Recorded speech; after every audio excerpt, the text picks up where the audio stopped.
someone here. I hope not. They'll be getting a 12 gauge to the face, so I'm going to go in left side here so that I can at least cover this side of the well, have a look if anyone's there. They're gone. And I'll move down. Can't see anything. Yeah, I'm behind the trees.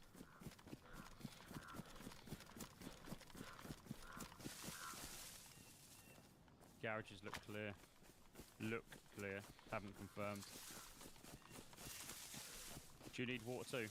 Yeah, I've got a bottle. I'm just gonna fill it up at the well. Might as well. Yeah, me too. Me too. Looks like it's not been looted. There's a door closed and whatnot. Mind you, the restart was ages ago, so maybe yeah, it was. But Yeah. Alright, get rid of that. Get my bottle out. There's a hunting backpack there. Beautiful. Well, considering I've got absolutely nothing, that's handy. Well, you can have the hunting bag. I've got this canvas thing on the back. The hunting bag's on the left-hand side one. Beautiful, thank you.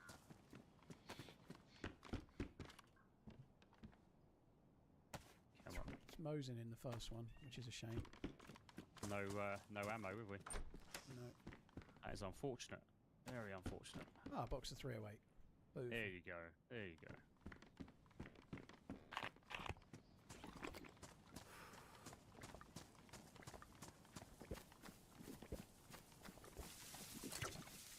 Always good to fill up on water. Brilliant.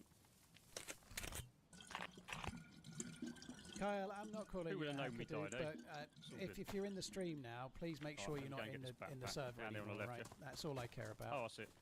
I could have killed you while you were standing still right in front of me, but why would I do that? You know, bad connection is bad connection. Down left side, I'll take. Pub looks clear. Medical's open though. There's another hunter's backpack here if you want it. No, I'll just keep this canvas thing. It's fine. I'll just wear that.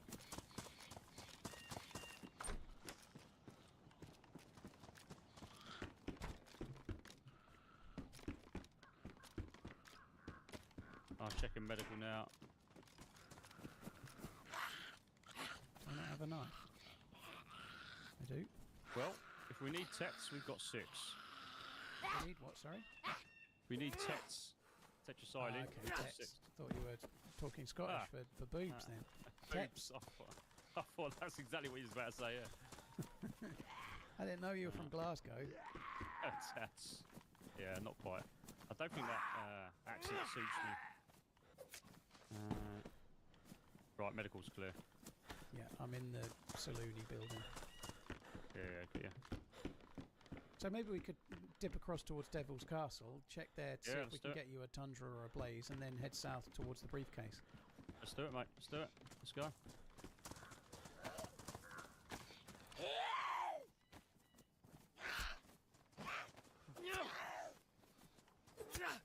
Yeah, nice. I've got 4 tets. Got more. 4 tets.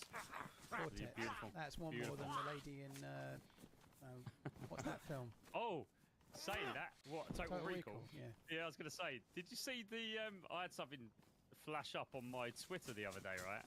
And there is actually a lady, a woman, who has that free set. Really? Yeah. It flashed up on my Twitter. It just flashed up on your internet, did it? Yeah. Just flashed up randomly. That's interesting. I don't get those kind of notifications. Only on Twitter. Only on Twitter. Oh, it just flashed up on Twitter, did it? Like your algorithm. Yeah. And that's quite strange because I have a personal Twitter for football and obviously a Cobra Twitter. And on Cobra, which doesn't do anything, but I look at what I'm posting, it flashed up. So if anything, it should have come up on the other one.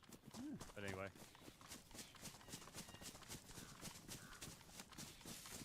Nothing like a bit of FHM. Do you remember that? Nah. Yeah, me neither. I don't even know what it's for.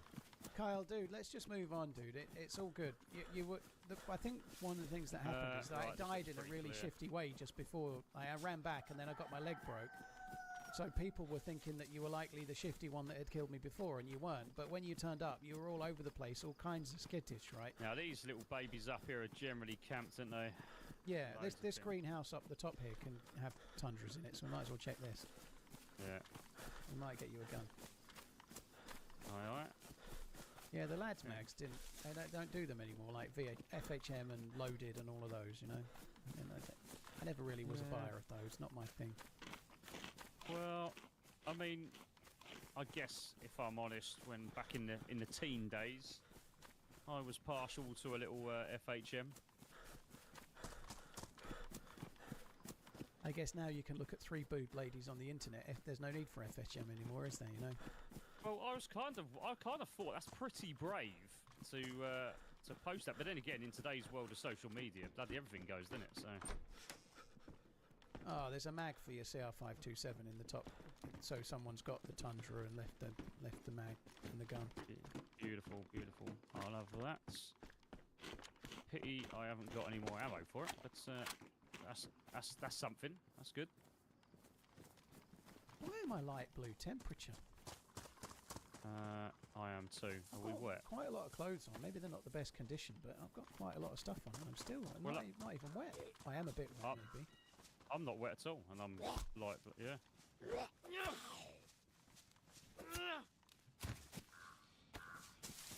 Yeah. Oh well. Matt, if you can send me an email on it, I'm happy to tweet it out. I don't really want to spam it in the stream because I don't want.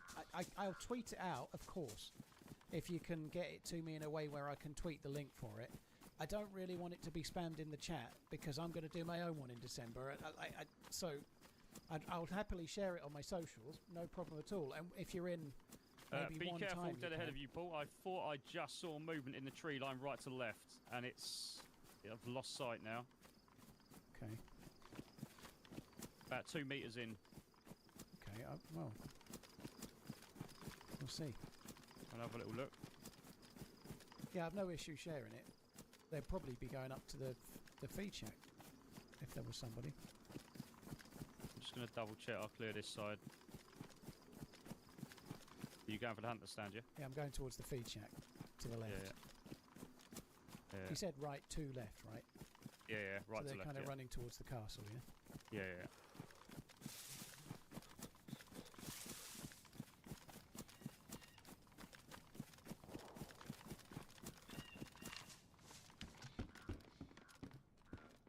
Right, please don't be like. Right, I'm heading up towards the castle myself. Yeah, me too, from the feed shack. Yeah. What is wet of mine? Oh, it's the gloves. About to approach barn, 30 metres. Gloves. About to approach what? Barn. Grey barn. Grey barn? What's... See, we call it all so different. That's a feed shack, yeah. Is that what you call it? Is that what you call it? Yeah, well, it is a feed shack. Oh, is it? Yeah. I call it barn, mate. I call it small barn. So if you look at it, underneath it, it's got like a storage thing for animal feed or hay or whatever.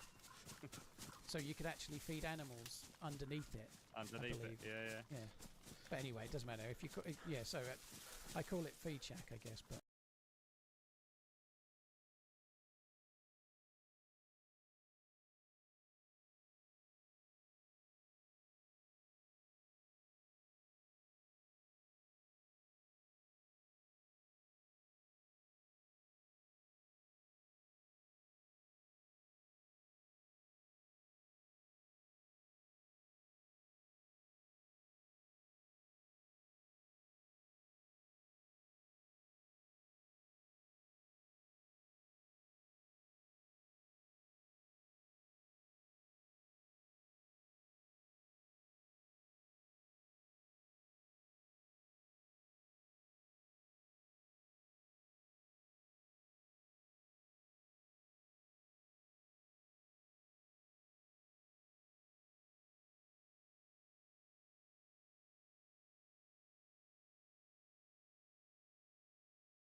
It's funny, isn't it? Call outs. This is probably not going to be brilliant in a PvP battle. Yeah, if you're telling me there's someone by a barn, I'm like, there's no barn within like 2 kilometres of here. What the fuck? Oh, shit. There's someone behind is, I've heard them is called the guy I'm talking to. Things. In fact, you know what? Green moustache and stuff like that. I only started really using that about 2 years ago. Yeah, I think it's always been a mustache. Mm.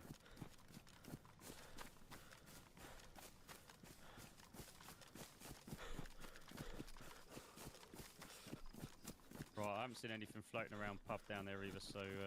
Yeah, I've kind of run up. I'm going in from the picnic table side, more north side, so I'm going to come in through the gap in the wall, not the main door. Yeah. I'm side door, so east side.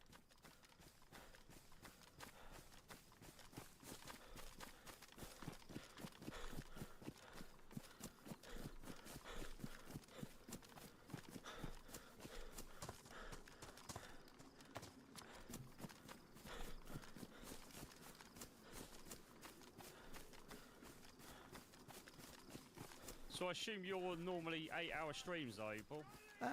I try to do no less than 6 hours, but I normally do most weekdays. Sundays I normally do about 5 to 6, but every other day I do 6 to 8 on the whole. Sometimes a bit longer.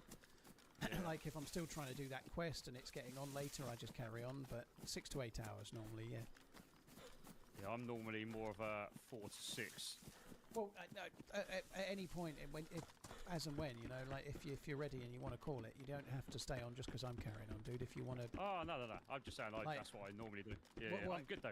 If I get to, like, we're nearly up to 6 hours, right? If we get down to the briefcase, get the briefcase, and then die, and it's like 6.5, 7 hours, that's normally when I'm like, well, actually, I think I probably won't do another life, you know. It's normally, if I die, that's normally when I give it up. Yeah, that's cool. I was just comparing my hourly. Do you know what? It takes a bit of time to get up to those type of hours, isn't it? I mean, if you're not used to it, yeah, I like it. It's a bit like driving, really. It's not particularly hard, but it can be mentally tiring if you're not used to it. Like, people don't really get that. I've got a Tundra for you in the main tower. Oh, you're in the main tower. I'm coming over now, anyway. No hunting scope, no. That's cool. Coming up, front door. Yeah, if you have like a bit of time off and then you come back to streaming. I've got a pillad on it now, actually. Oh, nice. Yeah, you come back to streaming, the first stream back, like after 5-6 hours, you feel it way more than normal because you've not done it for a little bit. It's not hard. It's not like digging roads or anything, right? You're bleeding. No. Oh, shit. Where's that come from? Good job you've noticed that. Where the hell was that come from? Do you have a weapon cleaning kit? There was 2 on that body, weren't there? Yeah, there's one on the ground. That's why I'm asking. Right, so that. Oh, cool. So the Tundra got any bullets? I'll have a look, mate. 2 seconds. No, 0. Oh, there you go. There's 10 bullets, so that's half of the bullets too. Beautiful. I'm going to dump the shotty. Do you want the ammo? Is it a double barrel? Double barrel. I'll have the shotty. I much prefer that over the pump one. Yeah. Yeah. So that little baby. Right, let's fill this little shit up.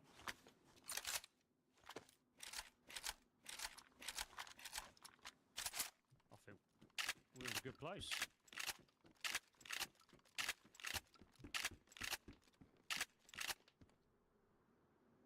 Right, let's get the knife back in. Keyed all that up. You got any views up there? Anyone running around? I ain't seen shit. I guess we could go towards Grishino and just check the police station, see if we can get stab vests. That'd be pretty useful. Yeah. Let's do it. What have you got? Yeah, do you want this? That might make you a tiny bit warmer. Actually, very nicely goes with my fit. Stop trying to get down with the kids with your fit nonsense. Come on. Fit. You don't say that. You wouldn't say that to anyone your own age. Do you know what though?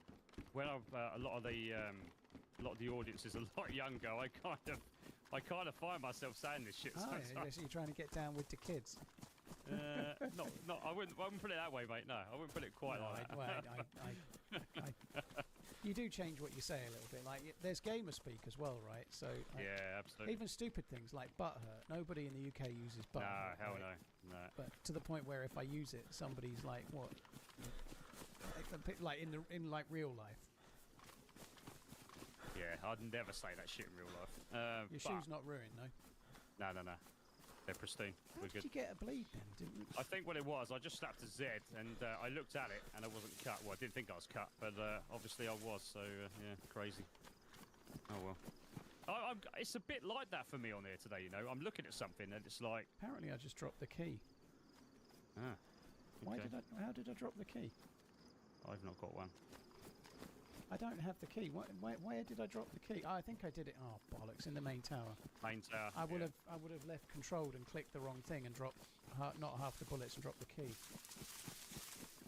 Go and have a look.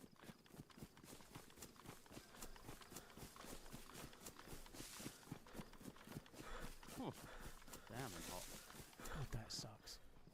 What are you running now? The 5090? Yep. Yeah. I'm 4090. Yeah, I got the I think the 4090 for DayZ is just completely overkill as well. Yeah, absolutely. I got it purely for streaming, like because I stream like well you're doing as well, but it's slightly better for streaming to multiple places at the same time. Yeah. And if you're doing that 1440p trial on Twitch, then you need to be able to stream way more. You know, it's not just I'm streaming 3 times to Twitch, once to YouTube at the moment. You know. Mhm. Yeah. So I don't understand where I've dropped the key. Is it not there? I don't know where I did it. It's not on the saucepan. No, it's not there. It's gone. Apparently, I put a bandage where the key was. I think it goes invisible. Yeah. I think I can't. Oh no, it's there. They're telling me I've dropped it. It's invisible in my fucking inventory. It's fine. It's there. It's you see, just. The this chat's is what wrong was again. happening to me. Like, they've ran us back. The fucking chat. They're just wasting our time. It's right, like me being cut. However, there was a box of 308 that spawned in since we left, so here's another 10. Happy days. Happy days. Fucking chat telling me I've dropped. What a load of old shit. Noobs, a lot of them. I never make a mistake. I always get shit wrong all the time. Yeah. I thought I dropped it, but yeah, it's just invisible in my inventory. Do you know what? I always have chat say to me, why are you taking that over the blaze or this? I'm like, because it's my bloody loadout. That's what I love to run with. I'm no, my favoured weapon styles and techniques. So, yeah, chat do love to troll. Right. Probably be someone down there. That'd be nice. A little bit of action. Yeah, so how often do you collab, Paul, or team up, do you say nowadays? I try to do one a week, roughly, yeah. And I've been playing with quite a few people for a long time, so I tend to cycle. Like, I'm playing with Happy Bombs next week. Yeah. I've been playing with him for a long time, here and there, and same with, like, everybody else, Like, I played with Doc Dryce the other week, and playing with him for, I don't know how long. But I guess I got partnered on... In 2015, Twitch partnered. Yeah. So, trying to make sure I get that right. Yeah, and some people have been playing with certainly since 2016ish. So I tend to try and play with the same guys roughly once every 6-8 weeks, I suppose. Like just roll between them. But I do prefer. I don't prefer, but I do solo quite a lot because it tends to be very good for chat interaction. Yeah, talking to your own absolutely. stream, but also like you get really different videos if you're solo. Like. Yeah, I agree.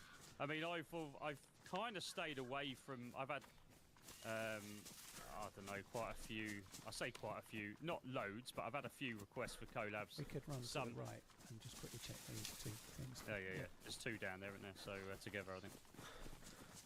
But I kind of stayed away because I like the solo run. I like the experience solo running. I'm a different player when I solo run, so. I play it more tactically, and plus when you're collabing, as you found today, it's you've got to get used to the other person a little bit too, you know. And if you don't run with them, a lot of talking, getting to know you and stuff. I think it's quite hard. Like you were talking about struggling to get footage for videos when streaming. I can't play that tactically in many ways. If I stay overwatching on a hill for half an hour, I'll get shot in the back 50-50. I can't just stay in one place. I have to just stay mobile and. This is sounding overly dramatic, but it doesn't mean I'm being stream sniped every minute. But I play like there's someone half an hour behind me the whole time. Yeah. Because if I don't, it doesn't work. Yeah, no, I'm with you. It doesn't mean there is. That doesn't mean there is. You know, I might not get stream sniped all week. I don't know. But it's better to play that way. You know. Yeah, completely agree. I have a lot more success playing solo. As a group, you've got too many characters. So I do a lot of training with my team. We do a lot of training, like entries and building entries, area entries. So we kind of got quite a good PvP team. But the problem with it is when you go solo, obviously, and when you add people into that group. So I get a lot of community members wanting to team up and do little bits. So we do an event every Monday on my own server. Just a PvP run around winner takes all event in an arena we've created. Yeah. So it's good for engagement, but trying to find, people that you can run with well consistently. I think you have to invest a bit of time over a period of time with. Yeah, I'd say I'm quite easy going on it. I tend to do okay with anyone I team up with personally. Maybe they might feel differently, but I quite like to. I know we're using call-outs here and there, but I don't have, like, some people have, like, names for bushes and tree lines and all that, I'd still play the game, like, I guess you need to know that I call that a gun house, and people that started playing years ago call it a gun house, I suppose, but if you can get the very basics done, then I feel like I mostly play like a survivalist. I don't have like all the PvP call-outs. I just say what I see, kind of thing. He's running from left to right behind the gun house or whatever. I'm not got any like call-outs. And there's been others that do that, but normally they're playing in the same group. Like years ago, Break and Sacriel had that, and then Deadly Slob and Ace's Fury and one or two others had it too. But they had call-outs for all sorts. Like they'd have names for different tree lines and like left eye and right eye and all different things for different bushes and God knows what. Yeah. Again, it's difficult, innit? But I tell you what, it's also quite interesting because, I've listened to what you call buildings compared to what I call them. I mean, I've learnt today a few little bits that, that I just wouldn't have called them those type of names. So I've learnt that today. What do you call that yellow house? I just call it a yellow bloody house. So a lot of people call it Fortress House. Yeah, I've heard people call it Fortress, yeah. But then again, don't forget, in my training in real life, I don't know whether you know this, but when you approach a building, you have 4 corners, but you have colours for the corners, so black, yellow, red, green, whatever it may be, blue, depending on it. So I am naturally been trained in that type of way, so I will call it by colour. Yeah. A lot of the time. Holy shit, that's pretty hardcore, yeah. Moving up on the left. Yep. So yeah, it is kind of confusing sometimes for people that haven't played this before. Come on, Gramps, let's have you. Me and my mate only use over here or over there, and we die a lot. I'm not surprised. It can be hard though, especially if you're on a map you don't know. Do you need anything, by the way? I'm alright. I need a stab vest or a press vest, same as you, but not much else for now. Have you got a water container? I've got a water bottle.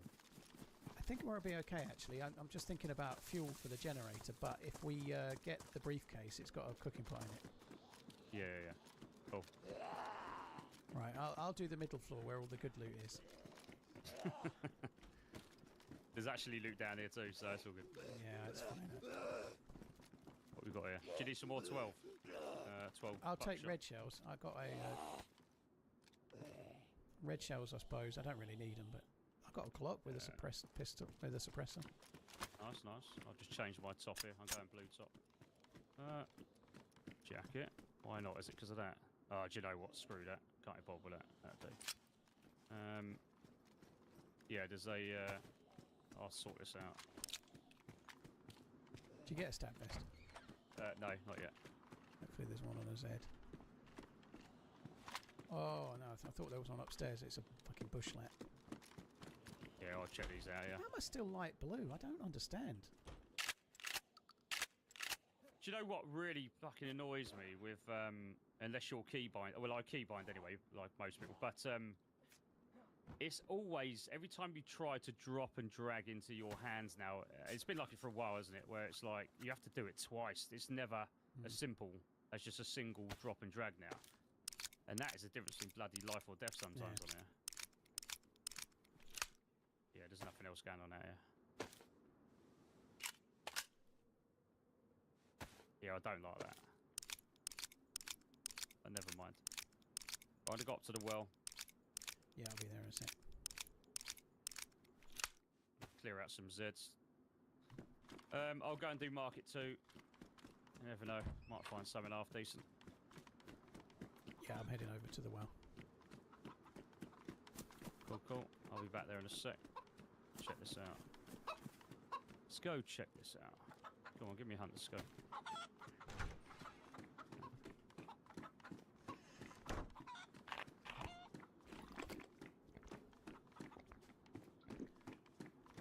There's another police zombie there, no vest on it, but there might be a police zombie somewhere with a vest on.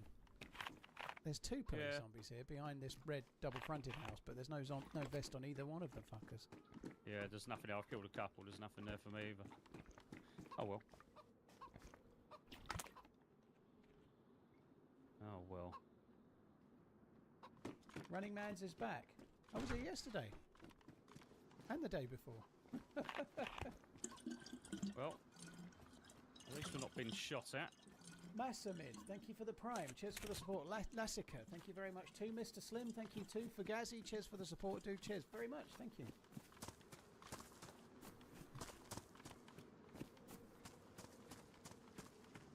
Guess I might as well drink another one. I think we should run towards those. I think we should definitely run towards those. Sounds like it's somewhere towards the castle. Yeah, yeah. Literally, I think it is the castle. Yeah. I'm going. Let's go. We've got no vest. If we get hit, we're fucked, but... Yeah. That's alright. We've already been fucked once, so it don't really matter, does it? I think you've got a police head on your arse here. I'll take it. Alright, you take it. Good it.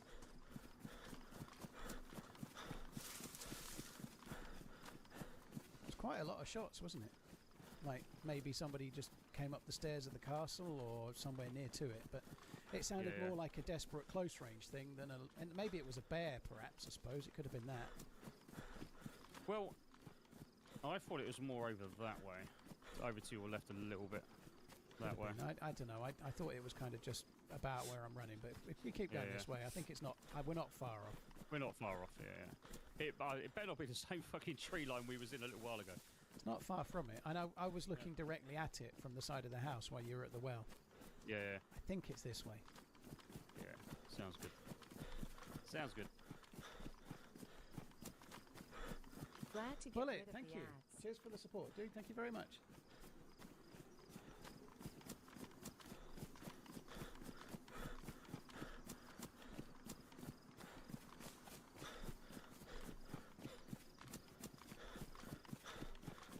I don't know if anyone ever does that, sir. I don't know. I think so.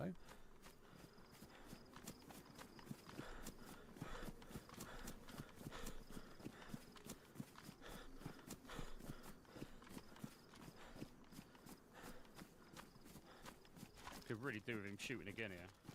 Yeah, it did seem like a lot of shots. Maybe it was a bear. Either that or he's bloody looting. Yeah, well, it could have been like desperate fire at a dude that's coming up the castle steps or something, maybe. But it felt kind of desperate, didn't it? Yeah, definite little burst.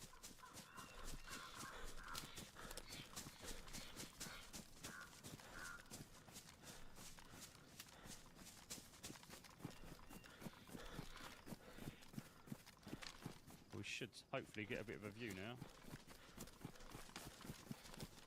I think it was at the castle. Like the line is the way I'm running when running straight at the castle. That's where it sounded like it was fine.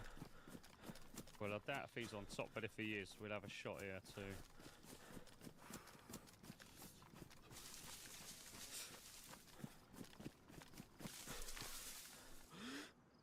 I don't see anything on the top at the moment. But nah.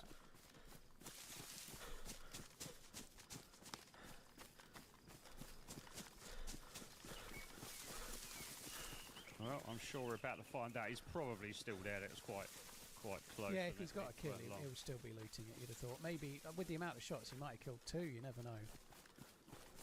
Alright. Do you know what? I'm willing to bet it was actually the tree line to the left where we got killed earlier. Well, that's over that way. Towards Starry. Yeah. Oh, hold on. He's on top. He's on top of the castle now. Oh, well spotted. I'll get a little bit closer. Not sure if you can take a shot from there. I need to get a bit closer with this. You've got a hunter scope, haven't you? Yeah, I put it on double shot. I think it's probably 400-ish from here, but I'll... Yeah, I'd go with 4 on that. 4.5. I'm pushing closer.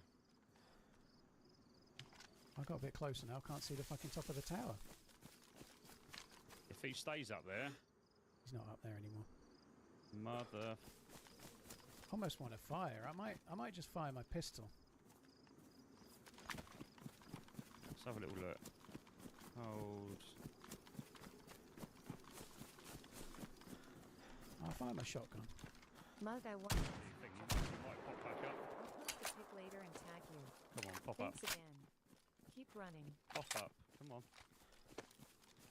See, naturally, hearing that, you may well go back to the top and have a look. Come on. I don't think it's worked. Well, he's not popped back up anyway. Give him a chance if he was halfway down.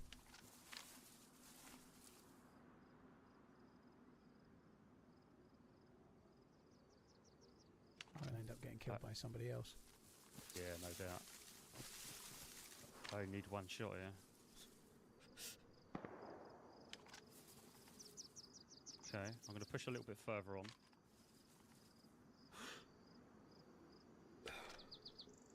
I'm in the last tree. Okay, tree line's clear between us. Yeah, I went left slightly. I'm in the next line of trees. I don't actually see you. That's. I'm over to your left. I've just seen you. You're in front of me. You're closer to the castle than I am. Yeah.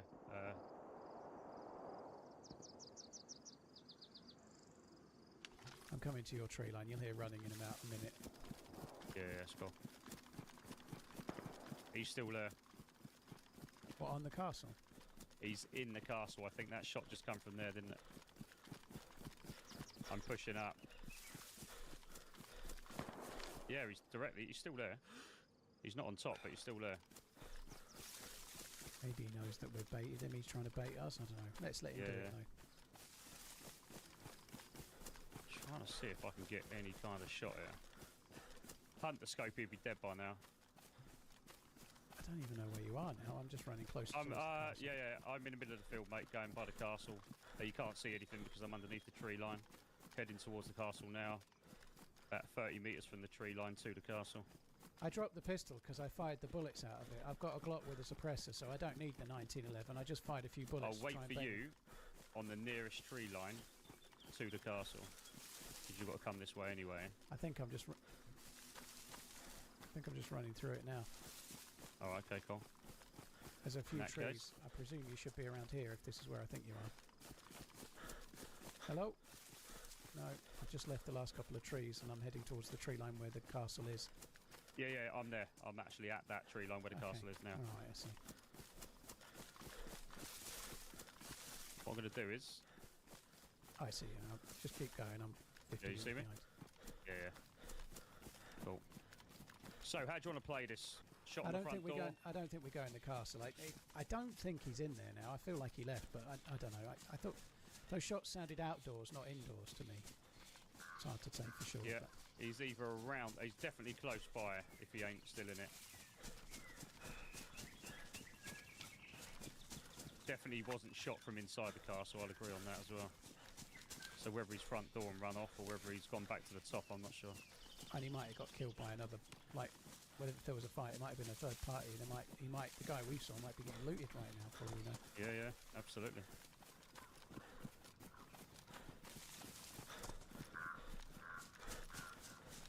Right, let's go see what we can do.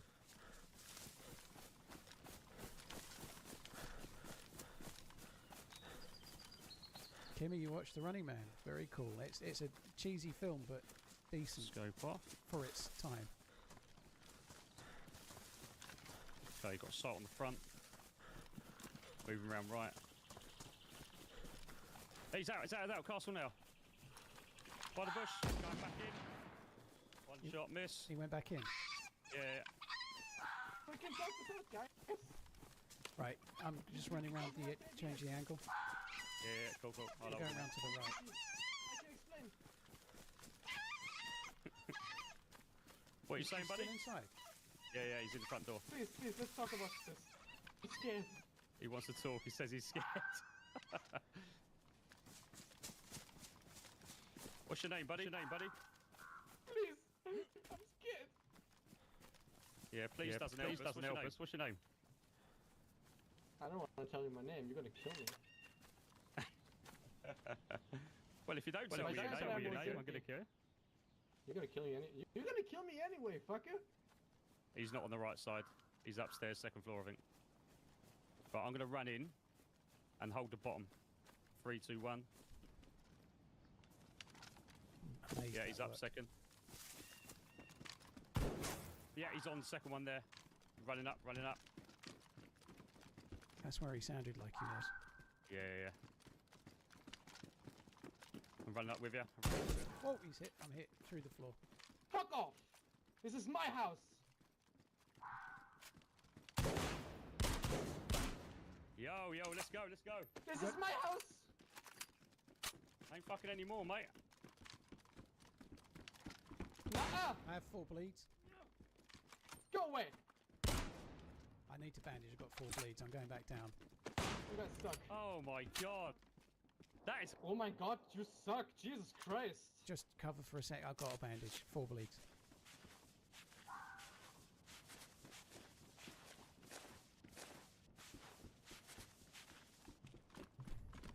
Come, take your time. Korea. Yeah, I'm up. Yeah, he's down. GG. Is it the that geared was guy? shit though. He's got a little bit on him, mate, but that He's was not shit. the geared guy. No. I need to patch, man. I need to patch big time. He hit me. Like, got 4 bleeds from that fucking guy. It's right. He was glitching, not glitching, cheating, but he was running up around there, but stopping and starting on the wall here, so I couldn't get a bloody good shot. Motherfucker. I like how he was saying we were bad, but he was missing all of his shots. He did hit me through the floor with a shotgun, to be fair, but nonetheless, like, it's always funny when the guy's very eager to tell you how bad you are, and then more often than not, the ones that do that are the ones that are dead. Yeah. There's loads of... This isn't the geared dude. Oh, he's got a hunting scope on his CR. Yeah, I see. I think he had a load of 308 as well. I haven't grabbed that. I'll take the hunter I'm scope. a bit worried about this other geared guy turning up. Yeah. I'm ready to go when you are, mate. I can't I'm gonna believe I reload. survived that. He hit me with a shotgun enough to give me 4 bleeds, but it didn't kill me. Well, to be fair, I kind of...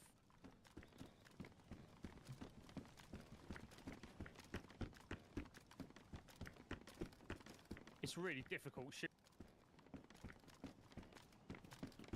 Right, we're good to go? Yeah, I'm good, mate. I'm good.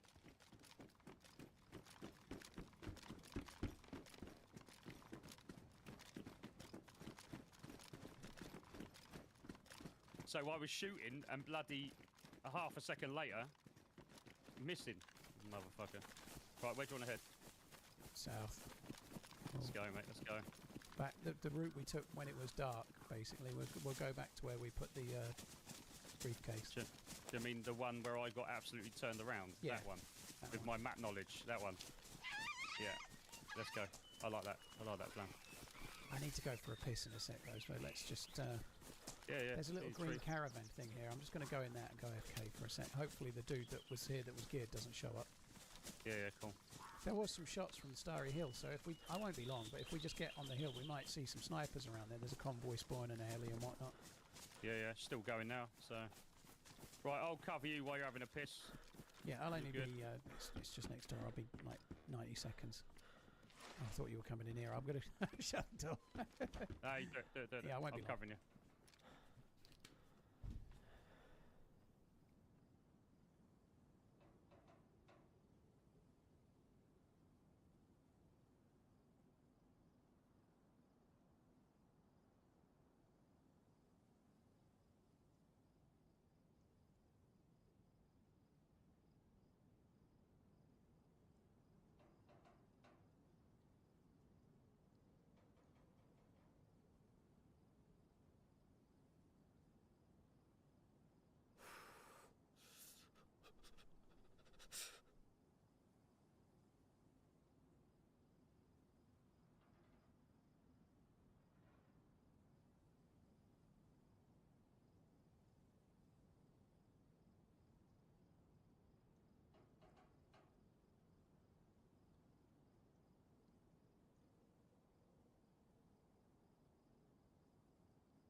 Gritty Fish, thank you for the 41 months. Cheers for the support, dude. Bullet, thank you again.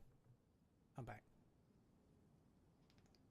Yeah, all good, mate. All good. I'm just outside, keeping an eye on your arse here with the door shut. I didn't think that would...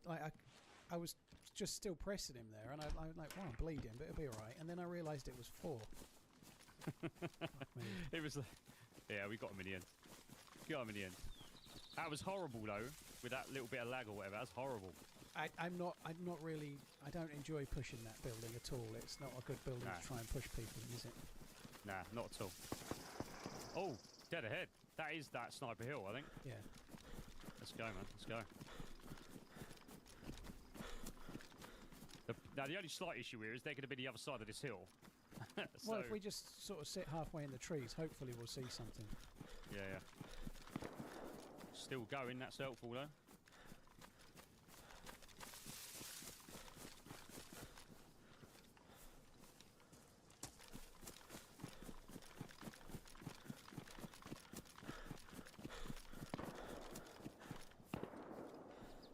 I reckon we might get some proper kills here, mate. I mean, that sounds beefy, that one. That must be a shotgun. Just past that tree line, the next little forest there. Yeah. I think it's closer. I don't think it's on the hill, you know. It might be in the field. It might be in the little connector. I think it's a bit further than the field, but I think it's just the other side of the hill. Possibly. There's like a connector going down towards where the convoy is. I think it's around there. If we just get on the right side of that hill, slightly higher up, and look down across the line where the shots are, I think we'll see him. Hopefully we'll catch him looting or something. Hopefully, mate. I'm yellow hungry, but I've only been yellow a little while. I might need to eat fairly soon. I'm kind of thinking I should open a can now before we... Oh yeah, do your thing, mate, if you need to. I'm yellow blood too, but... Yeah, I'm yellow blood. Oh, shots behind us. Shots behind us. No, that's in front. It's in front. No, there's another one behind us, over there too. Yeah, silence pistol. Silence weapon, sorry. It was a silence that rifle. was just the bullet snap, wasn't it, too? Oh, I thought it was definitely a shot, mate, at one of us then, back there, just behind us, I think. I think there was a bullet. You might be right, but I'm pretty sure that was just the bullet snap of it going over. Maybe, mate. Hopefully we don't get slapped in the backside from behind. I think somebody's shooting up. I don't think the shots were at us. I think that's just come over like they were shooting up and down the tree line. There may be someone straight in front aiming down and someone up shooting back, if that makes sense. Yeah, it could be that. Right, let's go, come on. Let's do it.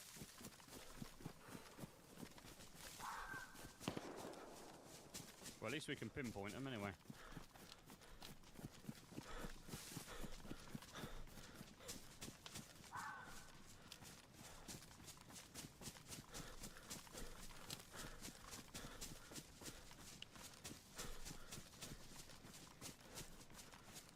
there's 2 tree lines. They could be in either one.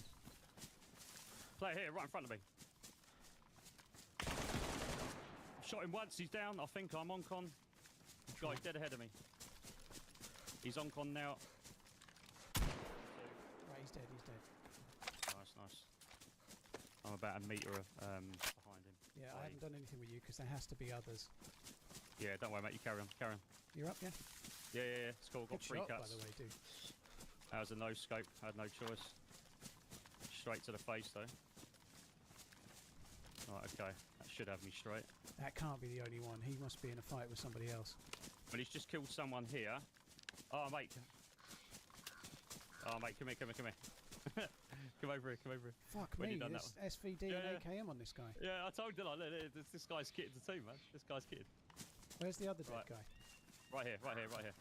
On the tree. All right, right okay. here. All right, well... Have a look at this. Take what you need. No, I'll loot this. You loot that one, I'll loot this one. I'll press vest it. He's got a scope blaze here too. R12, that might come in handy. He's got a full kit, food, loads of ammo, marksman scope. I do. Oh, my boy's got a head torch for me. We're good. This guy's got NVGs and SVD and AKM and all sorts. He's got a 74 here too. Oh fuck. There's no mag for the 74, so I'm going to leave I that. think there might be a key card there as well in a sec. Yeah, I'll have a look. Loads of ruined shit here. I can't see a key card on your body by the one I killed that you've just already done, yeah? He had a punch card. I don't know. Yeah. Yeah, this is pretty fucked up, this one. It's always nice, those little hip shot fucking quick reactions. They are, yeah, when you land them, they are, yeah. When you land them, completely. A silenced pistol here too. Man, what are we doing? Get rid of that. Take that. I don't need that scope anymore. You know, you're telling me this, right? Yeah. Just double checking. Oh, that's a shame. The Yeah. marksman scope doesn't go on the Zenit mount optic thing. Yeah.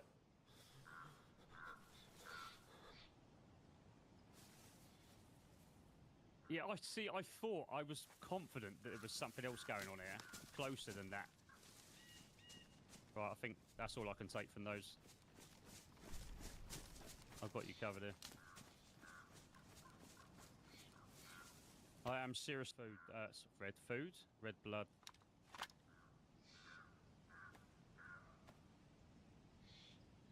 Oh, that guy on the floor. We'll eat a bit of his fish. Right, I think I've got a bag in my hands. I'm just going to run up on the other side with it. I think we just try and get the other side of the hill away from the shots. So your guy had a lot of gear, yeah? You're geared, right? Oh, I'm good, mate. Yeah, I'm good.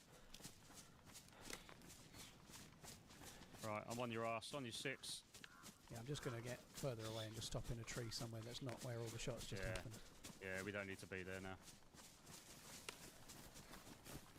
Just the edge of this tree here will do. I'm just going to go prone in this. So I've got a bag full of God knows what here. Bandages and dreams. I'm in the other side of the tree, so I want to get rid of some of my shit. I've got far too much.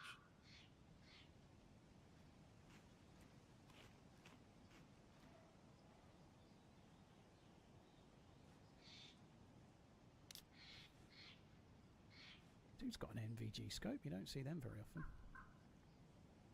Do you know what? I rarely even use them anymore. I don't take them very often. Right. I've got a shitload of 308 here now.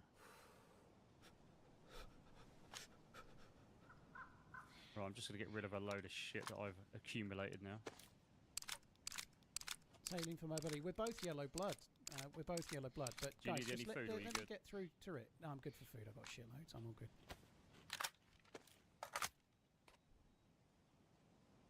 Right, let go.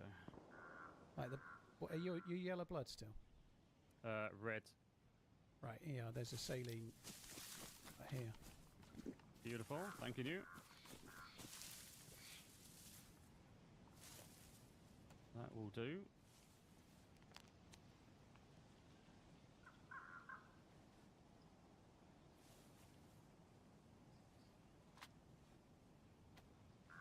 Oh man, he's ruined some of my shit here. I've lost my knife in there, I think. Never mind, we'll use that for now. I may still have a knife somewhere. I can't fucking work out where everything is at the moment. It's all over the place.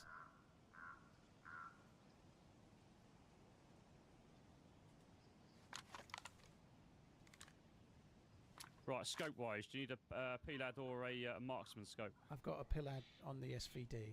I'm good. Yeah, I wouldn't mind a Spectre or something down the line, but the marksman doesn't fit it, unfortunately. Yeah, I'll get rid of both of these then. I don't need that.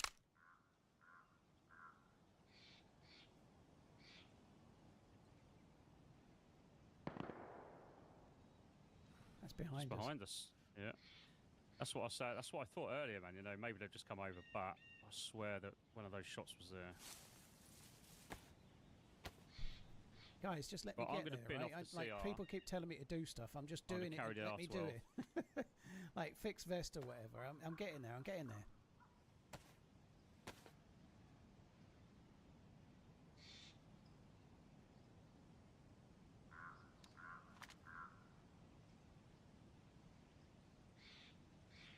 Throw a nade.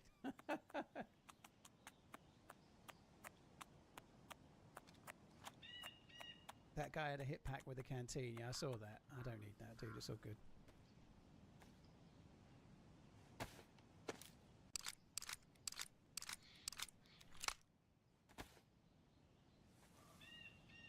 Right, the only thing I need to do is replace my top and trousers in a bit, but I'm good so for the time being. What are you health-wise? Health-wise, I'm white health, 1 bar away from full, and yellow blood. Other than that, I'm good. Why am I still light blue temperature? I am too, though. I'm wearing New Spawn's trainers, I suppose, but I don't know, it's weird. Yeah, I'm still on the originals.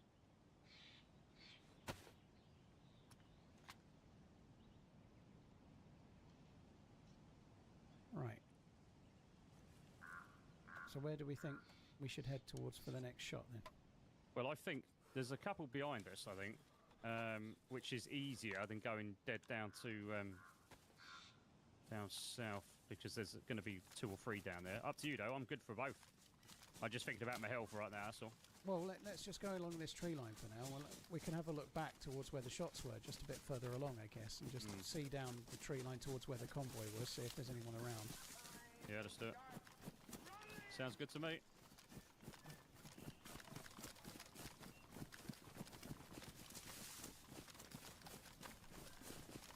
So I'm white.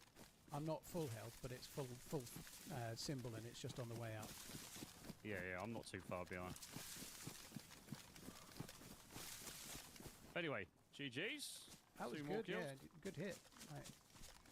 I was just far enough behind. When you said there's a guy right in front of me, I couldn't do a thing, so if you'd missed it, I was fucked, probably both be dead, you know?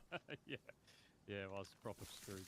I'm going to just run back the tree line just to our left, back roughly towards the shots a touch. I'm just going to go into this one to look across. The one with the hunting stand in it. All good. Well, we should get a bit of a view anyway on the next tree line, so from here. So you didn't get any SKS rounds off your dead guy, did you? No. The That's why I dropped there. Yeah. There's dead zombies at the convoy, so some of the shots could have been at that. Yeah, it makes sense. It might have been those two, though, as they're right on it. Have you got a view on it? From the hunting stand. Yeah. The other hunting stand south of us looks clear, by the way, so... Well, I mean, I'm happy, mate. We can go down if you want. Up to you. Let's just go towards the right a little bit and then go down the bush line rather than the field, I think. Oh, yeah, absolutely. Got to play a little bit sensible here with the health the way it is. The other shots were more towards Grishino, I think, those shots we heard when we were sorting around the loot. Yeah, they weren't that far away, were they? No. I think they were over to the west side, so... Sort of somewhere just slightly north and west. We could have a quick look from this island. We might see them. We could have a quick check. They're You probably don't, do you moved need to anyway fix from that there. press vest or anything, or are you good? Oh, I fixed it, mate. We're good. I'm worn.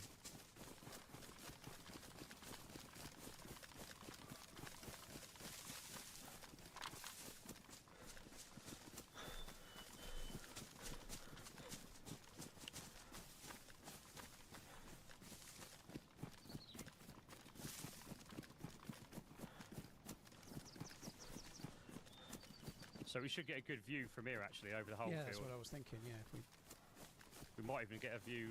It might even be running over to the castle, them lot. So I'll check the castle top in a minute.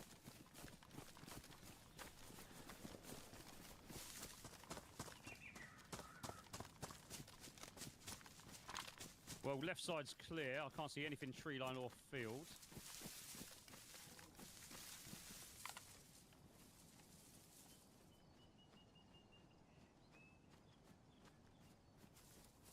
I don't see shit.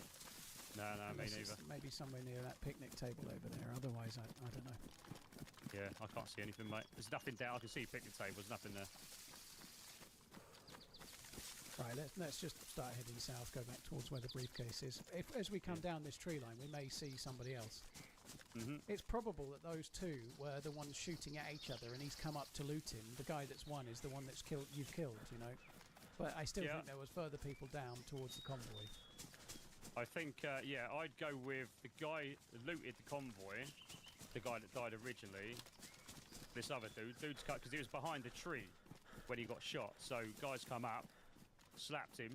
I've then slapped him as he was looting, well, running off with the loot, and I think there's another 2 or 3 down there anyway. So.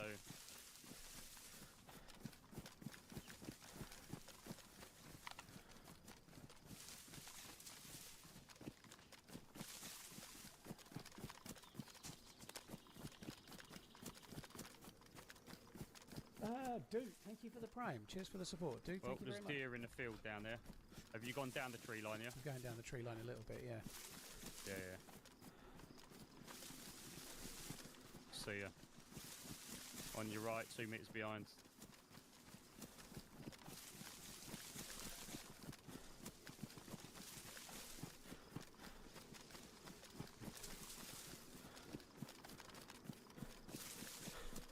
What does Cobra do IRL? He's retired. He's going full time, having retired from his regular job. He's going full Now, time. if I'm those as a guys down creator. there, overlooking the military, probably sniping, I'd probably next run up to where we were shooting. Yeah. Well, they may go into these trees dead in front and look back, possibly. He was a counter-terrorism detective. I'm just looking at the tree line other side of the deer, just quickly, but there's nothing in it. Yeah, I couldn't see anything a minute ago.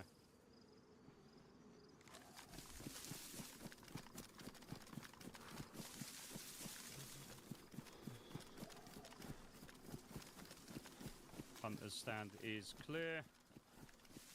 Yeah, we're good.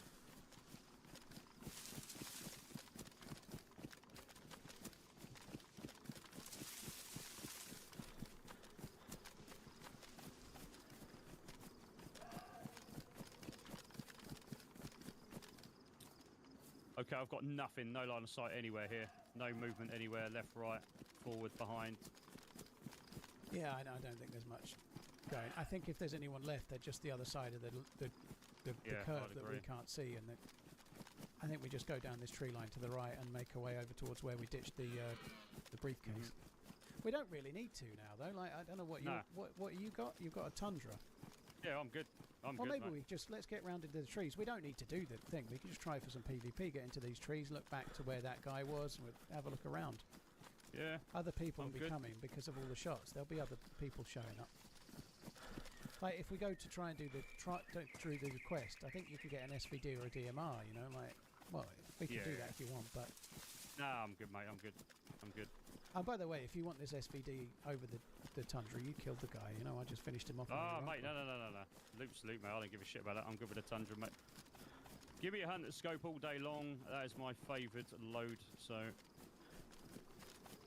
Right, they're going to be probably the other side of this shit. Yeah, I'm going to stop and scope back towards where the dead guys are. Once I You get do to that, a I'll bush. cover the other side. Yeah.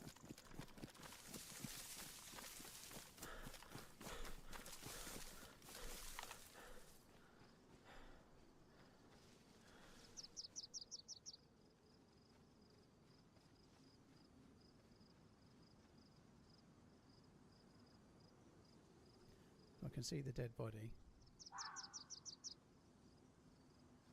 I'm moving on. I could see the guy you killed or knocked unconscious. Didn't see anything else. Yeah, yeah. There's a dead guy here. There's a dead guy here with flies though. Lows in AKM. Oh shit! Take care of that. Oh, cover ya. The AKM's got 2 bullets in the mag and there's no more bullets, so I'm just going to leave it. Yeah, I was going to say that's probably what's been left anyway, isn't it? So there's another, at least one around here somewhere. Yeah. Well, this might have all been relating to a similar fight in a way. There's another dead guy here. This guy's got nothing though. MK2, no gun. Yeah. I feel like he had more than that and it's been taken. I reckon there's another one here down there. Yeah, drop loot here. CR plus mags. We're on the trail. We're on the trail. He's probably on Sniper's Hill, mate.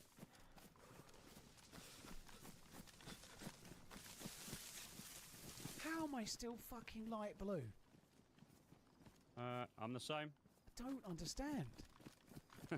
And your clothes look a bit shit. My clothes are like... My clothes are ruined. My clothes are in good condition and I'm dry. Yeah. It shouldn't just be the shoes though. It's like it's running colder than normal somehow. Now this is where I get into a lot of fights just in these couple of bushes here. Yeah. Before we get to the hill, so I'm going to clear these properly. Someone's in the tents. Someone's in the tents.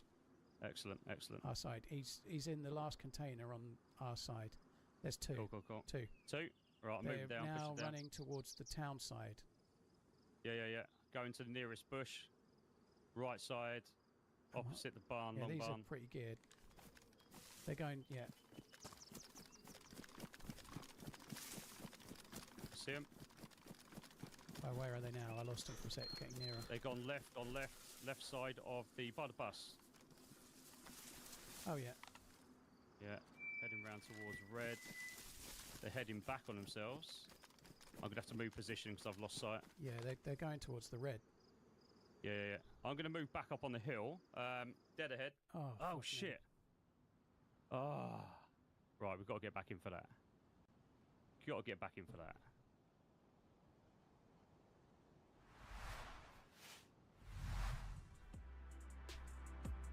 Low blood doesn't affect body temperature, no. Yeah, it can't just be my trainers. If you just look at my character loadout, I've got best insulation face thing, best insulation gloves. The trousers are only medium insulation, but that's okay for Churnerus. I've got 2 layers on my top, an outer layer and an inner layer. Nothing's ruined. It can't be that I'm light blue temperature because I'm wearing trainers.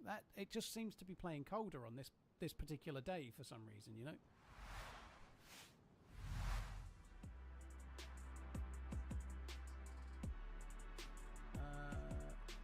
Getting way too close. Dude, they're running away from us.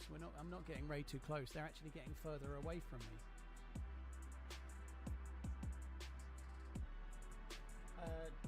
Rodney, thank you very much for the support, dude. And the shoes is something I can improve, but I shouldn't be light blue permanently at the moment. It's daytime on Churnerus. We're not playing on Sakar.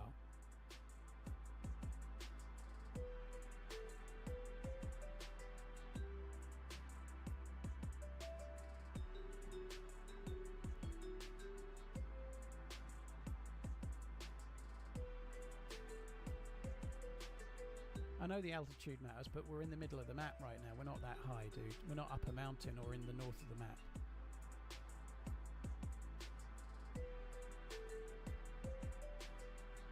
I'm 38, mate. Right, I'll be in. I'll stay where I was for a while, because otherwise I could get nearer because of queue priority, you know? Aye.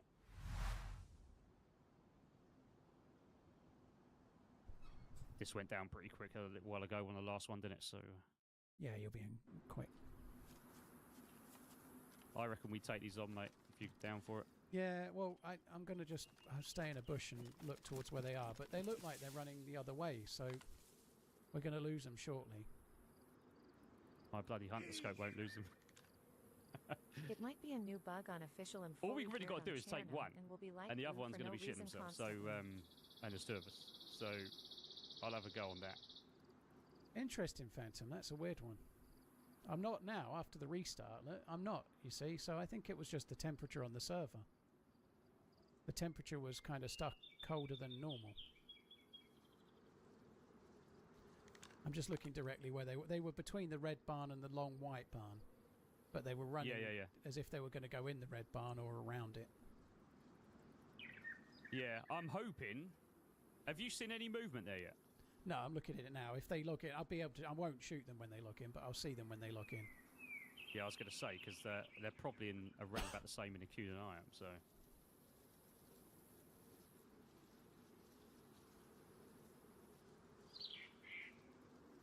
I'm not light blue anymore, so I think it was just the server running colder than it should. Yeah, do you know what? Server reset's pretty good for my stuff too, other than the fact that I'll probably ruin shit will be on the floor in it, so that'll be most of my infantry.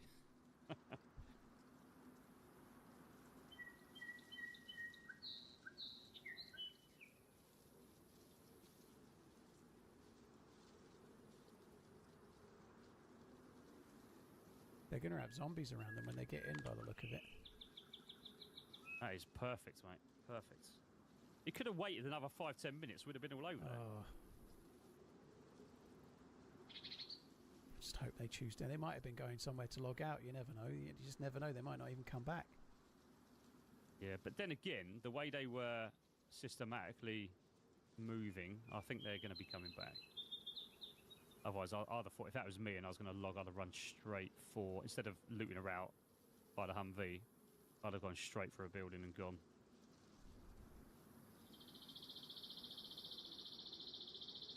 All right, one in queue, about to hit. Here we go, 15. So, I've not seen them log in yet, unless they were slightly different location.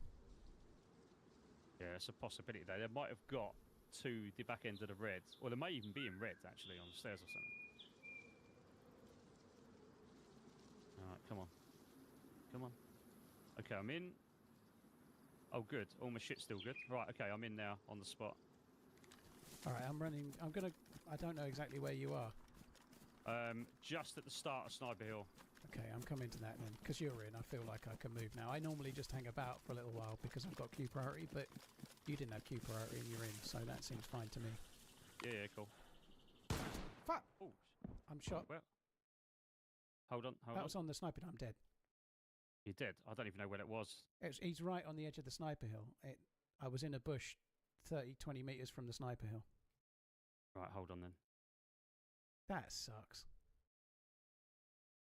Like that's absolutely, like, he's actually passed me, the guy I'm with, you know. I'm sorry, guys. You didn't die in the open, did you? You what? You were on the bush. I was crouched in a little yellow bush. Yeah. Close. That's such an unlucky timing. Right, I'm searching now. It was a shotgun, I think. Yeah, R12, I think. I think it was an R12, yeah. Which I'm going to switch over to now. Let me just get Cobra's name, and I'll send the Twitch guys over to him. I'm going to run in, push it. Let's have a look. Channel.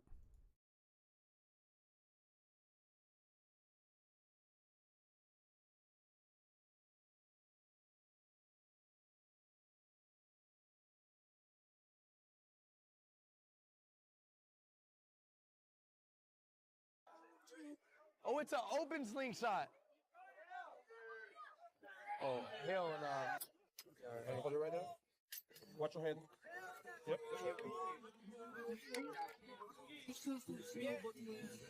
Oh.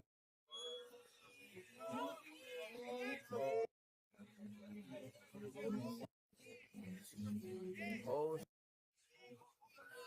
Oh my God. Oh my God. Oh my God. Jamal, you ready? No. I'm not ready neither. We're like on a rant. Oh! Oh! Oh my God! Holy shit! What the? Oh! Nice view though. Whoa! Worse though. Of course. Yeah, it is a good build. I can't even show it. My... That's my first ever slingshot. Oh, it wasn't that bad though. Yeah, it wasn't that bad actually. I thought it was gonna be worse. Because it wasn't a big slingshot. Oh, it was a small slingshot. Yeah, just like a small slingshot. Gotcha. It's cool. It's a good little warm up. Good little warm up. I'm close with it. Good little warm up. Good little warm up. Good warm up, yeah. That wasn't even that scary. Hold my hand, bro. Hold my hand. Hey, how much would a bad Rudy glasses so far? Oi. Boy. What? Me too. Oh. Oh. Oh. Oh.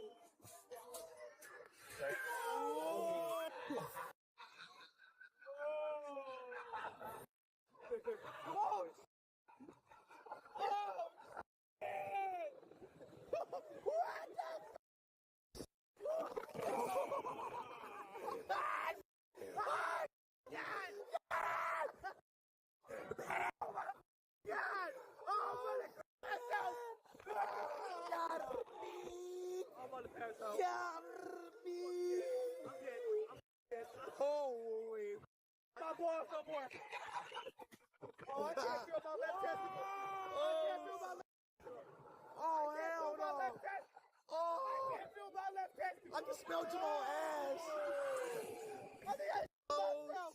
I shit myself. Oh, shit. I shit myself. Wait. Ew, that. Oh. I'm sorry. I shit myself. Nah, actually. I'm sorry. He actually did himself. Oh, my God, I'm sorry. Did you fart or you shorted? I don't know. Did you fart or short? No. Ew, bro. No. Jamal just shit his pants. God, bro. What the? I'm so sorry. Like I'm dead ass, I'm sorry. Ew, bro, I smell that shit. Sorry. Ew, my. Sorry. God. I'm sorry. Yo, excuse me. My brother's singing.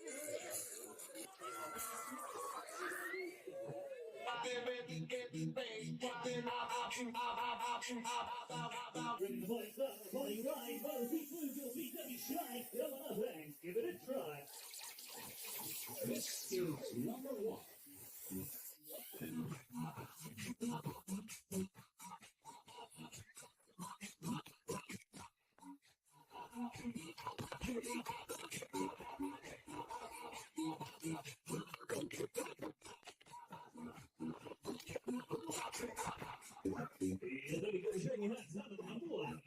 One of the biggest, one of the best, brand new Bruce. Right there. Oh my God! What? Wait, is that white speed on there? Wait, that's white speed. I swear to God, that's white speed. I think that's white speed on, bro, Ames. Look who's on a roller coaster. How the There's no way. This gotta be like, it feels too scripted. It feels too scripted, bro.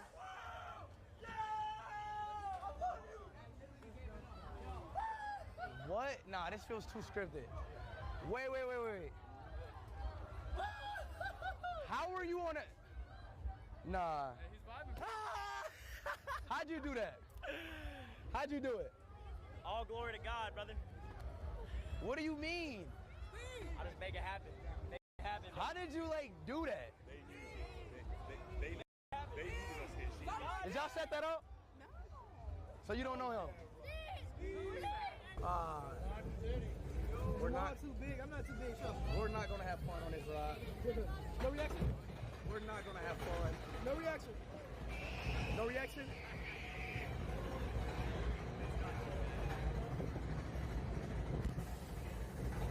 Wait, start it now, okay? We can smile.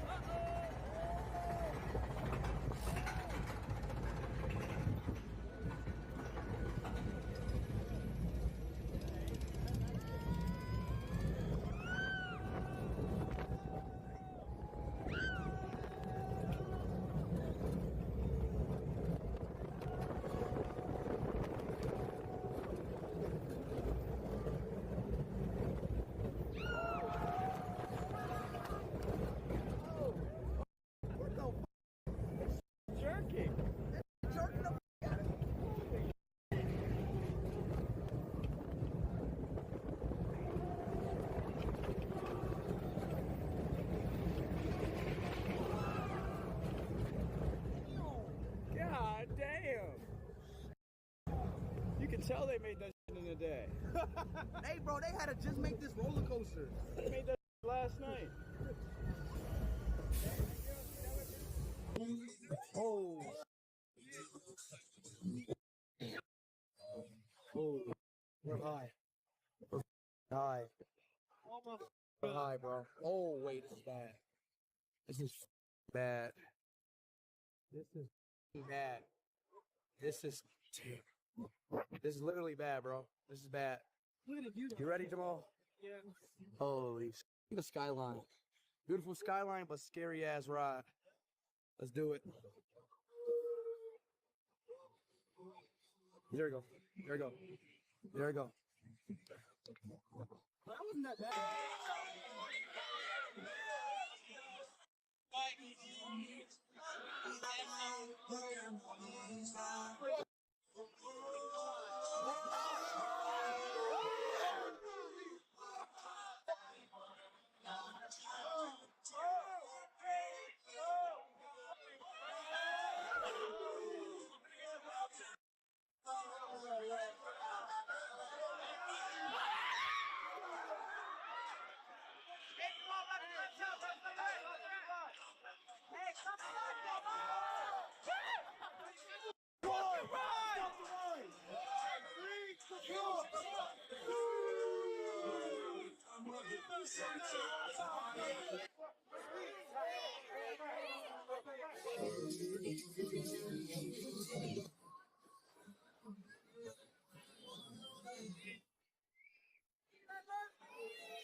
Phones can't keep connected in this area. Why is it this big? You know what to say, walking on the stairs, what to say.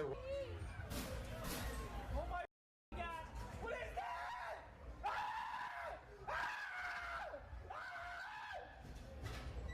Bruh.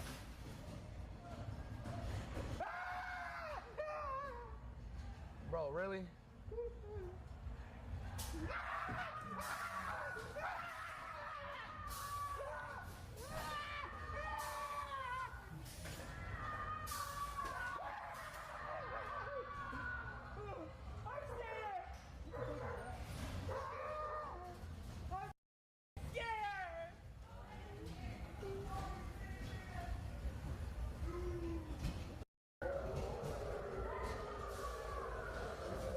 With the flashlight, not scary.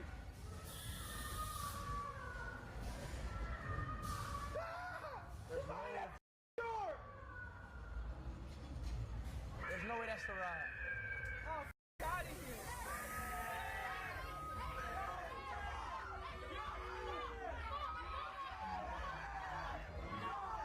There's no way that was the ride. That was the, what the hell was that? It's not even linked to the party, is it? It's 500 bit rate.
Yo, the funniest shit the whole route was Anthony and Daryl. Anthony's like,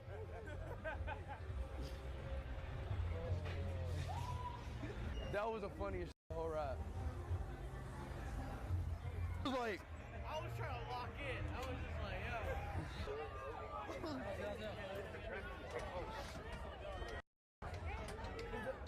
There we go. zipper. I don't know what the zipper is. Yeah, they're saying it's zipper. I don't see no zipper, bro.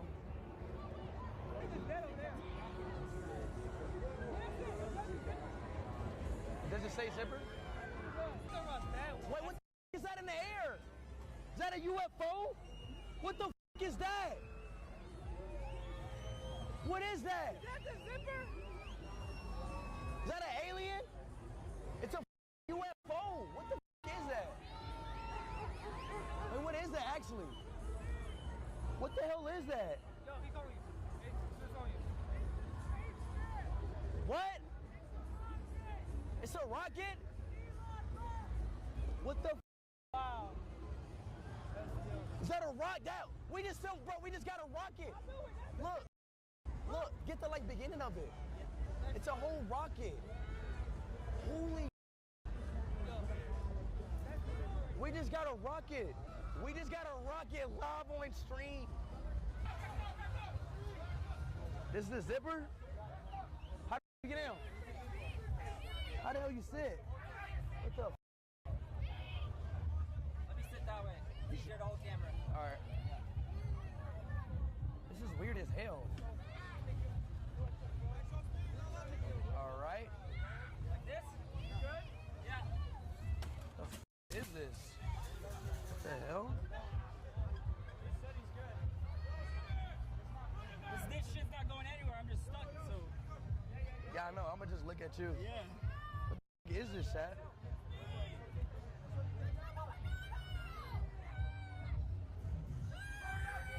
What the f is this, chat? I'm kind of worried. I'm actually pretty worried. What does it do? What does it do?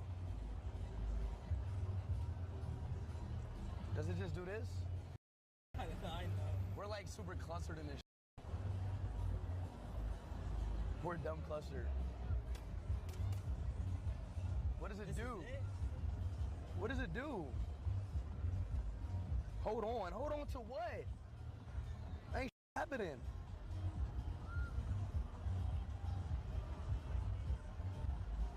What are they talking about? Hold on.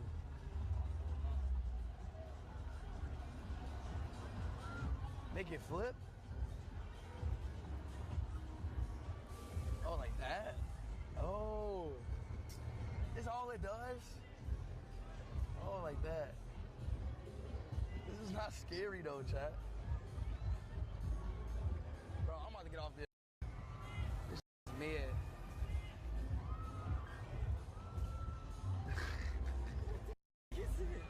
This is mid. What? No. That's all it does. What the hell? Oh! Oh! Oh! Oh! Oh! What is going on? What the is going on? What the is going on? What the is going on? What the is happening? What is this? What is this? What the we muted. Oh, what the they said we muted. Oh, they said we muted. What did they say we muted?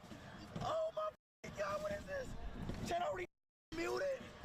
Oh my God. What the is this? Oh my God. Oh my God. Holy holy. Oh my God. Get me off this. Get me off this. Get me off this. Get me off this. What is it? Hell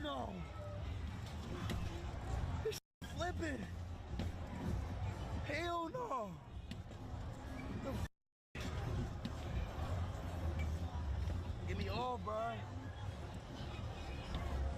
Get me off this. Hell no. Get me off, get me off, get me off, get me off.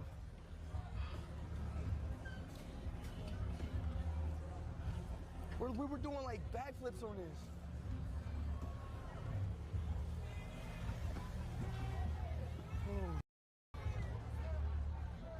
Oh, hell no. That's it?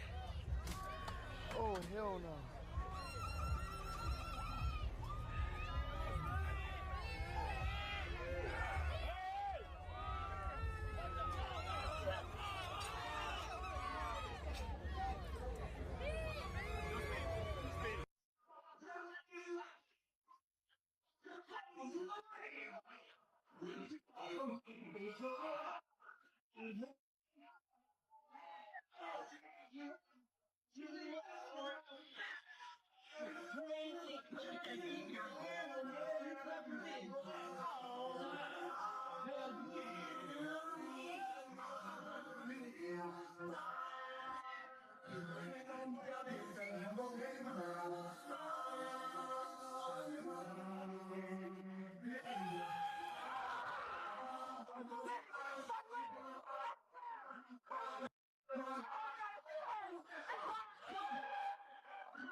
Whoa! What the? Yo!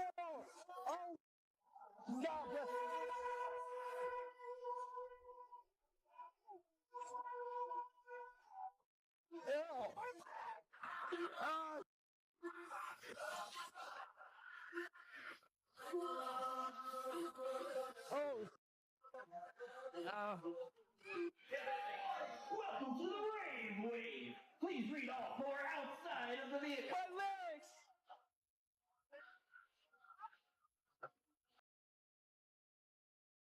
Oh, man, say what's up. What you got? Oh, man, you said 10 years? 10 years? I'm smart though. I had a new goal come back in, so I don't gotta go super low. You know what I'm saying? Right. But it's been like 10 years, yes. Your hair look like Anthony Anderson in Scary Movie. That's how I think that's one of them scary movies. Anthony Anderson's hair was like that, bro. Yo. Damn, bro. Oh, gone. You going to the short fro or like like a little short fro? Little Yeah. short fro, yeah. Yep, short like fro. a little short fro. Mr. James, when you cut it, right? I want you the first lock. I would like to have it. Okay, perfect. Yeah, I'm keeping it. I'm keeping it on my locks. Just in case I gotta. I want one to crochet into my hair. Okay. All right. We'll give you one. Just one. All right. Yeah. Okay. And then you gotta do one of them like my wife always talk about. She always burn one too, so don't nobody try to hit her with the voodoo. Oh, you should burn one? My wife, like when she cut her hair off, Yeah. like yourself, she always burned a little bit of her hair. So Really? yeah, she don't want nobody to try to hit her with the voodoo spell and stuff. I don't know. Snither with the 100 get to appreciate it. He's not saying your name. A lot of those things have meaning. Yeah, for sure. Listen, I ain't got no hair, so I ain't gotta worry about that type of shit. I'm at a 1 grade baldy. I've heard that before. Once I go to a 0 baldy, it's a wrap. I'm at a 1 grade. Would you like to? I'm okay, but I know they want some chips and snacks. Take off the overlays, please. I know they want some chips and snacks. I just take water. I want the skinniest one. Right here. That's probably the skinniest one, mama. Yeah. Right here. That's the skinniest one. That's easy. Yeah. Give it to me from here. Yeah. I'm waiting for your barber to come up. I'm gonna do this one for mom right here. You want to do it right now? This one for mom. No, I'll wait.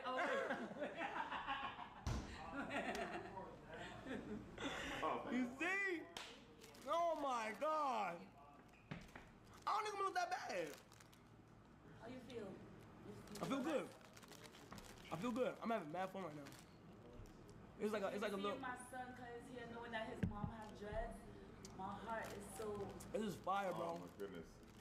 I can only imagine, But mama. I accepted it already. Yeah? Yeah, cause he wants like a new fresh start. That's No, they got the goal, so I gotta do it. I like it. Yeah. I gotta do it, but. Especially after these 30 days. Yeah. After these 30 days, he want to see, you know. Can I have you do me a favor? So I told the top gifter that so he's the top gifter. He's been showing so much love. Okay. This entire month. Billy So Chris? Yeah, say if you could just shout him out real quick. Yo, what up, Billy Chris? Wherever you at, champ, in the world, what up to Yes. you? Yes, sir. I appreciate you showing my man. Billy Chris. Showing little bro Kai the love all the way through the month, bro. Yes, sir. Yes, sir. Yo, can we send the barber up? Send the barber up. Production. Oh man, hold on. You headed out tonight, Red Eye, or you headed tomorrow? I'm out. You out? Soon as the overtime out. Soon as the overtime over, you. I'm out.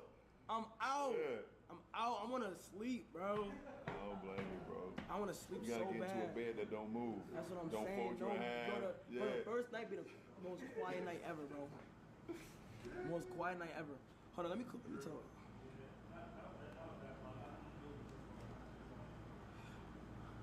World record. We broke out. I broke my personal record of viewership too. 1.1. I broke my today we just broke our personal record. 106.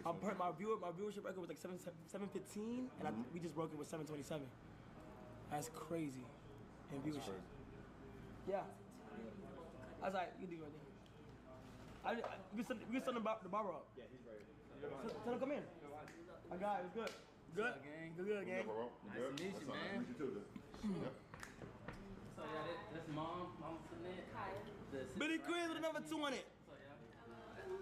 Oh, chat. Gigi's in the chat.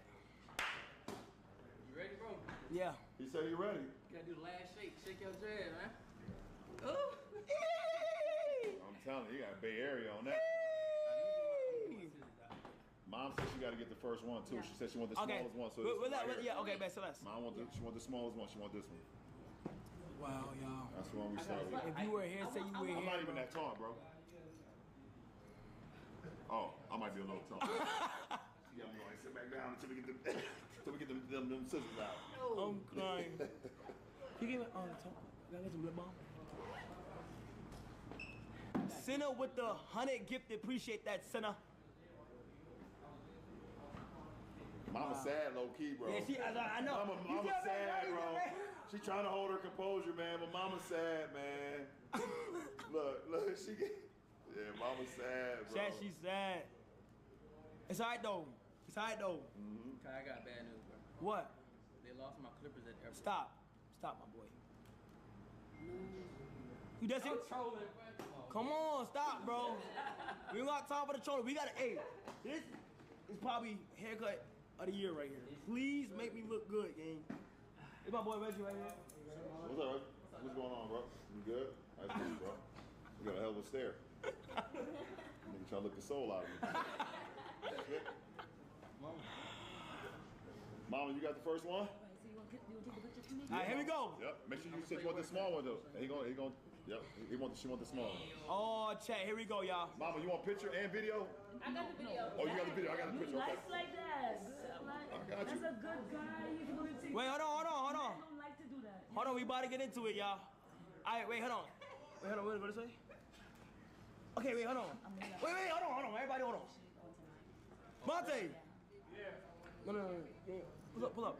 You know, like, you know what I'm trying to go for, right? You see how my hair is, like, with a little keep as much as possible. Yeah, and like even it out. I say less, yes. And we were talking, you said you want the taper. Yeah, taper, yeah. And taper. Front and back. And you think it should be front and back? Bro, nobody get a taper and just get the front, and you gotta get the back too. Okay, bet. I bet. Gotta get the back. I bet. All right, Mom, show it. Go ahead. So this is small right here. So we're gonna keep as much hair as possible. So cut it like right about right there. Where it's not locked. I gotta see it. Heavenly Father, bless my child. You know what he's doing. May it not take away anything from him by taking it away. Amen. Yo!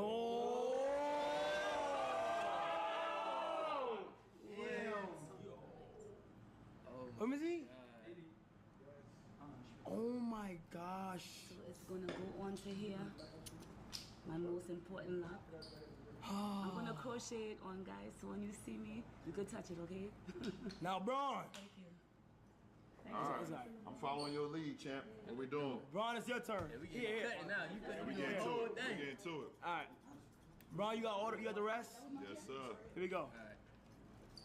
Right on my finger. Okay, cool. Wait, have you ever cut somebody hair before? Yeah. Come on, yeah. Right there? Right there. Good. Oh my God.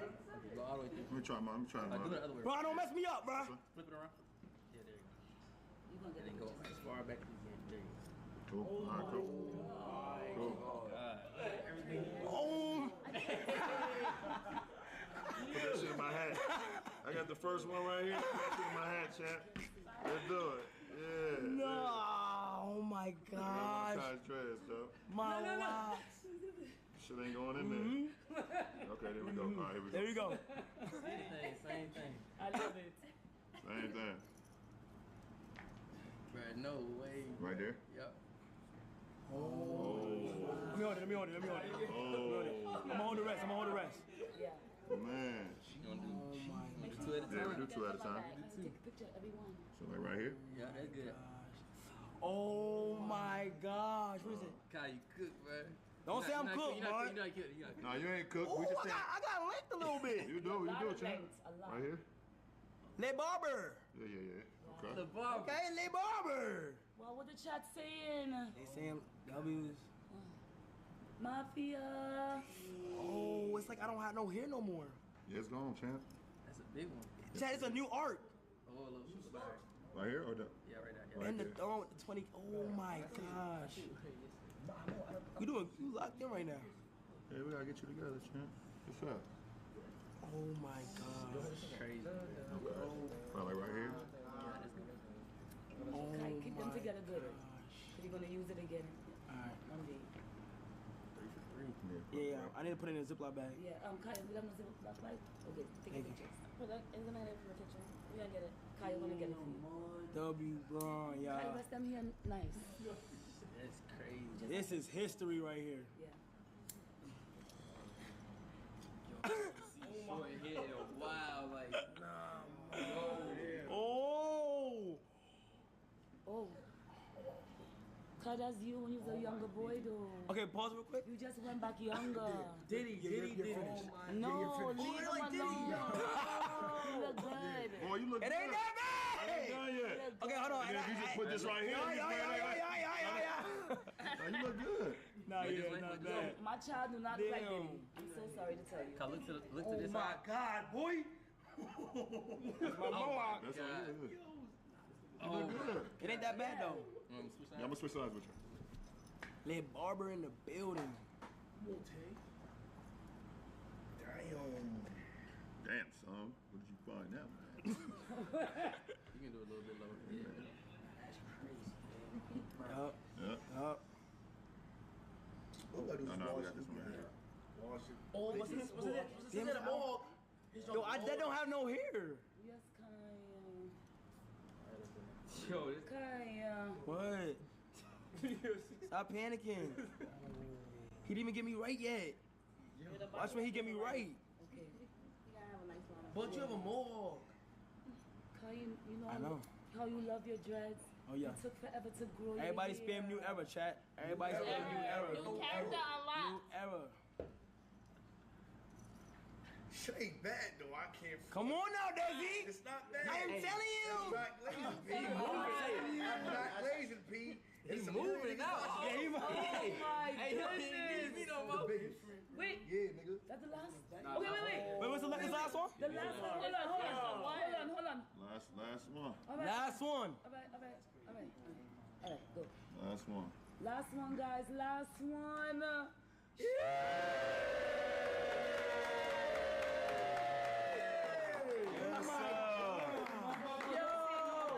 Oh my God. Yo, chat. Oh my gosh. Where my phone at? Where my phone? Let me get a Let me get a selfie. Let me get a selfie, bro. He could get. Why you keep trying to sit? Yo. Oh my God. Is somebody put it? Anybody? I got you. I'm gonna get your Ziploc bag. Whatever you was trying to say. Nobody. Oh, we had 1 million viewers. 1 million? Oh! Yes, The biggest. The biggest. Oh yeah. It's the biggest. Yeah, sir. That's perfect right there. The biggest. We at 1 million. Yo, that's the first time. 1 million views. You can put it like that. I'm back. Hold Hold it, can you Yeah, let me just. I'll look out for you. Now he gonna do it. Now he gonna fix it up. Taper fade. Oh my Taper, god. taper, He don't look bad though. You gonna do it? No. Oh my gosh, bro. First English streamer to hit a mill. Wow. You look good. Little fro with the, you know what I mean? Wow. This is crazy. That W, LeBron, Raymond, James. Yeah. One more thing. Yo, handsome, you gotta bring it home. All right, here we go. So you gonna bring it home? Yes, sir. This is what we call motivational speech. All right. So I'm gonna play an instrumental. All right, you cool. try to motivate anybody out there. Now this one's gonna mean a lot because you the last one. All right, cool. Say hello. So you gonna talk to anybody out there that's doing everything. Motivational speech. All right, Here we come go. off the top of the head with this one. Yep, top of the dome. That's crazy, bro. If you was here, say you was here, y'all. Bring it home. 3, 2, 1. But we're gonna start off like this. If you somebody growing up without a mom, without a dad, without siblings, without a passion, without a goal, without life in general, bro, it's not over for you. The man above never gives us more than we can handle as individuals. No matter if you're a female, you're a male, no matter who you are in life, everyone has a purpose. You just have to find that purpose and then tap into that purpose. You're gonna need somebody. None of us can do it by ourselves. And this is a true testament of the last 30 days that we've seen someone not be able to do it by himself. Lock in, believe in what you believe in. Nobody else matters. You have to hold yourself accountable. You have to hold yourself to your truth. You have to hold yourself to your beliefs, and always believe in the power of the man above. Because nobody in the history of life been able to do it by themselves. Nobody. Don't worry about the haters, they ain't shit. Don't worry about the naysayers, because they ain't shit. Whenever you feeling a way about yourself, you look in the mirror and you say, you are the only thing that matters. There's a good quote by Theodore Roosevelt that I always believe in and I always look at. It's called The Man in the Arena. And the basis of the quote is about all the doubters and the naysayers can say everything that they want to say, but they have never stepped inside the arena, so they don't even know what it feels like to have blood, sweat, and tears. So how can they tell you what the hell to do if they've never done it? Right. Yes. At the end of the day, be true, be loyal, be perseverant, and just love yourself, man. King James signing off. Oh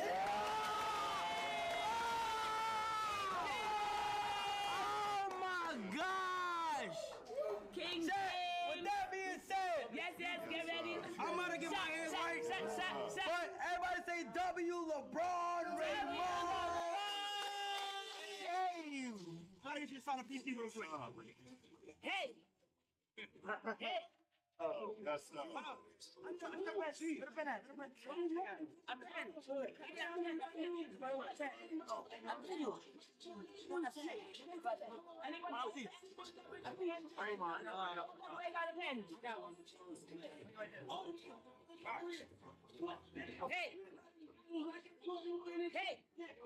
I need somebody to crochet. Crochet, yep. Everywhere I go, my son will be with me. I love this guy. And y'all, when y'all see me, you can touch it. And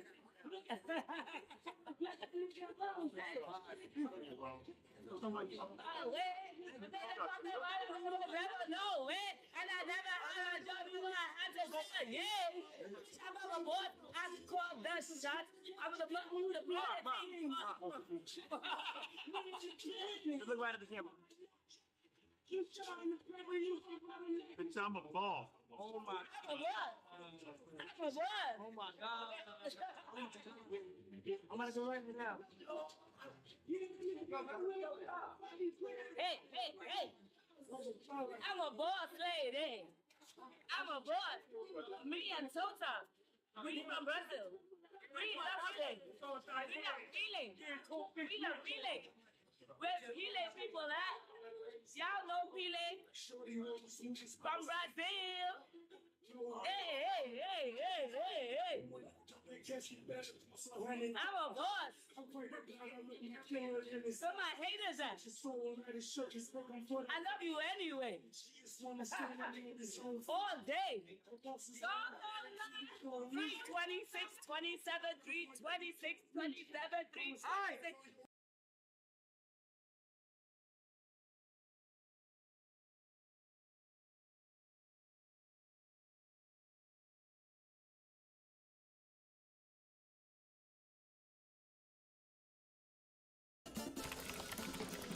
Souls-like is a game that's kind of like Dark Souls. Maybe that means your character can roll around.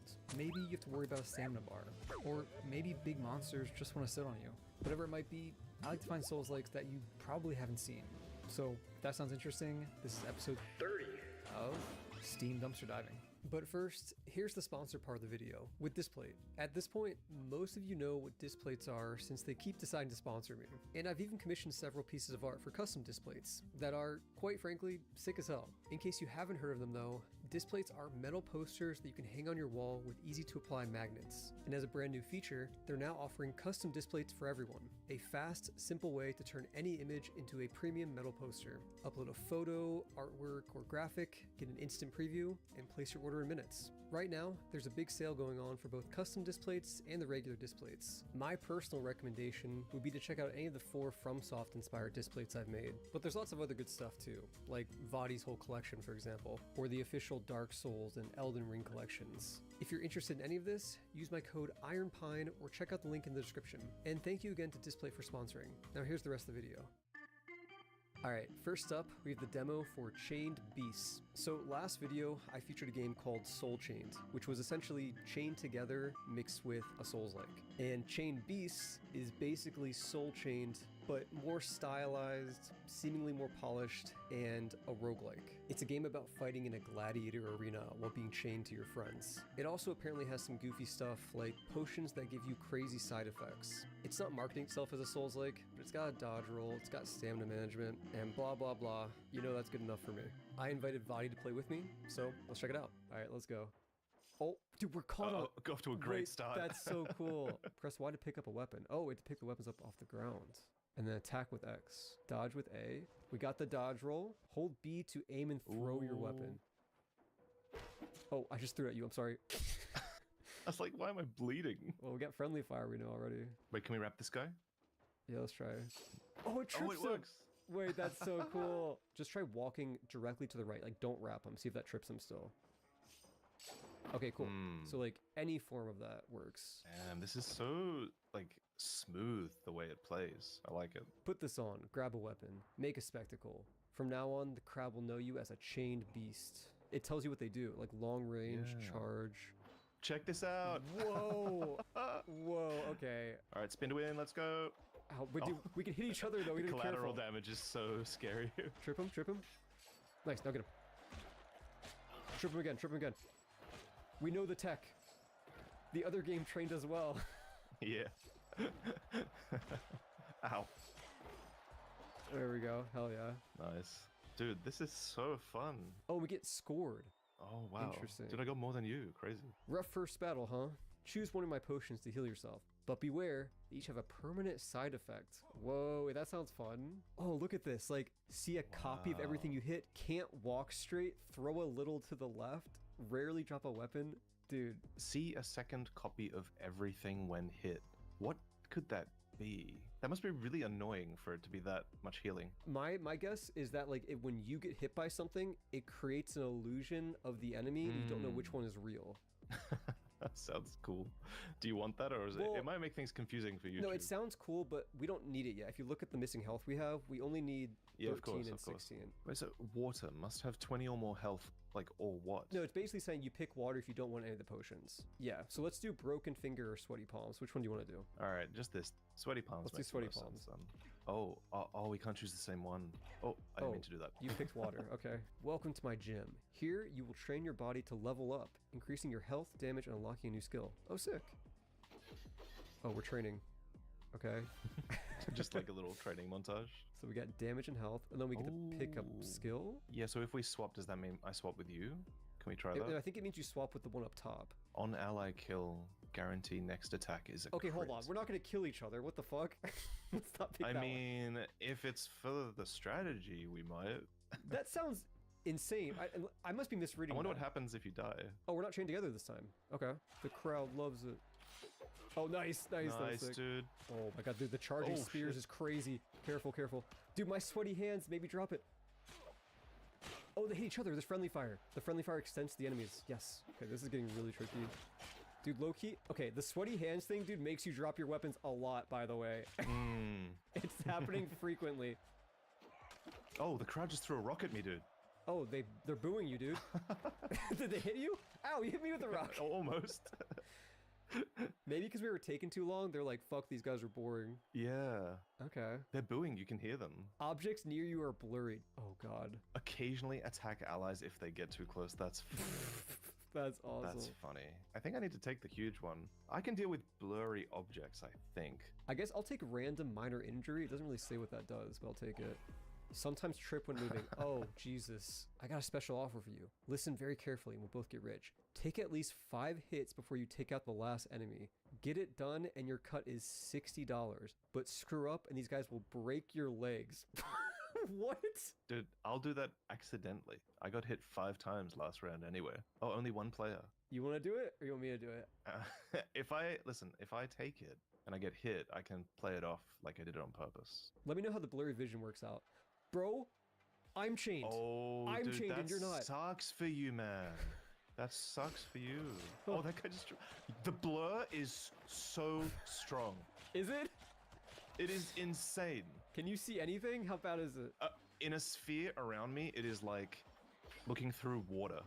Oh, fuck. I cannot see the movesets of characters right next to me. This chain is rough, by the way. Dude, I'm just tripping randomly. This sucks ass. I can't see the weapons I'm picking up. That's the really bad thing. Like, I cannot see the weapons that I'm picking up at all. Yeah, and you have that, like, forever now, by the way, I think. Dude, the tripping and sweaty hands thing is actually so bad. I can't describe to you. How many hits have you taken so far? You've taken 4. You've taken 4. So you're gonna get it. Yep. No, wait, don't kill him. Don't kill him. Oh. No, dude, you didn't take the last hit. You didn't take the last hit. They're gonna break your legs. I'm sorry. I'm sorry. They're gonna break your legs, dude. No. What does that mean? Walk with a big limp. I deserve it. Oh, we forgot. Oh, fuck. Well, have fun with that limp, dude. All right, dude, check out this shop. There's some really interesting ones here. Like this one, you can upgrade the chain so it deals damage when tripping. You can get like special weapons, like a fire sword. Up to you, man. We'll do the chain. Let's do the chain. Okay. Go with your intuition. So I'll pick the chain, and we have 30 left over. Let's save it. Yeah. I'm gonna take the can't walk straight one, I guess. So see the skulls, like I guess with 1 it means it rarely happens, but if you have 3 it means it happens all the time. Yeah, I think you're right. Or it's like an intenser effect for like... Exactly. Yeah. Okay, remember we have the chain passive, so try to... Okay. Yep. Oh, they've got different thrown weapons. Oh, wow. They have bombs. Got him. I'm spinning. Good shit. Nice. Oh. Easy. Man, I wish I didn't have this downside. It's so annoying. The blurriness? Yeah, I'm so happy I don't have that. I can't like space enemies. I can't see their animations. I can't see mine. Ugh. You're missing 44 health. I think just take it. Yeah. I'll take the limp. Okay, I got that. You have maxed out sweaty palms. Good fucking luck, dude. What? This feels like a boss. Oh, fuck, dude. Oh, dude. Okay. Can we trip him? Can we do the chain? I'm trying. The chain doesn't work. It pulls us. Okay, the chain doesn't work at all. I'm backstabbing. He turns really slowly. Just keep getting behind him is the trick. Please understand, every weapon I pick up, I drop immediately. Okay, I understand. All right, I'm punching. Okay. I don't even know if I'm punching. Oh, there's little guys on the right? Let's go... oh, fuck, dude. Counterclockwise, maybe? Yep. Fuck. This is a disaster, man. I can't see. I'm getting hit by so many thrown weapons, man. I'm sorry. There's so many weapons. I'm gonna throw them all. No, don't throw them at me. He hopped off. Wait, he hopped off. Get him. Okay. Oh, he's rolling. Oh, dude, they're forming like a line. It's a phalanx, dude. Dude, his rhino is still doing shit. Yeah, use that. Anger it. It worked. That's so cool. Oh, dude, the rocks are hitting me. The fucking crowd. Just use the rhino. Use the rhino. We gotta go over here. We gotta go over here. Okay, true. Anger it. Hey, come here. Oh no. Big, stupid rhino. Oh no, we're caught on it. We're caught on it. Shit. Rhino again, and then finish off the little guys, I guess. Maybe. I'm literally 1 health though. No, I tripped. No. Oh, I'm crawling. No, fine. Wait. Oh shit. Dude, pick me up, dude. Throw my body, dude. Throw my body. I can't let you. Okay. Unlocked pleb difficulty. We got so close. You down for another run? Absolutely. All right. Yeah. No, this first phase is not that bad. We just gotta like keep rotating around them together. Let's and we'll do the counterclockwise strat when enemies appear. Okay. Well, this time let's do clockwise. Clockwise, actually. Good. Keep going. Keep going clockwise. Watch out. Okay. My double vision. Oh, perfect, dude. Nice. Clear him out. I love this rhino, dude. I genuinely love this. Yeah, the mechanic is so good. Finish him. I'm blocking. I don't want to hit you. I think we got him. I can't see. Go north. We did it. Okay, going left. That's it. Oh, we're done. Nice. That was Holy okay. That was shit. okay. I wonder if that's the end of the demo or if like there's more. Oh, I'd be so sad if it was. Yeah. No. That's the end. Okay. That's one of the best demos I've ever played. Like, it ended at the perfect point. The art is so good, the music is cool, the gameplay is really smooth, runs feel a bit different. It just has like, it has so many fun ideas and gimmicks, but like, they're meaningful. Like, I think the chain works really well. Like, it's not buggy at all, which I think is difficult to do. I think the side effects of the potions are fucking hilarious and like genuinely like really interesting to think about and how like they affect your entire run. Yeah. There's so much environmental stuff with like throwing the weapons, using the rhino, like using the traps, using like everything in the arena. The way like the crowd's throwing shit at you, like they're throwing rocks at you, you have to like worry about that. Yeah, no, this is fun as hell. Also, like that was just a 2-player run. I imagine it gets even crazier in a 4-player run. Like 4 people chained together could be interesting. But maybe it's too chaotic for 4 people. I don't know. No, but like that's the thing that I liked about it. It wasn't a game that was completely defined by the chain, which was sort of surprised me because the chain itself wasn't always there. Sometimes you were chained to the arena, sometimes you're chained to your friends, sometimes it's both. Like the fact they flipped that around a little bit made it more varied and complex. 100%. Yeah, you love getting to the end of a game and just feeling like, man, I really want to play more. I'm sad that it's over. No, I genuinely do want to play more. I mean, I got time to go again. Do you want to do another one for fun? Really. Yeah. Fuck it. Unironically, like. All right, I'm down. Okay, so me and Vadi played a couple more rounds for fun, and even on run 3 and 4, we were still seeing new arena layouts and chain configurations. Like this one, where we were both chained to an iron ball that would roll around. That shit's really cool. This round was also cool because Vadi went down, and then I got super tangled around one of the pillars in the arena, and you could see the chain wrapping around it and like affecting the battle and how I had to adapt to that and untangle myself while fighting. I love shit like that. Speaking of Vadi going down, we also found out that when you're down, you can crawl around and keep throwing weapons from the ground, so that's a really fun feature. After I was done playing with Vadi though, I still wanted to play some more, so I invited some other friends to play. When I was playing with my friend Shar, I got the left eye damage potion. Oh my god, dude. Oh my god. Oh, this is so weird. Why?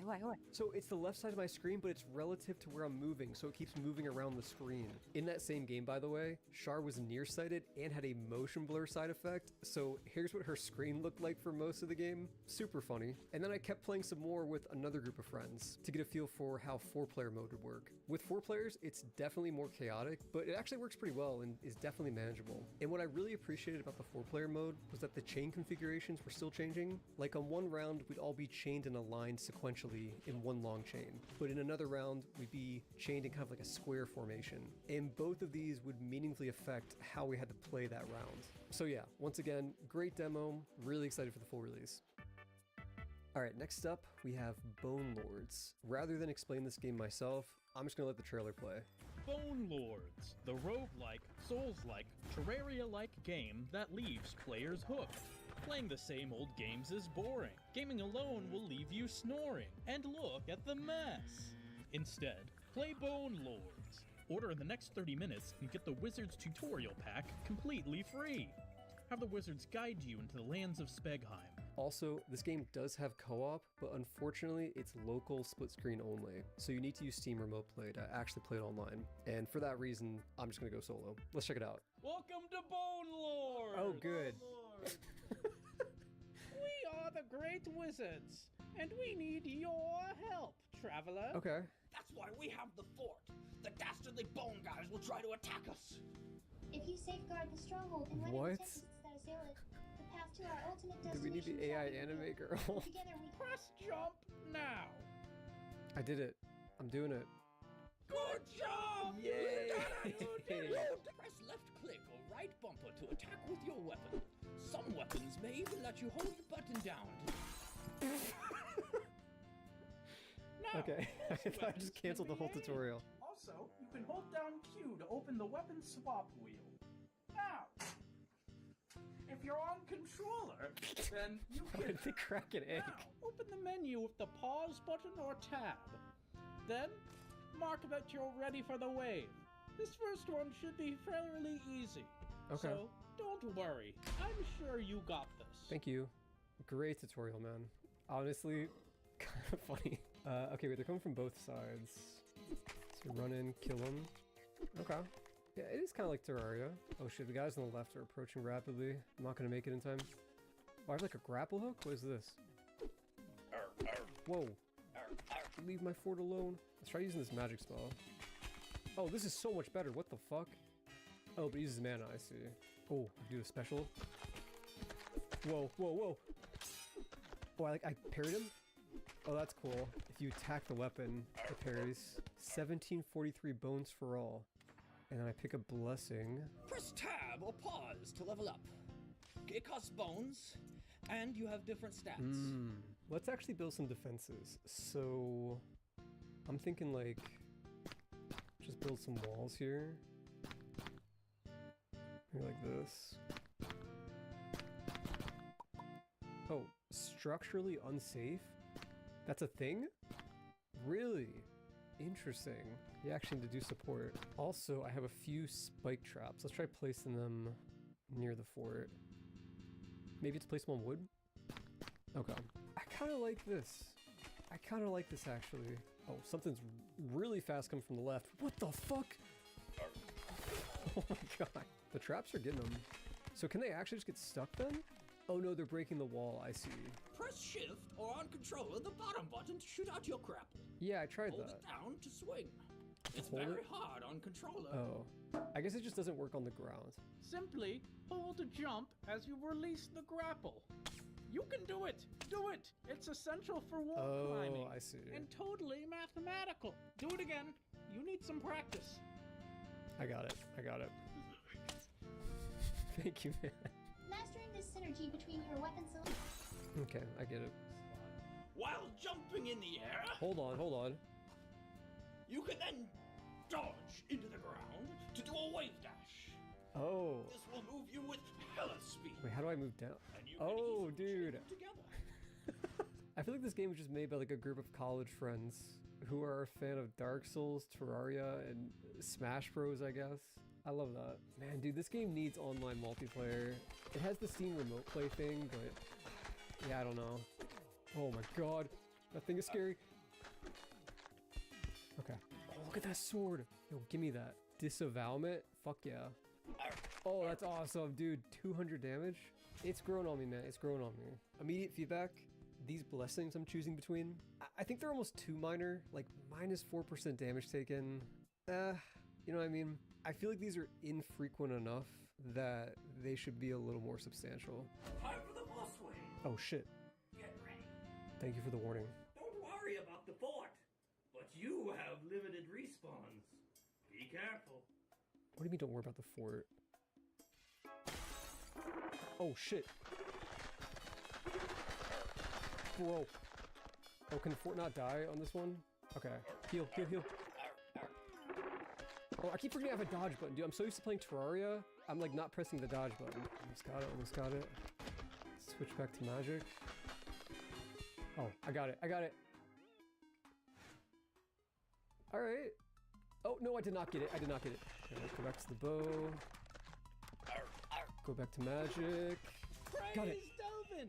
You beat the boss! What's going on? Wait, don't go! I need to tell you more! No! Wow. Oh, now we're in the desert. Honestly, really charming tutorial. Oh, the shop has way more things. Guns in the shop? Let's try the flaming globes of Sigmund. Here, let's check it out. So it's that. Oh, they get bigger. Oh, I really like that. Oh, I really like that. Look at that. And then the special attack is like charge it up, I think. Oh, how big can you make it? It's still getting bigger. Oh, okay. Apparently that was the limit. All right, let's start firing. Oh, perfect, perfect. Oh, I love that. Yes, the last one got him.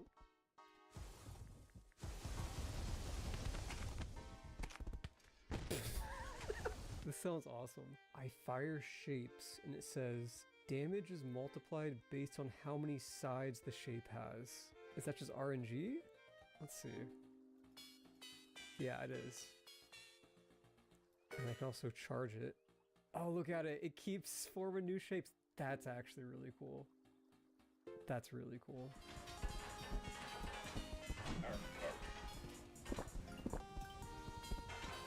Woo! Congratulations on defeating the Bone Lords. So after I beat the game in my first run, I did one more run, but in co-op with a friend, using the Steam Remote Play. And I think Bone Lords is very charming, in no small part because of all the wizard live action tutorial stuff.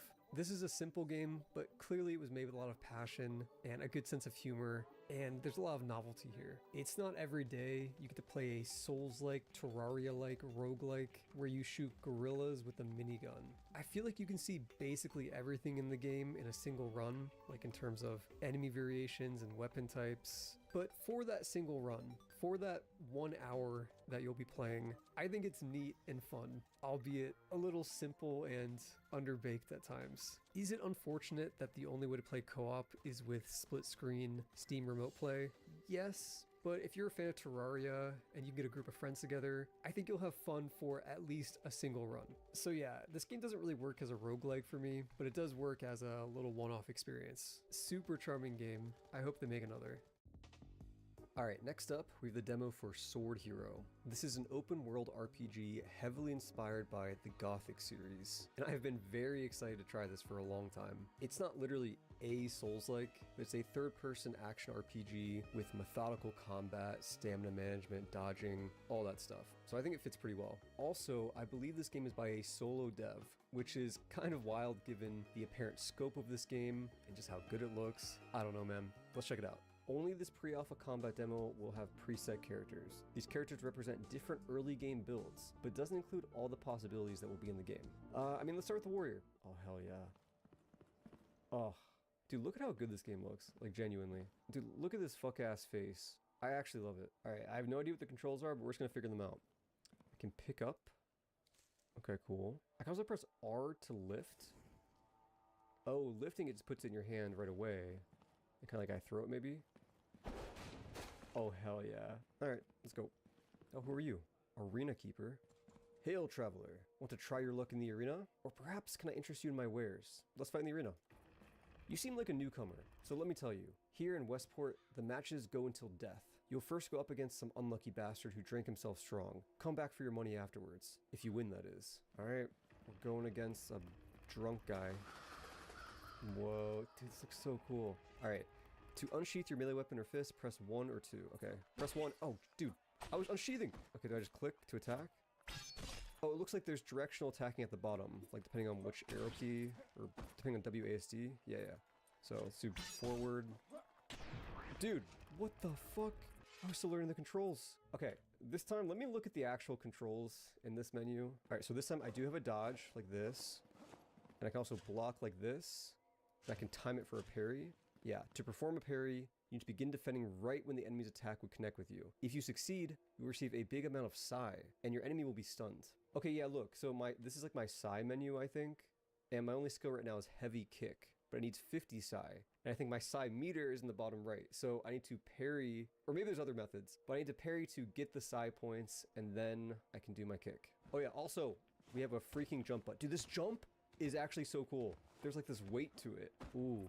Oh, Oh, his health. Okay, different health values for different body parts. Got it. Oh, there's spikes on the wall. Can you kick them in the spikes? Dude, I bet you can. Okay, okay. Can't get too excited. Let's just focus on attacking right now. Oh! I just one-shot him. I think I did a heavy attack? Yeah. The basic melee combat is built on directional attacks. Yep. Based on the direction that you're moving. To chain attacks together, consecutive attacks need to be done in different directions. Okay, that's important. So I can't just keep attacking like right, right, right. I need to go right, left, right. As an advanced technique, damage calculation takes the physical speed of your weapon into consideration. So if you rotate your character together with your weapon, you achieve higher damage. That's crazy, wow. So the game is saying I can attack from left to right like this normally, or I can shift my camera with it. And that will apparently deal extra damage. I don't know if I can do that while I'm locking on though. Huh. Anyway, we can loot this guy, it looks like. He has 5 gold and 2 bottles of beer. I can lift him. Oh, that's so cool. You just pick people up. Wait, can I throw him? Oh my god. Wait, can I throw him into the spikes? Dude. Oh, this game was made for me. This is just the combat. I'm like already really impressed by this combat system. And this is just like one slice of the game.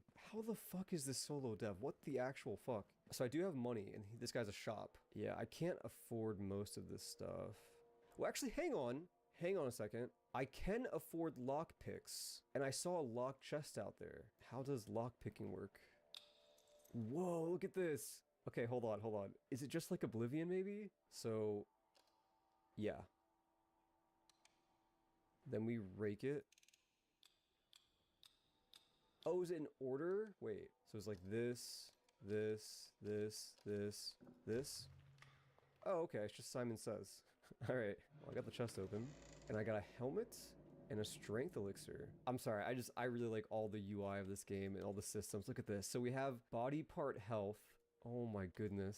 Yeah, because I think you can lose body parts, but like not die necessarily. I'm heading out for the next round. I'm bringing this torch with me just to chuck at them.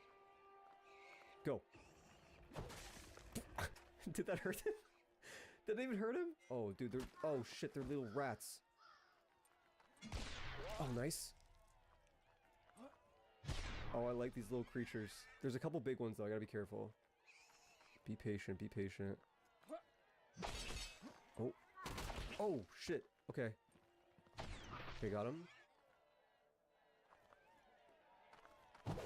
There we go. Oh, dude, that's a great way to pull aggro. Oh, never mind, they all came.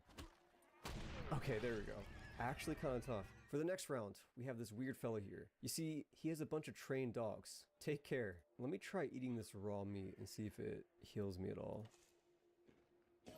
Nice, okay. Alright, round 3. Wow. Guy with trained dogs. That seems scary. Dude, I'm fighting Capper Demon. Oh, fuck. Oh, they have a lot of health. Wow. Okay. Oh, I did the chain attack? That was sick. Oh, but I have my, my kick charge. Okay. Yep. Dodge to the side. Kick. Yes! It worked!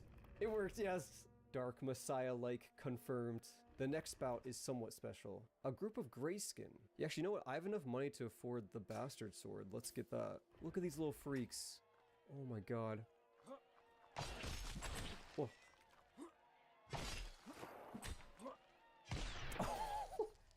Dude, I love the head just goes flying off. That's so awesome. Kick.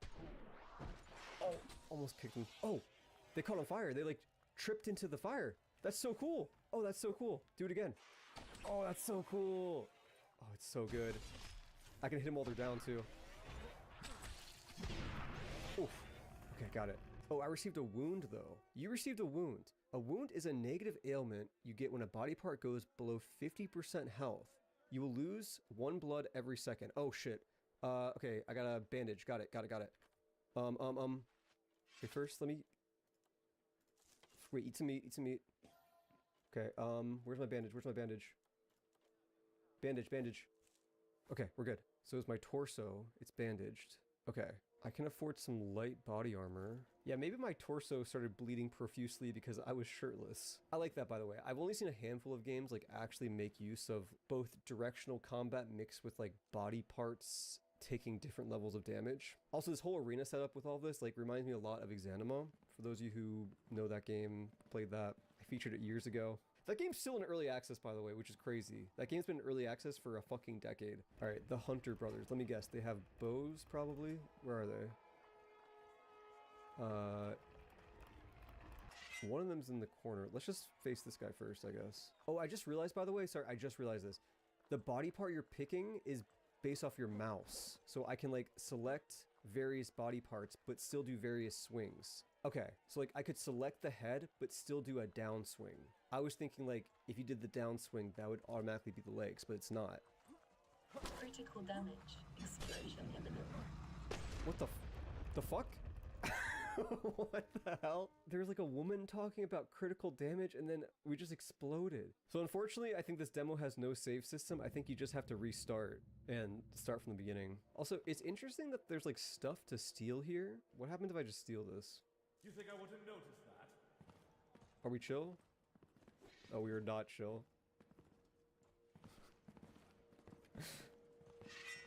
Oh no.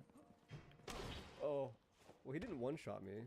Maybe I can actually kill the shopkeeper. Hold on. Oh, nice. The parry into kick true combo. Oh, hell yeah. Oh, hell yeah. Oh my god. Oh my god. I might get him. I killed him. I killed the shopkeeper. Okay. What does he have? Oh, he just got back up. No, I didn't get a chance to loot you. Be gone, scum, or I'll call the guards. Well, I feel cool for killing him. Unfortunately, this soft locks the demo because then you can't fight anyone. I probably could have looted him if I was a little faster. Let me try that one more time. Okay, so here, I'm purposely targeting his right hand because it's the one thing that's not armored, you see? Everything else is armored. So I think I can actually deal the most damage just by targeting his hand. Hell yeah. Oh! Oh my god, I got his entire inventory. You can get the entire shop from him. Unfortunately, I am still soft locked, but that's funny you can do that. Can I hit him while he's down? Maybe he like will actually die. Oh yeah, I just got experience points that time.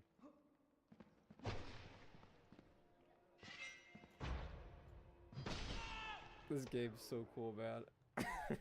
Alright, let me try to actually like make it farther into the demo. Just keep using heavy attacks.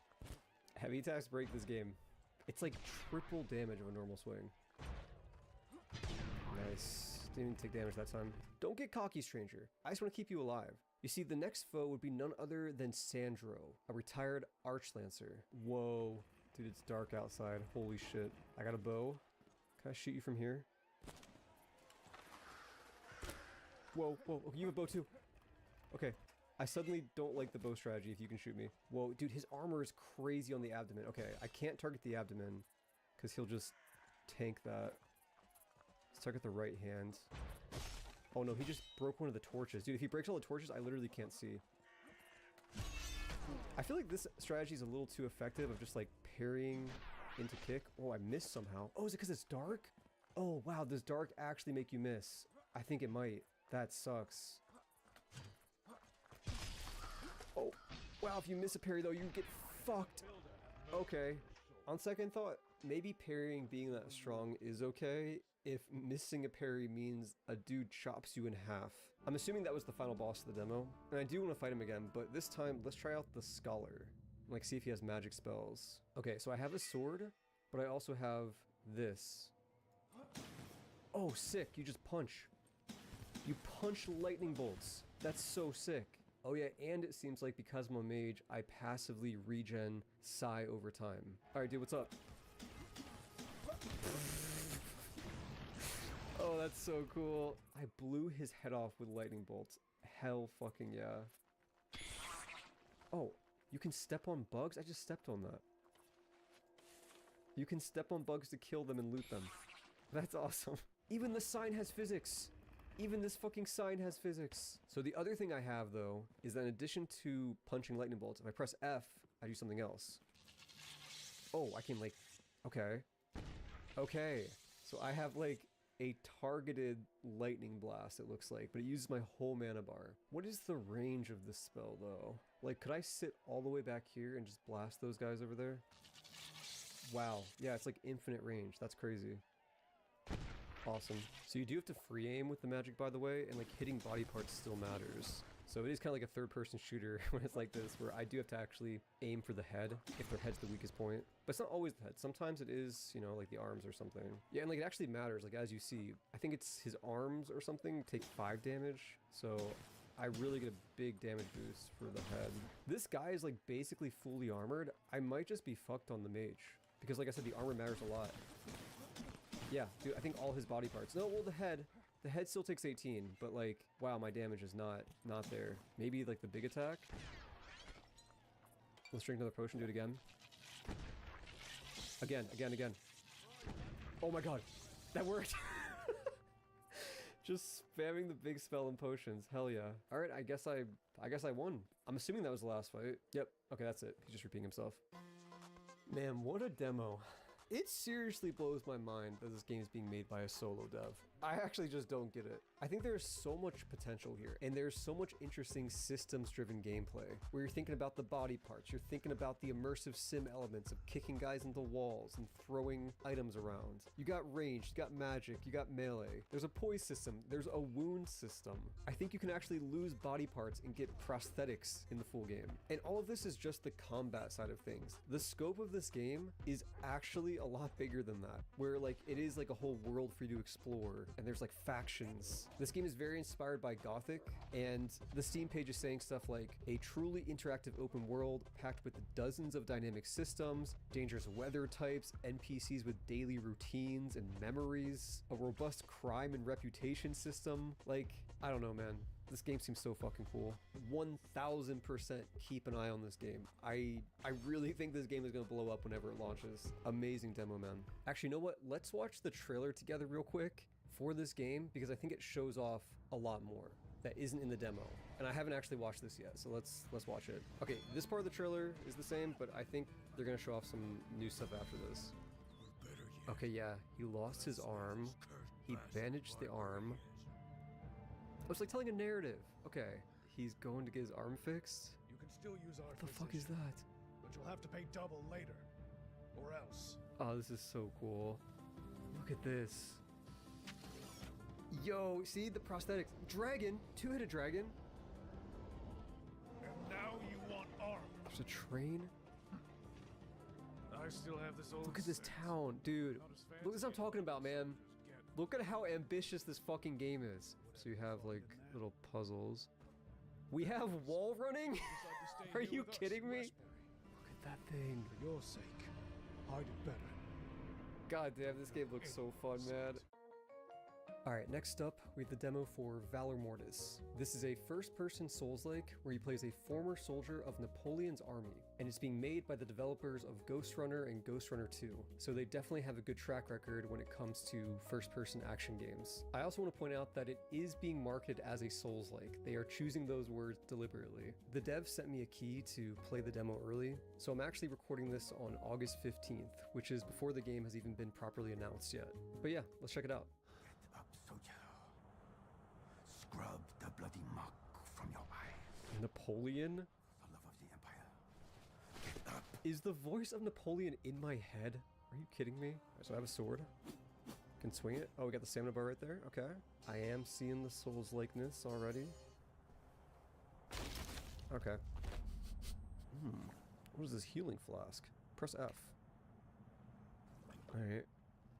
So we have green blood vials or whatever. It's cool. This game looks really good already, like visually. Oh shit. Enemy. What the hell's wrong with you? Alright, light attack, heavy attack, okay. Light attack like that, and let's try heavy attack. Oh shit. There we go. Oh my god. We wear the same colors for fuck's sake. Oh, he's my teammate. Get behind an unaware enemy and press left click to backstab. Okay. Sick. You can block with control and then dodge. Okay, let's try that. So let's try blocking first. Okay, blocking, you do take chip damage, and you lose stamina. Oh wait, actually the color of my health bar changed. Is it like Lies of P? Okay, it's like Lies of P. So if you block, you can like get the health back, and then dodging is just like you'd expect. Glowing item, very Souls-like. Note, also very Souls-like. Are you good, man? Oh, you're not good. I wonder if there's like parrying if I time it. Oh, yeah, there is. Okay. Yeah, so time block is a parry. A slow-mo parry. What is this? What is happening? I think that's a physics glitch. It looks awesome though. Whoa. Holy shit. Oh my god. Dude.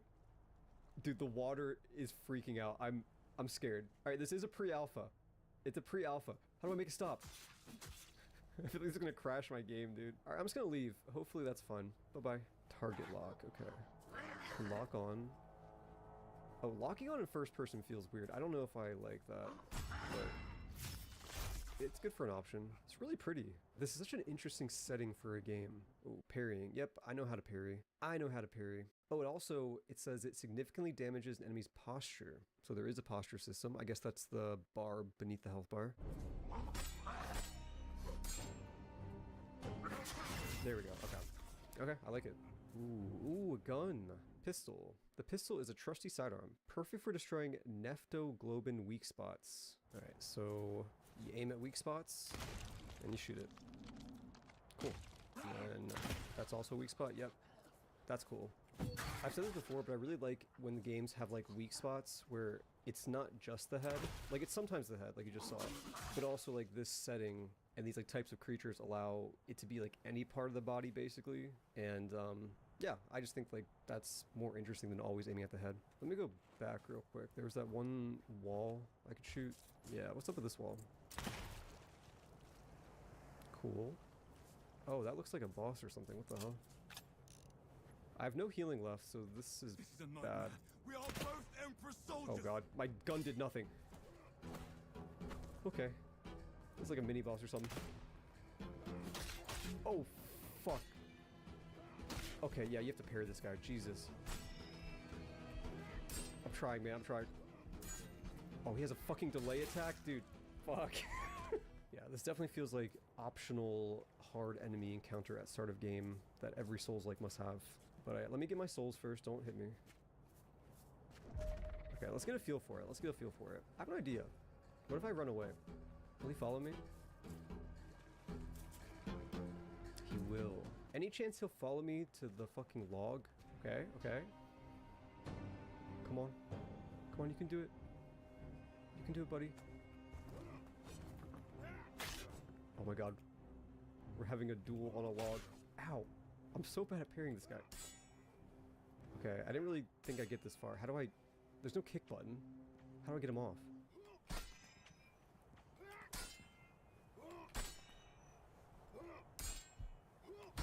Got it, got it. Oh my god. He's still alive. My fucking game froze! My fuck... Dude, it's a pre-alpha. It's a pre-alpha. There we go, there we go. He's still alive. You know what? No. For the love of God. Okay. Man, I kind of hated that guy. It's just something about the parry timing and just his movement felt awkward. What is this? Perfect soldier's epitaph. Dilated moments. It's an item I can equip. Holding aim with the firearm slows the perception of time but consumes endurance. Press space to jump onto highlighted branches. Okay. Yippee! So this is the bonfire. Cool, like hourglass lantern. I like that. And then you flip it. Okay. And we can level up. Okay. Okay, well this one gives me health. This one gives me endurance. This one says you will gain 10 maximum Neptoglobin sufferance. What the fuck is that? Okay, and I can equip the slow motion aiming now. Cool. Oh my god, dude, the game bugged out and just gave me $75,000. How did I even trigger that? All right, I'm gonna be nice and like kill myself on purpose, I guess. But how did that happen? Oh, interesting. Falling doesn't kill you instantly. I gotta splash into these trees a few more times, I guess. The splash sound effect. Unblockable attacks. Some enemies unleash powerful attacks that cannot be blocked or parried, identified by a red glow. And also, if you time it perfectly, you get a perfect dodge, which powers up your next attack.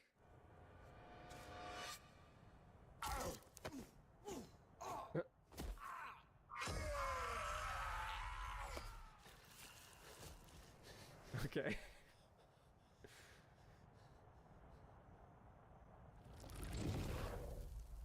the power of fire now. Hell yeah.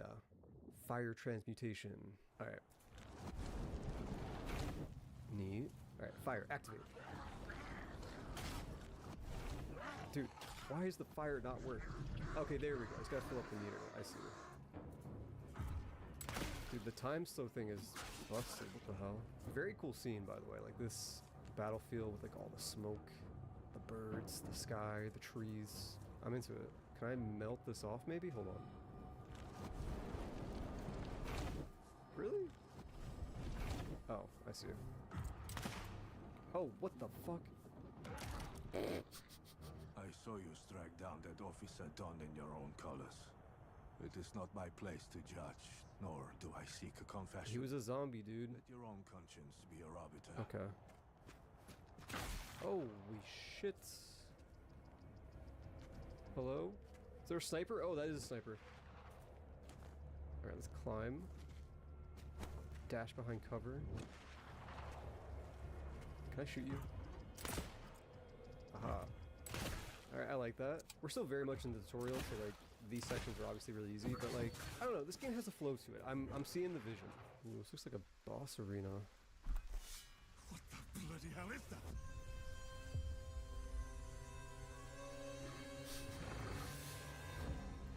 Whoa.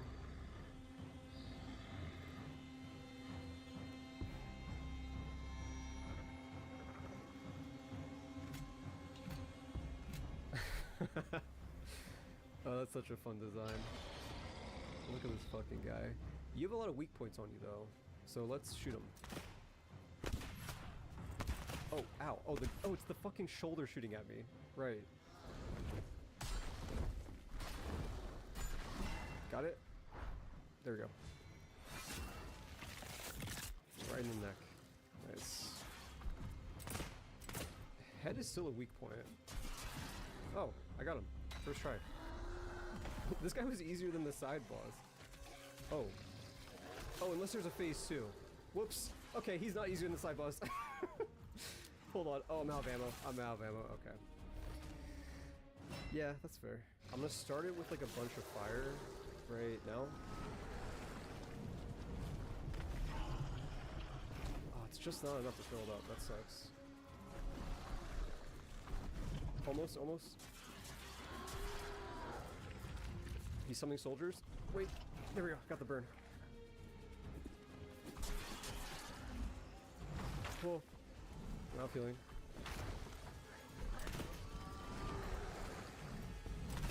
Alright.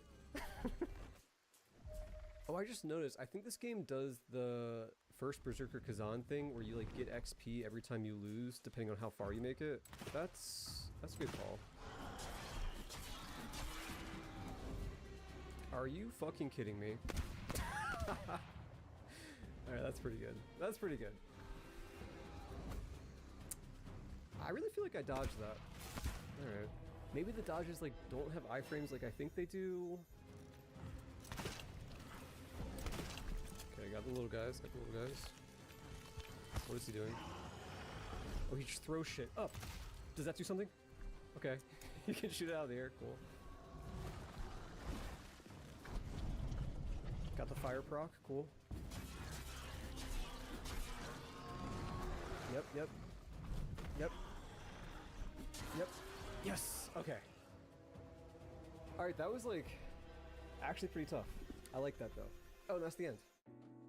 Overall, that was a pretty fun demo. I definitely didn't play enough to say if I'm like hooked or anything, but I think it's pretty easy to see the potential here and why this game works. I emphasize this constantly whenever a game is marketing itself as a Souls-like, but it's really important to set yourself apart from the pack and have some sort of unique hook. And I think Valor Mortis does succeed. The combination of first-person perspective with the setting and the interconnected world I think they're going for, that's a unique combination that I think works. And that's elevated by the track record and reputation of the developer. I think the narrow FOV might be an issue for some people, just in terms of depth perception, motion sickness, and just managing multiple enemies on screen at once. And I also think the dodging and parrying felt a little off or finicky at times, but I think this game has good bones. I think it'll be well received, and I had a fun time. Definitely one to keep an eye on, and I'm wishing the devs nothing but the best.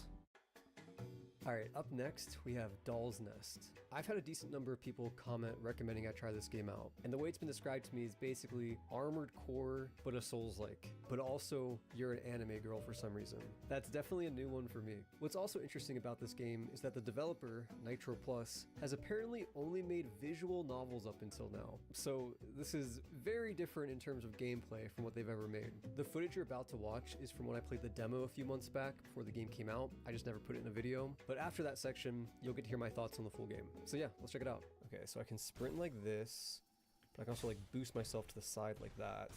And then I have the energy bar at the top, which is like essentially my stamina bar. Pretty similar to Armored Core so far.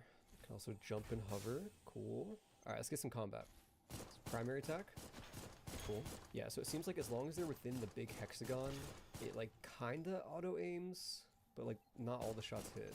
So I'm in some like destroyed lab, it seems like. Dude, these environments are big. This is cool. I was expecting something like a little more on rails than this. Die. Is it gonna fight back? Oh, it is fighting back. Yep. Okay. Very easy so far. Is that a weak spot I hit? Or did he just happen to die? I'm not sure. Oh, here we go. Okay. So I have a shotgun and a melee weapon. How do you change your equipment? Maybe you can only do that at checkpoints? That's my guess. Oh my god, dude, look at my look at my armor.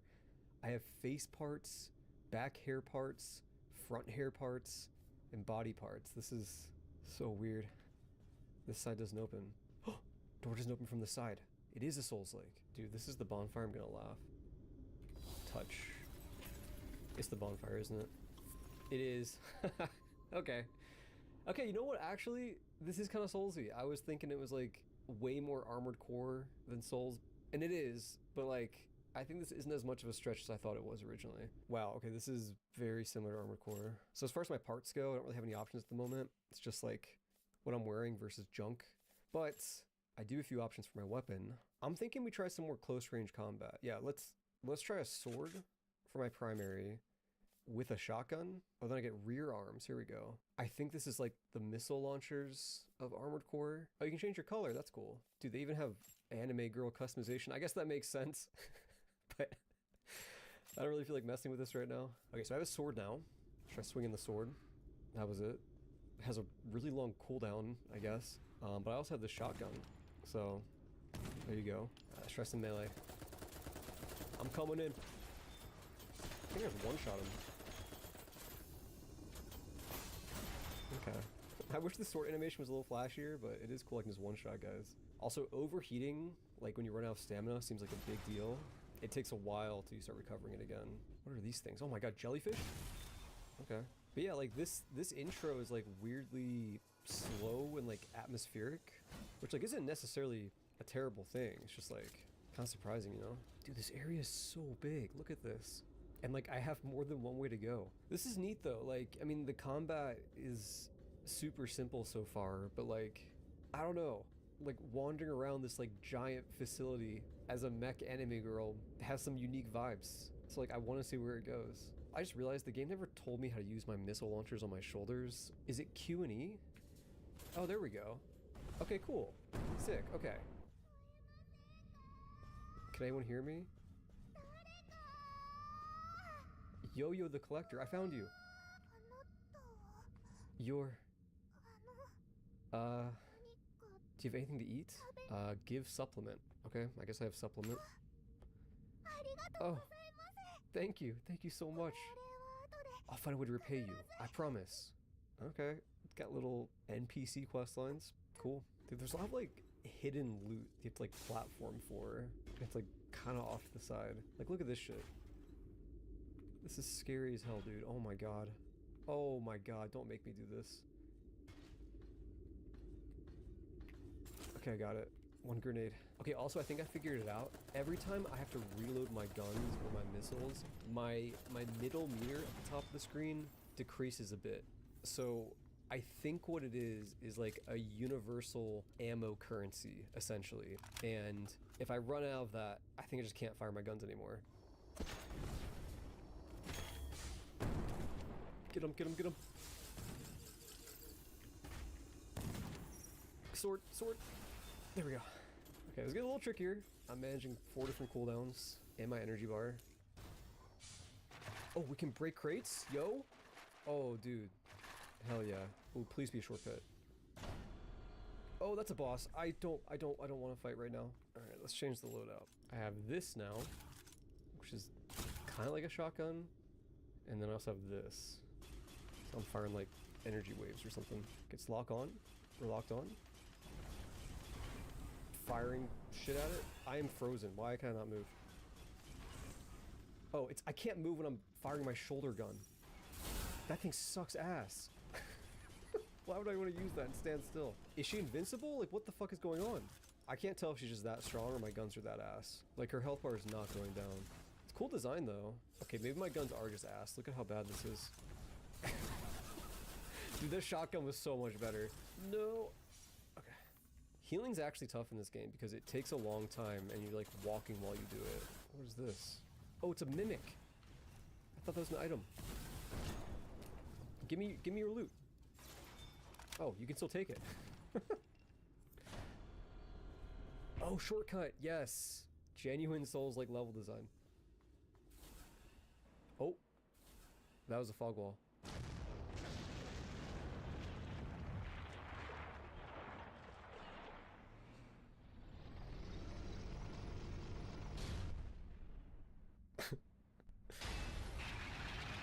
Hell yeah, dude.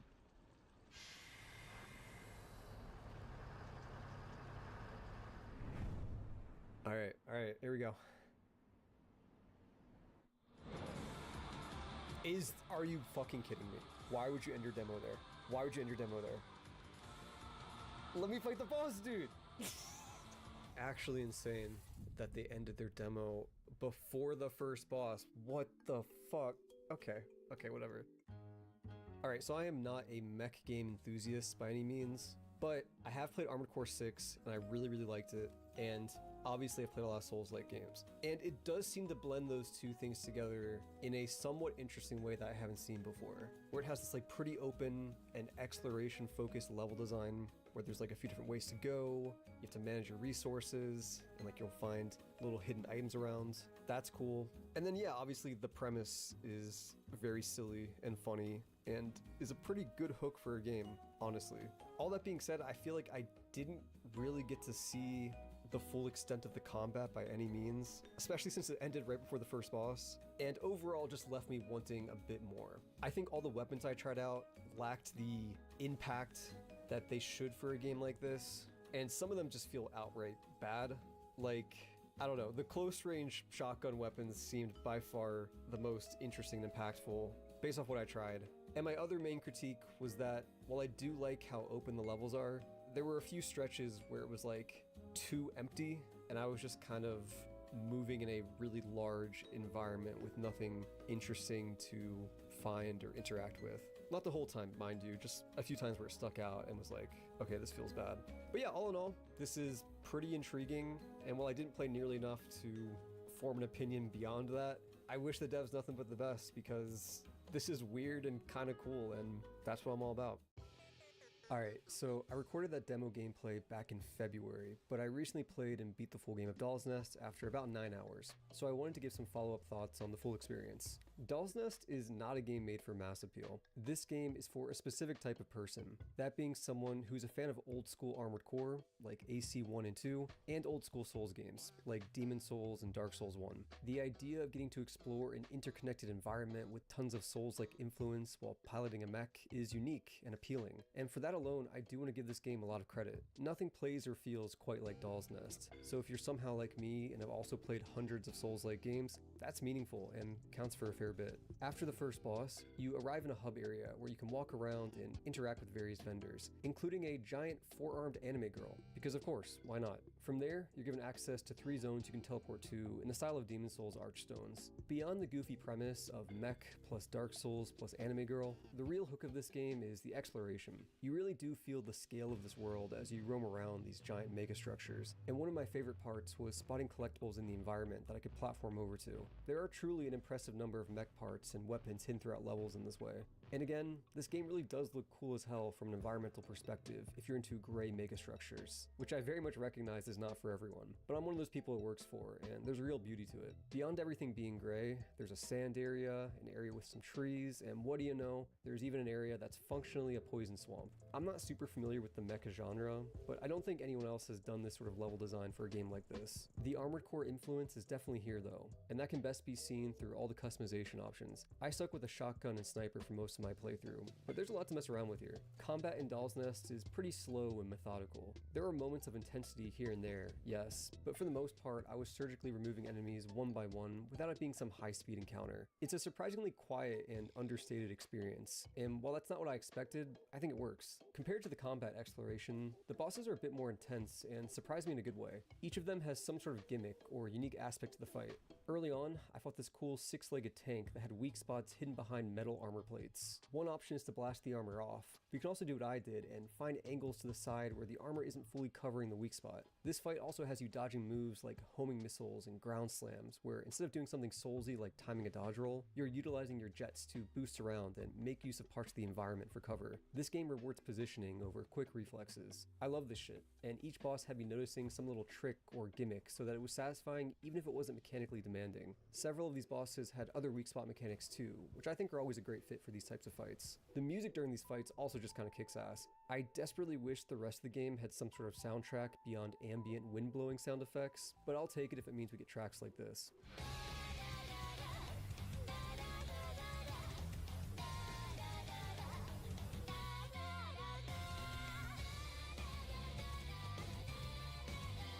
All that being said, I didn't like everything, and there is a sort of amateur feel to the whole experience. Like, the hook of exploring megastructures, while they look extremely cool, sometimes these areas are simply too big and too barren to actually be engaging and fun to explore. I mentioned this in my demo impressions, but it's even worse in the full game. There are long stretches where you'll just be holding forward as you dash through long, empty hallways. When you do encounter an enemy, they're often alone, and then you get right back to dashing.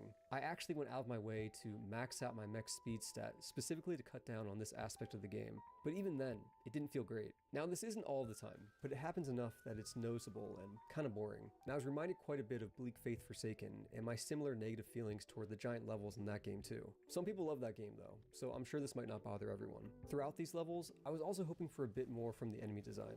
The enemies rarely demand anything more than strafe to the side and shoot. There are unique encounters here and there, but I wish there was a little more in terms of enemies that make you think about the encounter differently. Like a great example are these shield guys. I like how you can't just shoot them and need to dash around to hit their backsides. That's cool. That's somewhat interesting. Give me more of that. Let's not get it twisted though. I still do like this game. After a couple hours of playing, I accepted what it was going for and settled into a comfy rhythm of exploring and shooting. It very much offers a unique experience that didn't overstay its welcome, and I was compelled enough to finish the whole game in a single day. While I think it's tough to recommend to most people, I would say it's worth a look if you're an old school Armored Core and Demon Souls fan, and if you're patient enough to engage with the game despite its rough edges. Exploring environments like this with a highly customizable mech is ultimately just a fun time. The way this game blends genres is awesome, and while the execution left a bit to be desired, I think it's cool as hell that a game like this exists and was made by a team that had only made visual novels up until now. I hope these devs keep experimenting and dabbling in action games, and if anyone else wants to take inspiration from Doll's Nest and make another exploration focused and soulsy mech game, that would be fantastic. Cool game.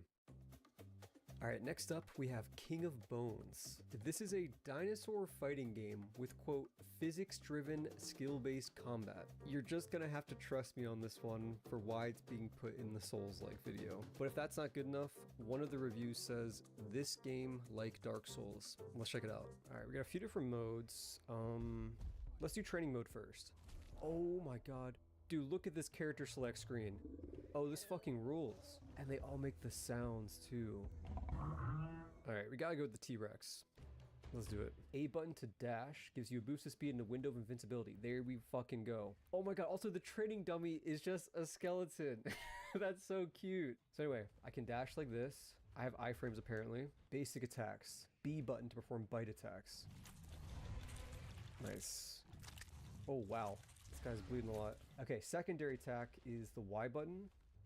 So I have like this. Looks like I can charge it? Interesting. Oh, fully charged attacks deal more damage and stun. Oh, cool. Oh yeah, it looks like there's like a stun meter below the health bar, I think. Oh, I see, okay. So you start dashing and then you release it. that's cool. I like that a lot. I really like that. Okay, okay. Oh, you can knock them over like that. Okay.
This game might be cooking. When you're knocked down, you're struggling. Oh. Wait, okay. So when you're knocked over, you just spam the A button. Grabbing. Press and hold basic attack to grab. Wait, what? Oh. Okay, hold on. You can tear it apart? Wait, what? You shake the left stick back and forth, you tear them apart. Oh my god. Wait, what is the point of that? Tearing apart dinosaurs creates a meal you can eat to heal. Okay, it's a mechanic. That's awesome. Press X button to eat. Oh, there we go. There we go. It's going to bones. Oh, I like this game a lot already. I really like this healing mechanic. Look at this shit. That's actually so fun. And like, I feel like there's a lot of potential, like just mechanically, to like have to deal with that. You know what I mean? Like, healing in a game like this seems like a potential struggle because you have to like, you know, tear them apart, grab them, eat them. Like, I don't know. Okay, I think I learned all the controls. I think that's it. Oh, L1 is the roar button. No clue if that does anything mechanically, but that's rad as hell. Look, it blows the leaves back. The roar is so powerful, it blows back the leaves. I don't even consider myself a dinosaur lover by any means, and I'm really enjoying this, but like, dude, if you're like a dinosaur lover, like imagine like a little kid in their dinosaur phase playing this game. Holy shit, dude, this rules. Okay, wait, hold on. You have like a close-up view? This is such an interesting camera perspective. It's like almost first person, but not. All right, let's enter arena. Let's do King of the Hill first. There's so many choices. Let's go random. Let's go random. I got Velociraptor, okay. Dude, some of these dinosaurs are like so much bigger than the other ones. I'm curious how that's gonna play out. Like if I'm a tiny Velociraptor and like a T-Rex shows up, like I'm just gonna get my shit rocked, right? Because there's like physics here. Spill blood in the marked areas to capture them. Okay, so this is a marked area. Oh, look at them go. Whoa, dude, and the trees even bent. Jesus. Dude, I'm like scared to get in there. I feel so weak right now. It's like a little Velociraptor. Okay, get up. Just bite their ankles. Oh, is that one dead? Dude, they killed one. Wait, I can grab this one. Take it over here. Does this count? And like tear it apart? Is this counting? Oh, I think it is counting. So you have to spill blood in the area to like capture the zone. And even like a dead body counts as spilling blood. It's like, it's almost like Splatoon in a way. In a really vague, fucked up way. Headbutt. Whoa. Okay, wait, you don't have a headbutt with this guy. You fucking launch yourself. Oh shit, you can get on their tail! Oh my god, this is awesome. Oh my god, that's so awesome. I killed him. I fucking killed him. Take his body. Oh, dude, I love this. Oh, he fucking just fell in half. Yeah, whatever. Dude, they're all coming for me. I can't get away. Dude, he wants me so bad. Fuck. See, this is what I'm talking about, the healing thing. It's actually hard to heal because I gotta grab it and like eat it on the fly. It's like a drive-through. I'm starting to understand why Velociraptors were such a threat. Oh, fuck. I died. Consciousness fading. Oh, shit, I missed the button. I didn't even see that. There was a button pressed to revive yourself. But that was fun. That was fun. Let's try a different mode. This mode sounds really cool. Start as a baby dinosaur and fight every species in the game, starting with the smallest and getting larger as you grow. That's such a fun idea. Wait. Oh my god. I'm in an egg. Grow as fast as you can. Okay. How do I get out? Oh, hit the A button? Alright, I guess I'm a baby. So I have to defeat every dinosaur in the game, starting with this guy. Charge him. Oh my god, he's on my back. Get off my back. Is he attacking me? I think he's actually just stuck on my back, dude. Oh no, he is biting me. Get the fuck off me. Okay, my strategy with the Triceratops is try to just land the charge attacks. Like that. Just keep charging into him. Oh my god, that's so satisfying. Oh, nice, dude. Launching them with the physics, that'll never get old for me. Oh, he got me. Wait, wait. I'm back, baby. We're back. Wow, I got a full heal from that. That's crazy. Maybe it's like once a match. Oh shit, run! Grab some food, grab some food. No, eat it, eat it! No! I can get back up. Oh, it's way harder this time. I got it though. Dead by Daylight Generator Revive. Dude, like at its core, this game is like actually tricky because like some of these dinosaurs are really, really aggressive and it's genuinely hard to manage your stamina to counter how aggressive they are. So like part of me is joking, calling this Souls-like, but like, I don't know. The stamina management is real. No. No. Oh, fuck. I got it, I got it. No, I got it. Why'd he kill me? Oh, I was too slow. All right, I made it pretty far though. Endless waves of enemies. Let's try Onslaught. Let's try that. This is like the last mode. Let's bring up my boy Yangchuansaurus. Wow, I'm so fucking fast. Look at me. I am speed. Another way to think of this game is like, imagine a fighting game with no concern for balance. Because like, obviously, a fucking T-Rex and Yangchuansaurus is better than some little guy. But like, who cares? It's awesome. That's how it is. Guys, I'm gonna say it. I think the T-Rex is overrated. People put him in S tier, but he's like B+ at best. Oh shit. Okay, so for this mode, every wave increases the number of the opponent. So first wave was 1 T-Rex, wave 2 is 2 T-Rexes. All right, I don't know if I can do 2 T-Rexes. I'm sorry for shit talking you, T-Rex. You're actually really cool and powerful. I didn't mean it. You headbutt them, then curb stomp them. That's how we do it in the fucking Jurassic era, baby. 3 T-Rexes. Shit. This is a fucking gank fight, dude. FromSoft in their gank fights. Dude, imagine getting jumped by 3 T-Rexes. Like, that's not happening. I'm out of stamina. It's over. It's over. Okay. I'm just gonna die on purpose. I don't really want to keep fighting. All right, last thing I want to try out is spectator mode, which seems like, honestly, this might be the game at its best. Just like watching the spectacle unfold. Oh, wait, this is insane. Wait, this spectator mode is actually nuts. Hold on. There's 4 teams and I can put 5 people on each team. Oh, this is gonna be awesome. One of the teams is just all Velociraptors, by the way. The rest, I just kind of picked big dinosaurs. Hell yeah. The Velociraptor team. I'm rooting for him. I'm rooting for him. Oh shit. It's going. It's going. Oh my god. Whoa. What a beautiful thing. Whoa, look at it. The ragdolling dinosaurs adds so much to this game. I can't express that enough. I can control the play speed. Oh, I can speed up the game. 2 times speed. Go, dinosaurs, go. And I can left click B button to get perspective. Oh, I can just like change to the perspective of any dinosaur at any time. Slow-mo POV. You're getting fucking killed by a T-Rex. Who's gonna win? I have no idea like which team is who. Guys, the Velociraptors might be winning. Oh my god. Guys, almost everyone's dead. I think all the Velociraptors are still alive. Are Velociraptors just that good? Is this like historically accurate? Can someone weigh in? Oh, dude, there's geysers. I just realized there's geysers in the water. They keep getting popped up by the geyser. Oh, that's awesome. The game needs more stuff like that. They did it. Team Velociraptor did it.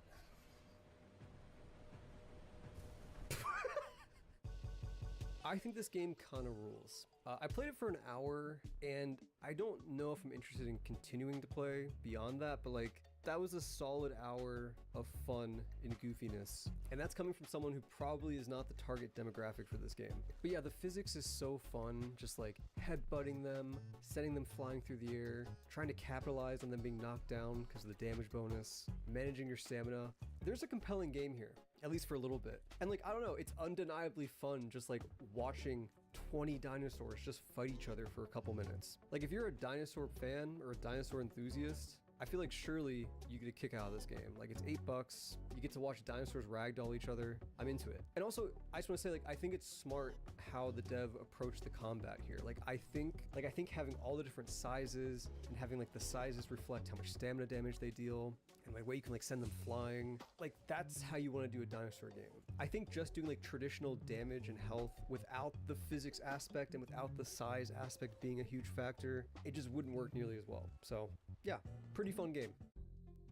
Alright, next up, we have Blades of Fire. So this isn't on Steam, it's an Epic Store exclusive, but it's an action-adventure game where he plays a blacksmith who forges his own weapons, and it apparently has quite a bit of Souls-like influence. I first heard of this game via a TikTok ad a few months back, and then after that, I completely forgot about it until a couple months later when I saw an article discussing how this game massively underperformed for the publisher, and that they were reporting something like 10 million euros in losses. So hardly anyone played this, and that's not a huge surprise given that it's an Epic exclusive, it looks like generic fantasy, and it has a terrible and forgettable title. But then I looked into it some more and was kind of shocked. I found out that the developer of this game is not some no-name studio. No, it's Mercury Steam, the developer of the Castlevania Lords of Shadow games, and most recently, Metroid Dread. These same developers even worked on Severance Blade of Darkness, which you might remember as the 2001 game that was Dark Souls before Dark Souls, that I put in episode 3 of this series. This all leads me to believe that maybe this game is more interesting than it looks at a glance. Let's check it out. Someone needs my help.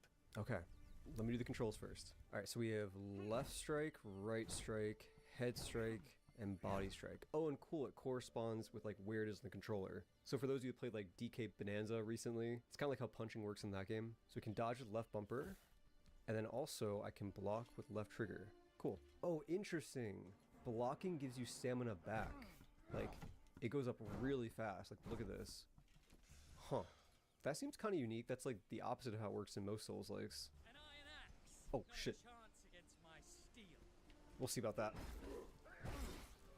This feels good so far, like very chunky combat. Oh, it's one of those games. The sliding through holes games. Oh yeah, also I can do heavy attacks by holding the button. And it does a lot of damage apparently. Dude, look at these things. They're like frogs? They're like frog snails. That's awesome. Can I kill them? Oh, you can. Oh, hello. You guys need help? Let's freaking go. What? My axe broke instantly. But thank you for the sword, dude. Your end is near. Here we go. Oh, oh! You just chopped their head off. That's sick.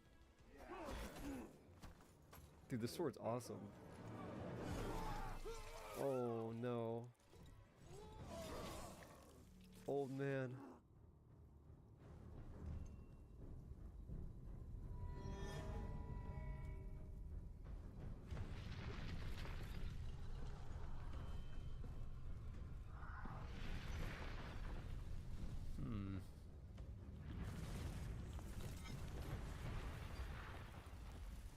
Roll credits, dude.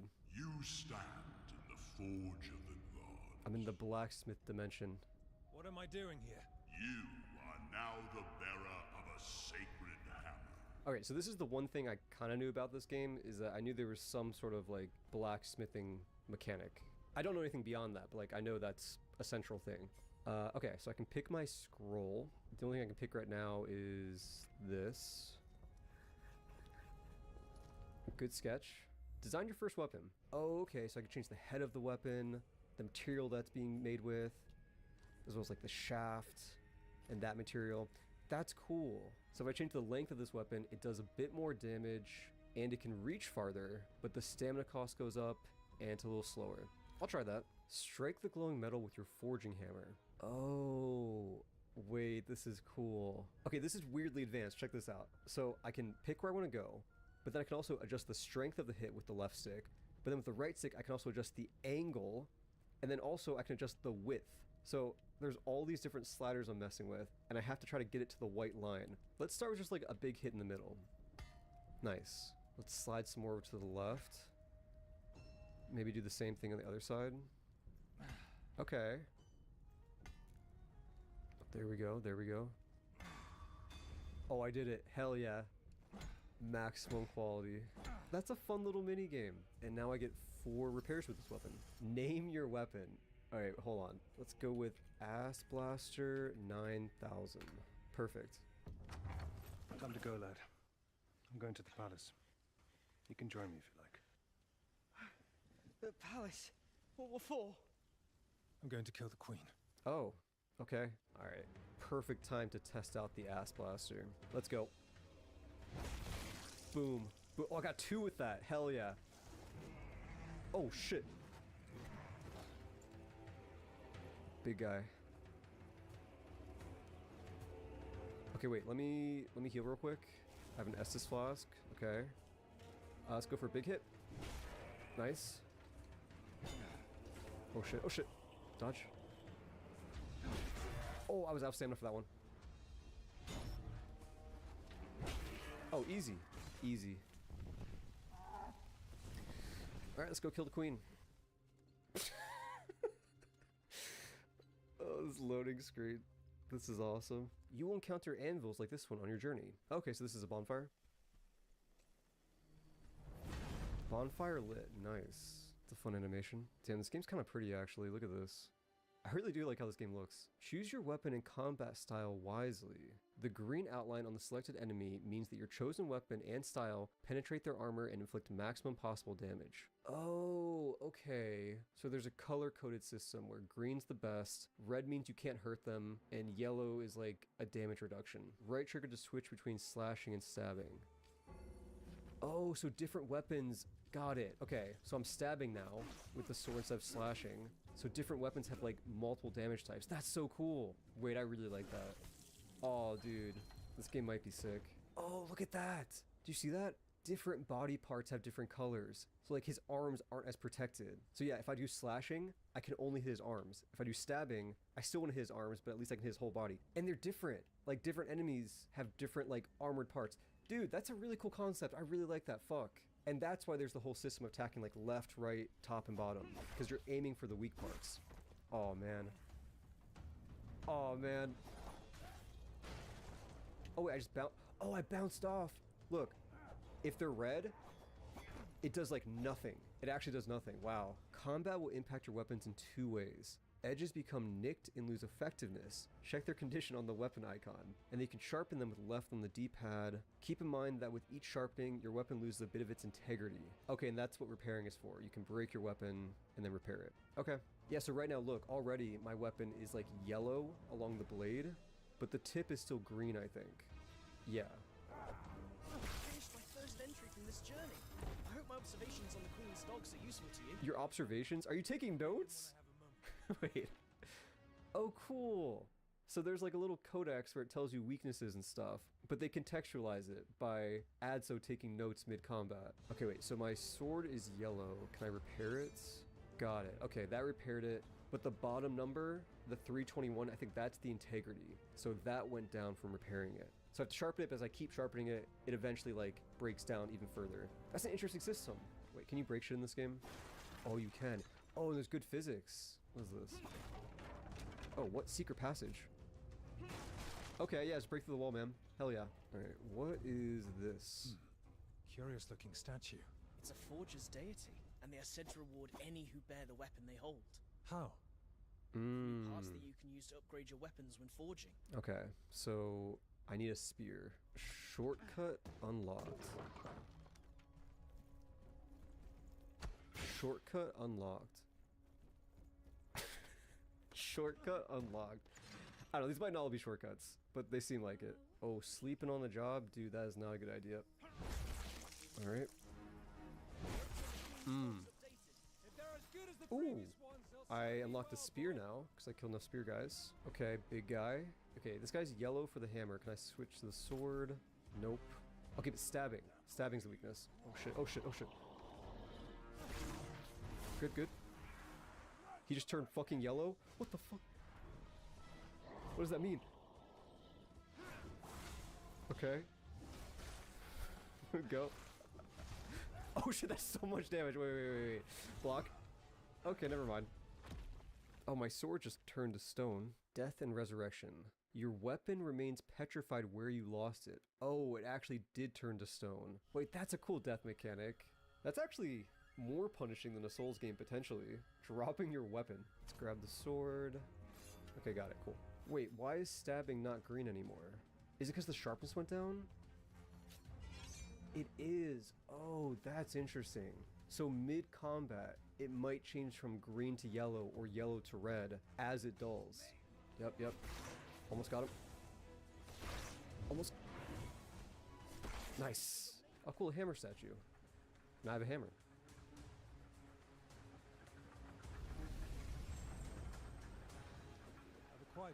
Nice. So yeah, I think doing that, it's not just like materials for the weapon, it's specifically like new customization parts, I believe. Okay. Nah, I'm just kidding. Let's do it. Actually, wait, let's not do it. It's red. Hold on. Can I stab him? Okay, I can stab and slash him. Let's slash him. That has higher durability. Alright, troll. Let's go. Oh, that's a lot of damage. Okay. Nice. Yeah, take notes, dude.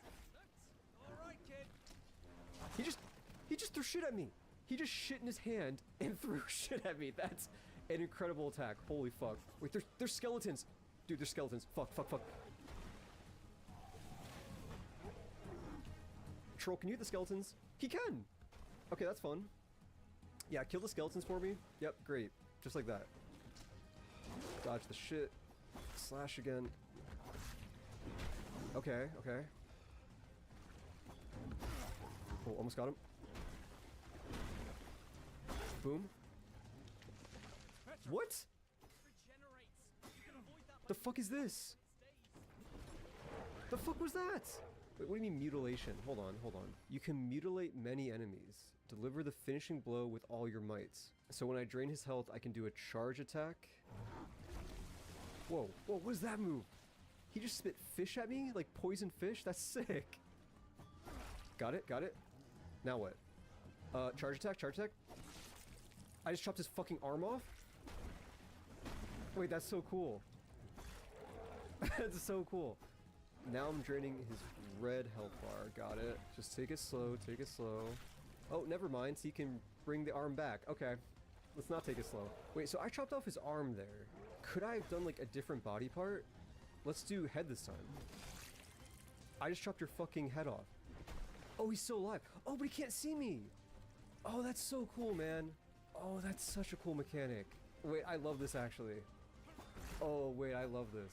So when he's stunned and I can mutilate him, I have 3 different options. I have left arm, right arm, and face. And what that means is like, they essentially made 3 different versions of that monster for like which body part he has. Because if I cut off his weapon arm, I'm sure that would have been a whole different moveset, right? Like he can't swing at me anymore. Wait, look at this.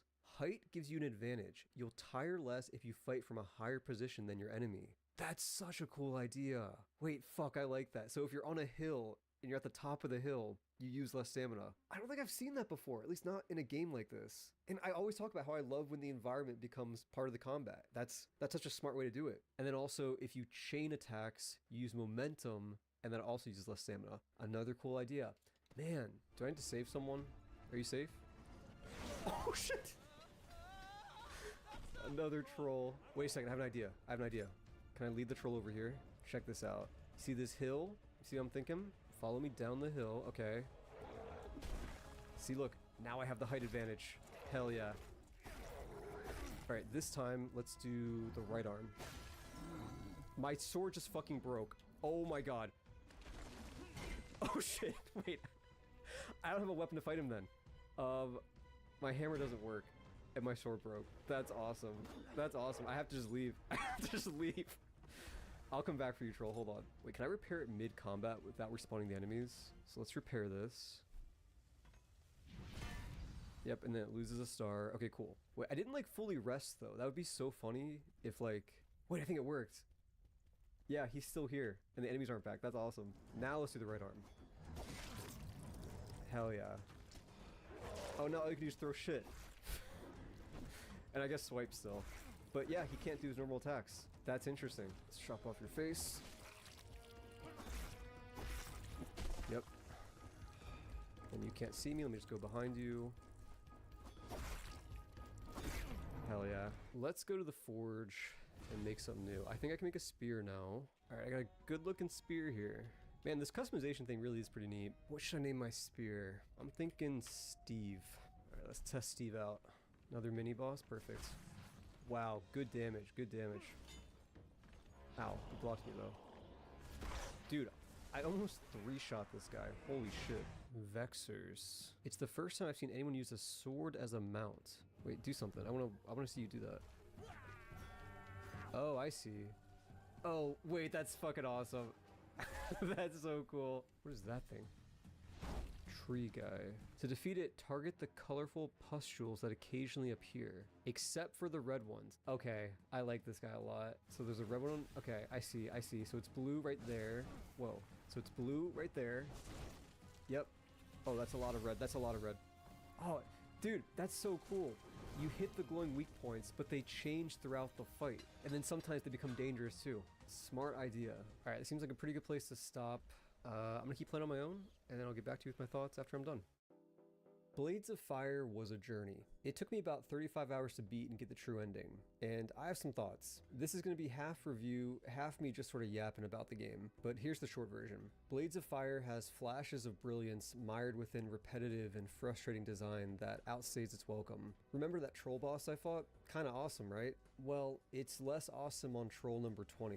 That's this game in a nutshell. I wish there was a version of this game that condensed its best ideas into something half the length. Most people who even attempt to complete this game will probably fall off of playing it. To help paint a picture, the game is split into 4 acts across 3 regions. Wanna guess how many people have completed Act 1 according to achievement percentages? 6%. That's just the first region of the game, man. And how many people have completed the game on any difficulty? 1%.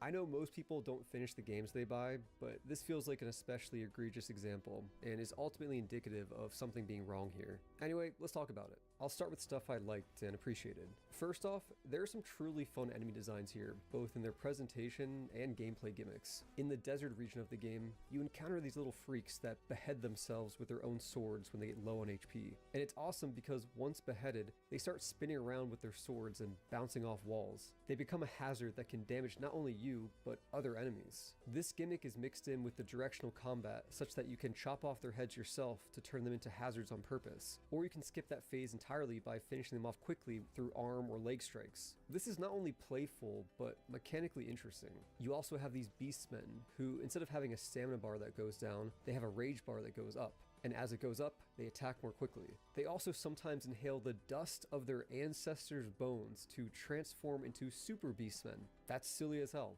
I love it. There are also lightning enemies that can electrify you. When electrified, you can actually discharge the electricity by hitting anything, including walls. And this is one of the only games I can think of where hitting a wall on purpose is a tactical decision. And if you read this game's codex, you also learn that you can freely attack electrified enemies if you use a weapon with a wooden handle. I love shit like this. Not all the enemies are this interesting, but there really is some inspired stuff here. People are going to look at screenshots or footage of this game and assume it's the most generic fantasy ever, which it kind of is. But then the game whips out a goblin that uses a Zweihander as a pogo stick. Enemies and mechanics as memorable as this have no business being trapped in a game with a title as forgettable as Blades of Fire. Anyway, all of this is awesome, and the combat has a real weight to it that is chunky and satisfying, even if it gets too repetitive for my taste. A few hours into the game, they introduce a weapon reputation system where every kill with a weapon raises its fame. This is contextualized as a magical old woman using birds to constantly spy on you and track your kills. The ranks of fame on the weapons go something like ordinary, common, known, and eventually you reach the ranks of famed, historic, and legendary.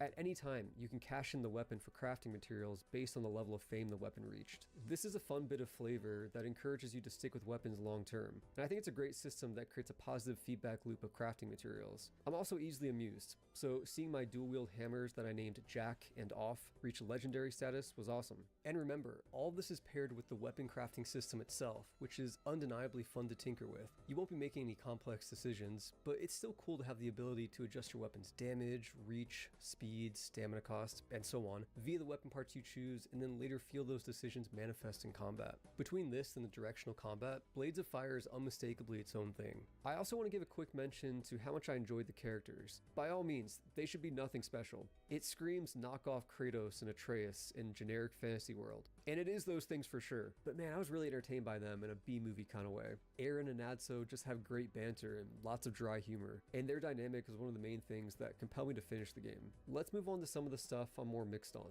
First, level design. The level design of this game is truly a mixed bag of, whoa, this is conceptually pretty impressive, to what the fuck is this? Every area feels like navigating a labyrinth. There are so many winding passageways and vertical layers to the map. In theory, all of this kicks ass. The problem is that it doesn't always, and often levels feel like a mix of, wow, this area is too big. I wish I didn't have to kill 800 zombies, and I have absolutely no idea where to go. It's often too maze-like to the point of frustration. That second part is coming from someone who likes getting lost in games and mapping things out in my head. But there's this constant sense of, if you don't notice this crack in the wall that you can squeeze through, you'll get stuck and end up doing a loop.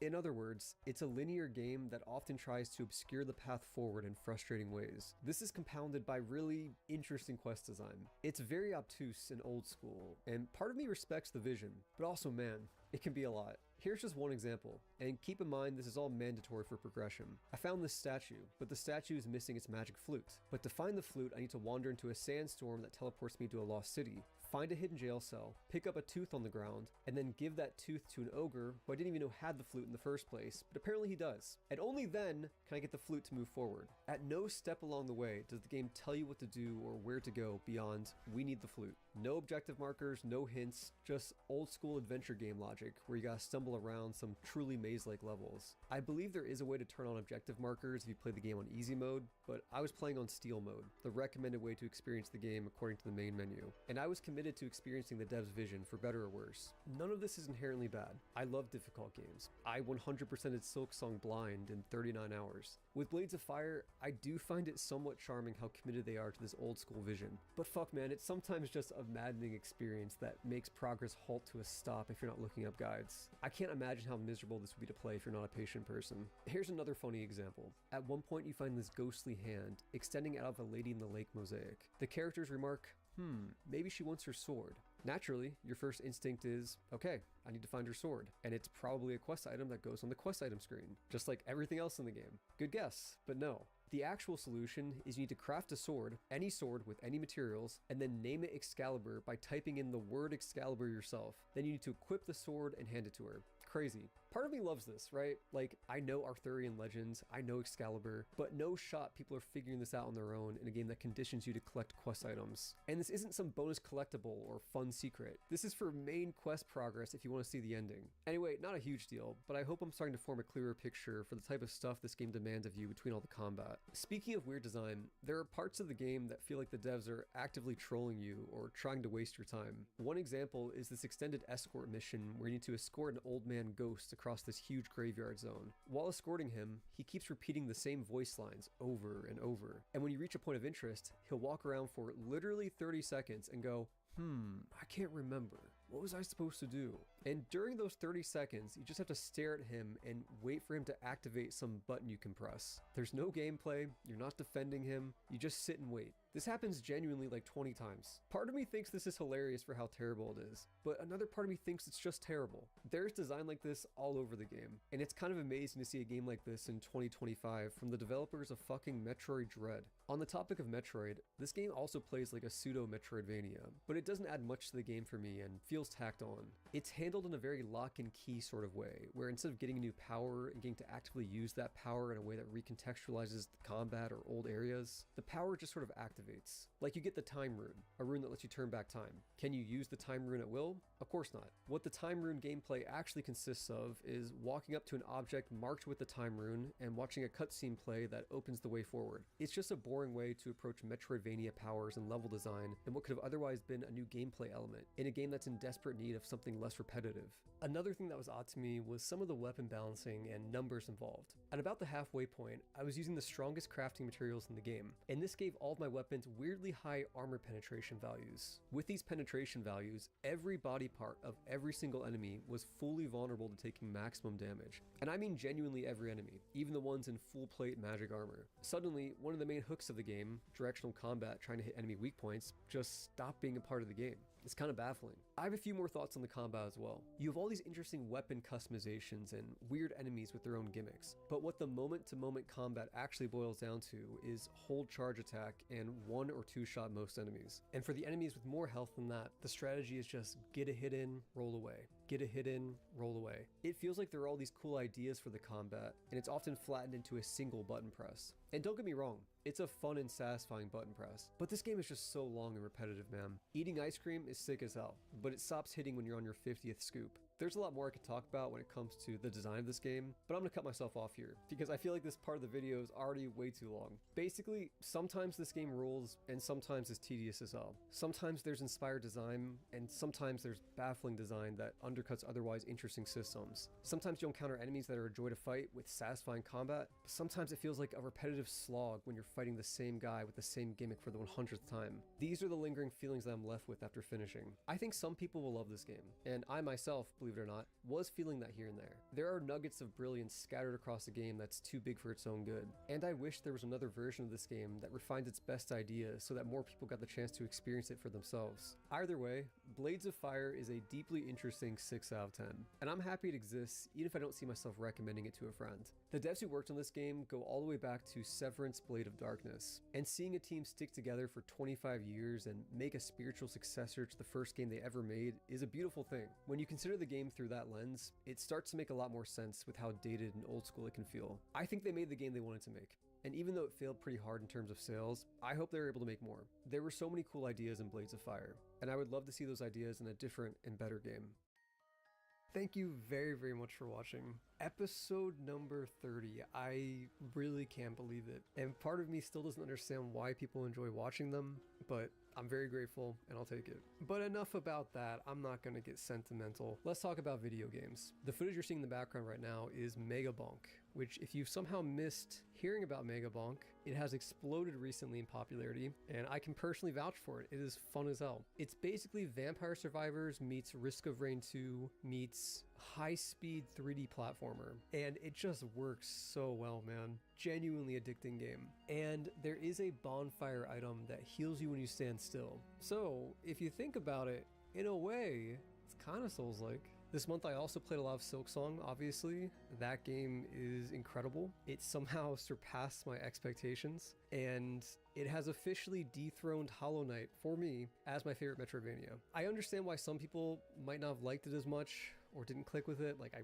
really do get it. But for me, in my taste in games, it seriously hit that sweet spot, and it is currently my game of the year. Not even just indie game of the year, just game of the year without the indie qualification. Fantastic game. Also, I'm gonna say it, I like Biowater. I think Biowater's a good area, and it has some of the best music in the whole game. Also, of course, been playing a lot of Hades too. I was very patient and waited until it left early access, and I'm glad I did because my god, what a good fucking game. You wouldn't be wrong to say it's more Hades, but like, it's a lot more Hades. And in every way, at least as far as I can tell so far, it's just a better game. This isn't the best comparison, but it's kind of like the jump from Neo to Neo 2, where I really like both games, but it's like Neo 2 just improves on Neo in every way. So yeah, I've been playing a lot of games lately.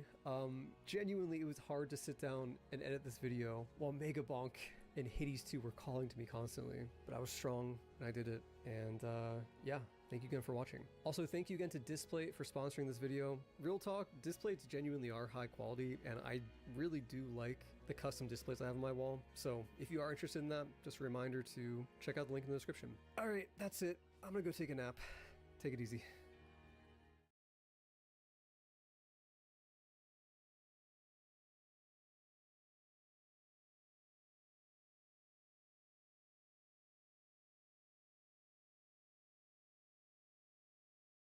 A lot of you guys have seen the video, right? And so, like, I'm not going to go through this, but, like, long story short is that my dad passed away. He did.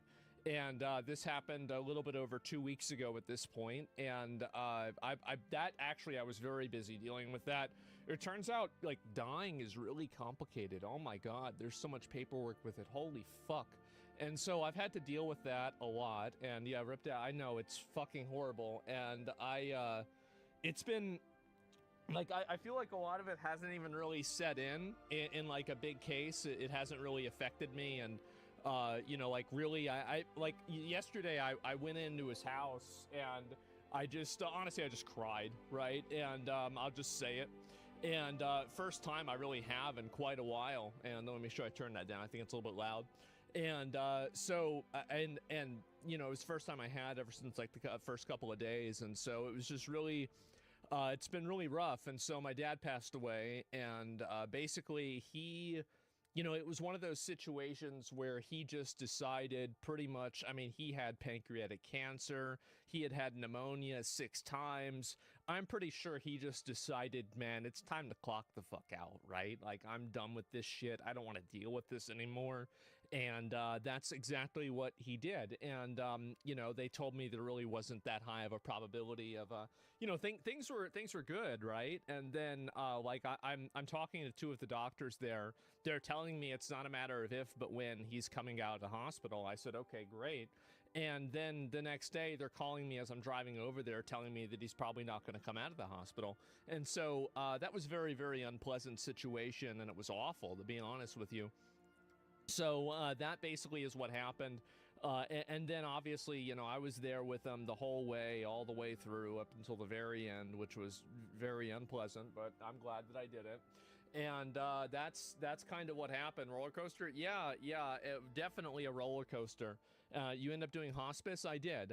And I, you know, like it was as comfortable because like he and I had obviously had conversations about this, you know, in the past, and, you know, because he's 78. And so, like, because of that, I mean, it was very obvious that, like, you know, this could happen at any time. And so he's like, okay, listen, this is what you're going to do. This is what I want. This is how I want it done. And that's how, you know, like, this is the decision making I want you to do. I executed that decision making, and that's what I did. And so, you know, it's weird, right? Because I've lost both my parents now. And I'm kind of just here, you know, I'm just here. I'm an only child, right? And so I'm just kind of here, and it's given me a lot of time to think, and it's given me a lot of time to just kind of, you know, I don't know. I mean, like and this is something I really didn't kind of talk about a lot in my video, is that ever since I was like, you know, I would say like 23, but really 15, like in 2005, somewhere around there. My family, like me and my mom and my dad, got in a really bad accident, and my mom like broke her wrist, and I think they said that she had like a heart attack while they were doing an operation on her or something like that, and she was like never the same after this operation. And so ever since then, I had been having to like kind of take care of her and help her, etc. Then as I got into my early 20s, like, you know, 21, 22, 23, especially 23, you know, things just kind of deteriorated and they got worse. And so at that point, like, I couldn't really move out. I couldn't, you know, go and, you know, pursue anything that I wanted to do because my mom didn't have anybody else. You know, she was here in Austin, Texas. All her family's in Florida. And so, like, I mean, and at that point, I didn't really have, like, funds to help her any other way. And so I had to take care of her. And so I had put off a lot of, you know, things that I think that you would do. Like, I did a lot, like, I don't want anybody to get an idea that, like, you know, growing up, like, things were bad. I mean, like, things were actually very good in a lot of cases, but there's always negative aspects to it, right? And one of them was that, you know, like, for me, I ended up having to take care of her from about, you know, I would say, like, on a soft level from 15, but, like, really seriously from, like, 23 to, like, 31. Whenever she passed away, I was 31 then. And so then there was like a year and a half, and that was like the Elden Ring, Lost Ark, Johnny Depp saga of my stream, where my dad was healthy, and also my stream was I was streaming all the time, and I didn't have anything that I had to deal with, right? And so then fast forward to like maybe 6 months after that, my dad gets really, really sick. Like, I mean, and this is like one of the things where, like, one of the reasons why I wasn't as upset about like losing my dad now is that I thought I was going to lose him 2 years ago. Like, I was already past all 5 stages of grief at that point, because like y'all didn't see this because I never talked about it really on my stream, but like he couldn't even get up and walk to the door, right? And so like, and this was going on for like a month. It was really, really, really, really, really, really fucking bad. And so at that point, obviously, like, I had to do a lot more for him, and I had to make sure I was available all the time for him. So in a way, like, ever since I was 15, but I would say really like in a more like defined way, like 20 in like early 20s, I'd say 23, 22 to now, I've spent my entire life basically being a caretaker for one or the other of them, minus about 2 years, maybe a little bit less than 2 years. And so now that they're both gone, there is a it's like a, you know, it's like you're alone and you're also free, right? And that's a very weird feeling for me, because I was thinking, I was like, when people are trying to make plans with me and stuff, and it's like I can actually just kind of do whatever I want to do, right? I can do whatever I want to do. And it's like a bittersweet thing where it's like I would always resent and hate and be angry at my parents for the obligation that they put on me.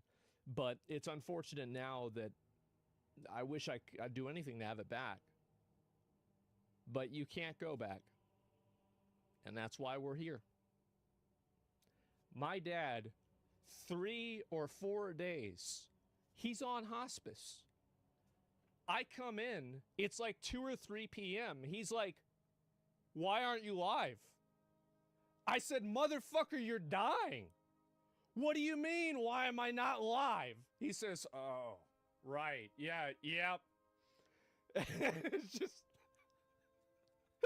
yeah, he's like, oh yeah, I guess. Yeah, it kind of makes sense, right? And so yeah, no, I mean, he went out as, you know, as much of a hard ass as he's ever been. And, you know, my dad and I, there was a lot of friction between us growing up and as an adult. I mean, I was very, you know, upset and mad at him about stuff, but at the end of the day, it doesn't really matter, right? It doesn't matter, and that's about it. And so he was your biggest fan. He would watch me all the time, like every day, man. He would. And it's really weird for me to think about, like, you know, because he would call into the stream all the time and everything, and it's like, fuck, man. You know, like, fuck. It's the end of an era, right? And it sucks. It really sucks. And I don't really talk a lot about, like, my feelings and emotions and shit like this, right? I'm not a big guy into getting into it. But it's been hard. It really is. And I'm glad to be back. I definitely am. But it's been a rough time. I'll certainly say that. And I mean, I will say, he's giving a lot of his stuff away. But I got him recorded on video saying that the 2014 V8 Hemi Performance Package Dodge Challenger is going to me.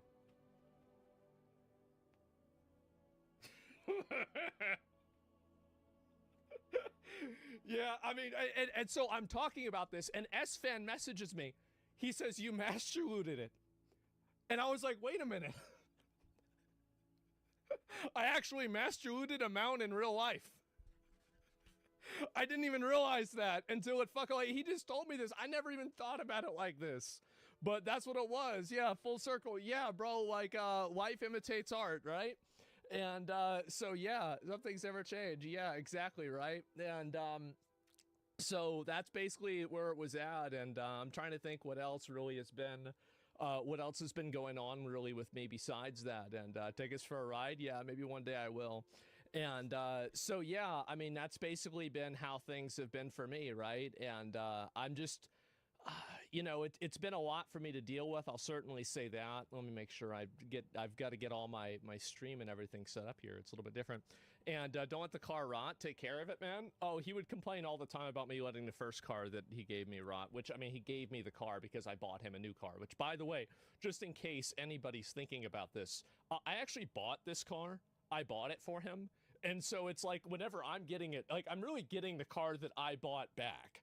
And so, like, you know, this is not really, I mean, yes, it's very generous of him to do this, but I did pay for the car myself. And so, yeah, that's basically been it. And anyway, so, yeah, it's repossession, really, whenever you think about it. And anyway, what you have to fight out in court, is video enough to get a challenge, a state line to go shit? No, I mean, like, I'm his only son, nobody else. Like, I'm giving away all of his shit. Like, I mean, not all, obviously not all of it, but, like, I'm giving away, like, 90% of his money. I'm giving away probably even his house. I'm giving away all of his stuff. And, you know, I looked, holy fuck, oh my God. So I go over to his house regularly, right? In order to, like, check the mail, etc., right? Do these kinds of things. Every 2 or 3 days, he gets, like, 5 or 10 letters from these, like, different non-profit charities he would donate to. He would donate to, like, 50 of these fucking things.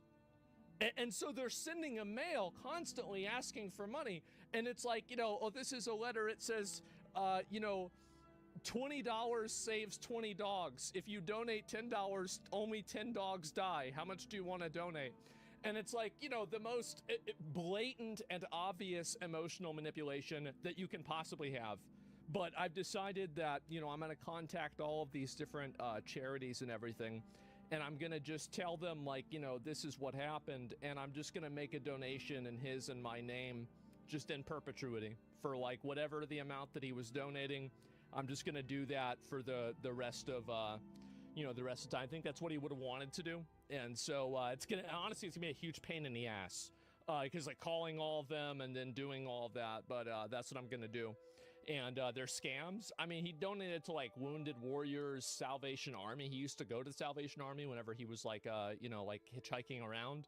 And so like really, I don't think it's necessarily a scam. I would be surprised if it was a scam. And so yeah, that's what I'm gonna do. How many dogs are you gonna save? I don't know. It's up to him. And whatever he was, the amount that he was saving, that's what I will continue to save.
A Netflix show Cocomelon features interracial gay dads attempting to raise a baby as transgender who make the toddler dance for them in drag.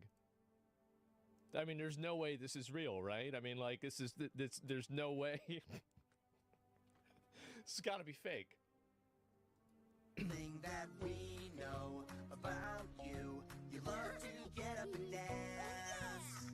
How about you break out those moves for your two biggest fans?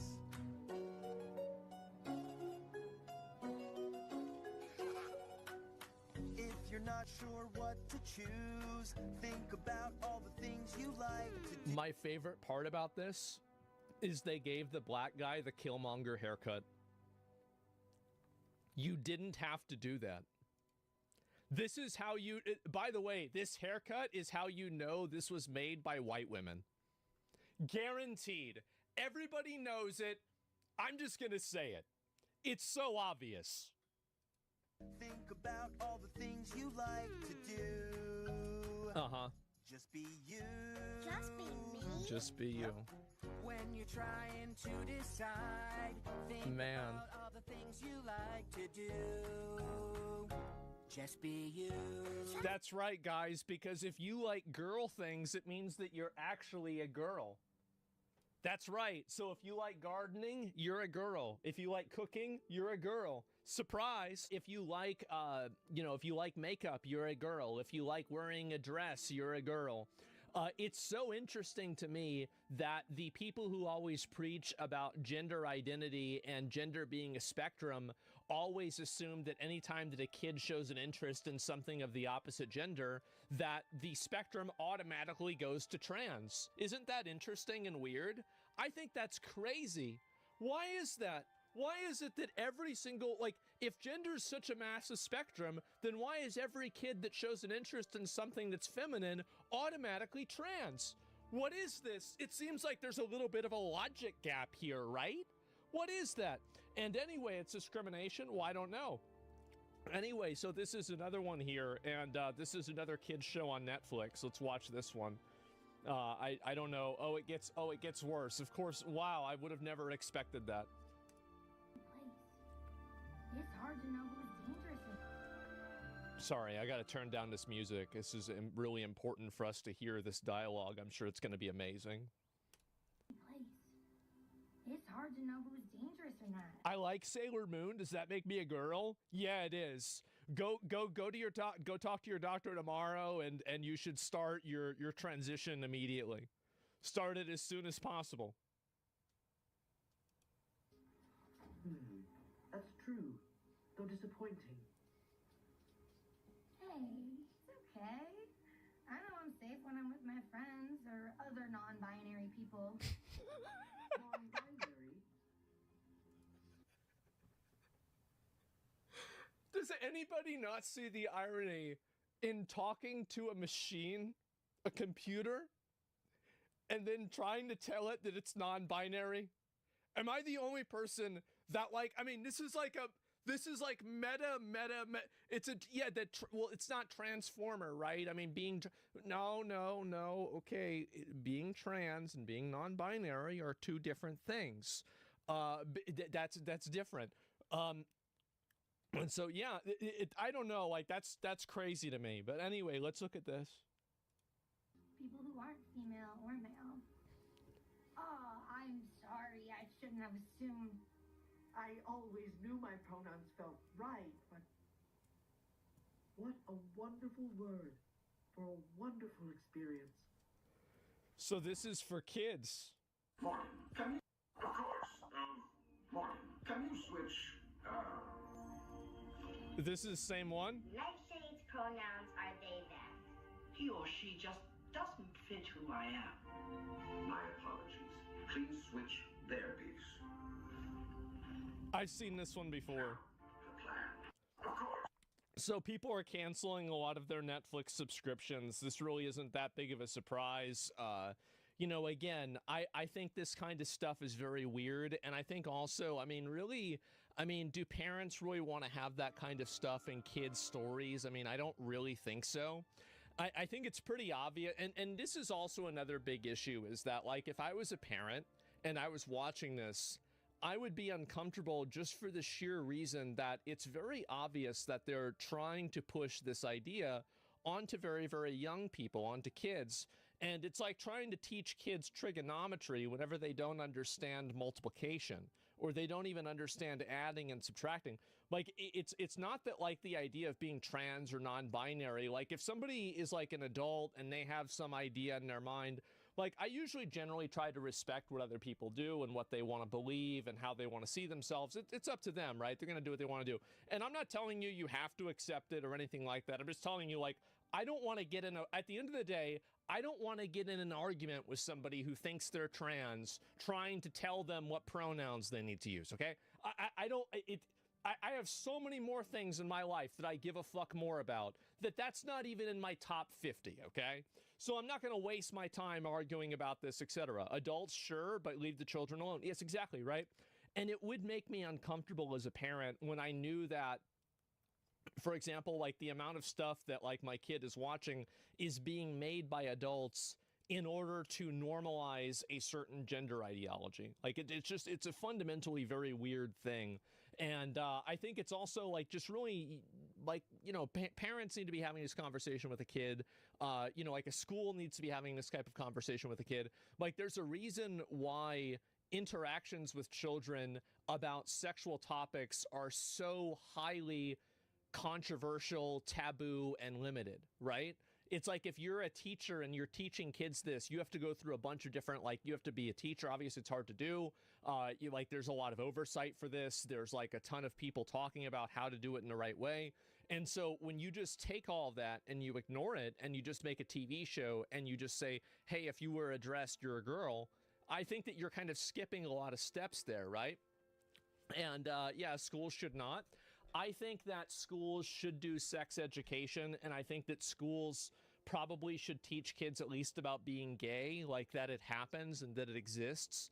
I'm not saying that like for them to say like, oh yeah, like if you've ever, you know, liked a guy a lot and you're a guy, it means that you're automatically gay. But they should teach, like, I think I think schools should teach about sexuality. I think they should teach about religion, because I think schools, their responsibility is to prepare a kid for the real world, right? Like that's the job that a school is supposed to fulfill. So a school should teach a kid about Christianity, Judaism, Islam, Hinduism, Buddhism, right? And it should teach kids about, you know, being straight, being gay, different types of like race stuff. It should teach kids about, you know, the Holocaust, about World War II, about different genocides. It should teach kids about all this of communism, Soviet Russia, everything, because that's what you need in order to have an informed citizen who can vote in a way that is beneficial for a country, right? That's what I would say. Okay, that's my fucking opinion. I know some people might disagree, but that's where I'm at. And so that's it, true brother. But I think it's a matter of degree and order and age, right? Because teaching kids about this at 7 is very different than teaching them about it at 17. I mean, this is a very obvious truth that everybody knows. And so, yeah, that's about it. And yeah, anthropology courses do not fit education's agenda, unfortunately. Well, I don't know. I mean, a lot of times in history classes, you have a lot of overlap, etc. But yeah, they don't teach kids how to live at all. Yeah, I don't think so. But anyway, so that's my viewpoint on it, right? And like how I think that it should be approached. And so you have a bunch of people. Oh, is this another one? Oh my God. How many of these are there? It's not the park. It's me. I'm trans, Norma. And everyone at school knows, and everyone at home knows. And being here, it's like a whole new place. I can just be Barney, and I can choose if and when I tell people. I've never been happier. And that's saying something when I spent today chased by terrifying zombie mascots. It's weird to me that this type of conversation is even in a kid's show to begin with, right? I mean, why is a gender conversation even in a kid's show at all? Like, I mean, what's interesting to me about this, and this is one of the reasons why I don't like having this stuff in media, is that it breaks the fourth wall for me. And I don't know if it does that for you guys too, but it breaks the fourth wall in the way that when I see this on a show, I immediately am kind of taken out of the escapism of the media, escapism of the fantasy, and I'm reminded of the fact that, wait a minute, I'm watching something that's being made in order for me to believe in ideology. You know, it like kind of puts my guard up a little bit, and it also makes me forget that, you know, I'm watching something for entertainment. It reminds me that this is just simply a TV show. Like the willing suspension of disbelief that you have with a TV show or a movie or something like that, or a video game gets broken, I think, that when you incorporate a lot of these different types of stuff. Imagine a shit in Lord of the Rings. I mean, I'm sure, I don't know if they have any of that in Rings of Power. I have no idea. I watched like the first half of the first season, and that was about it.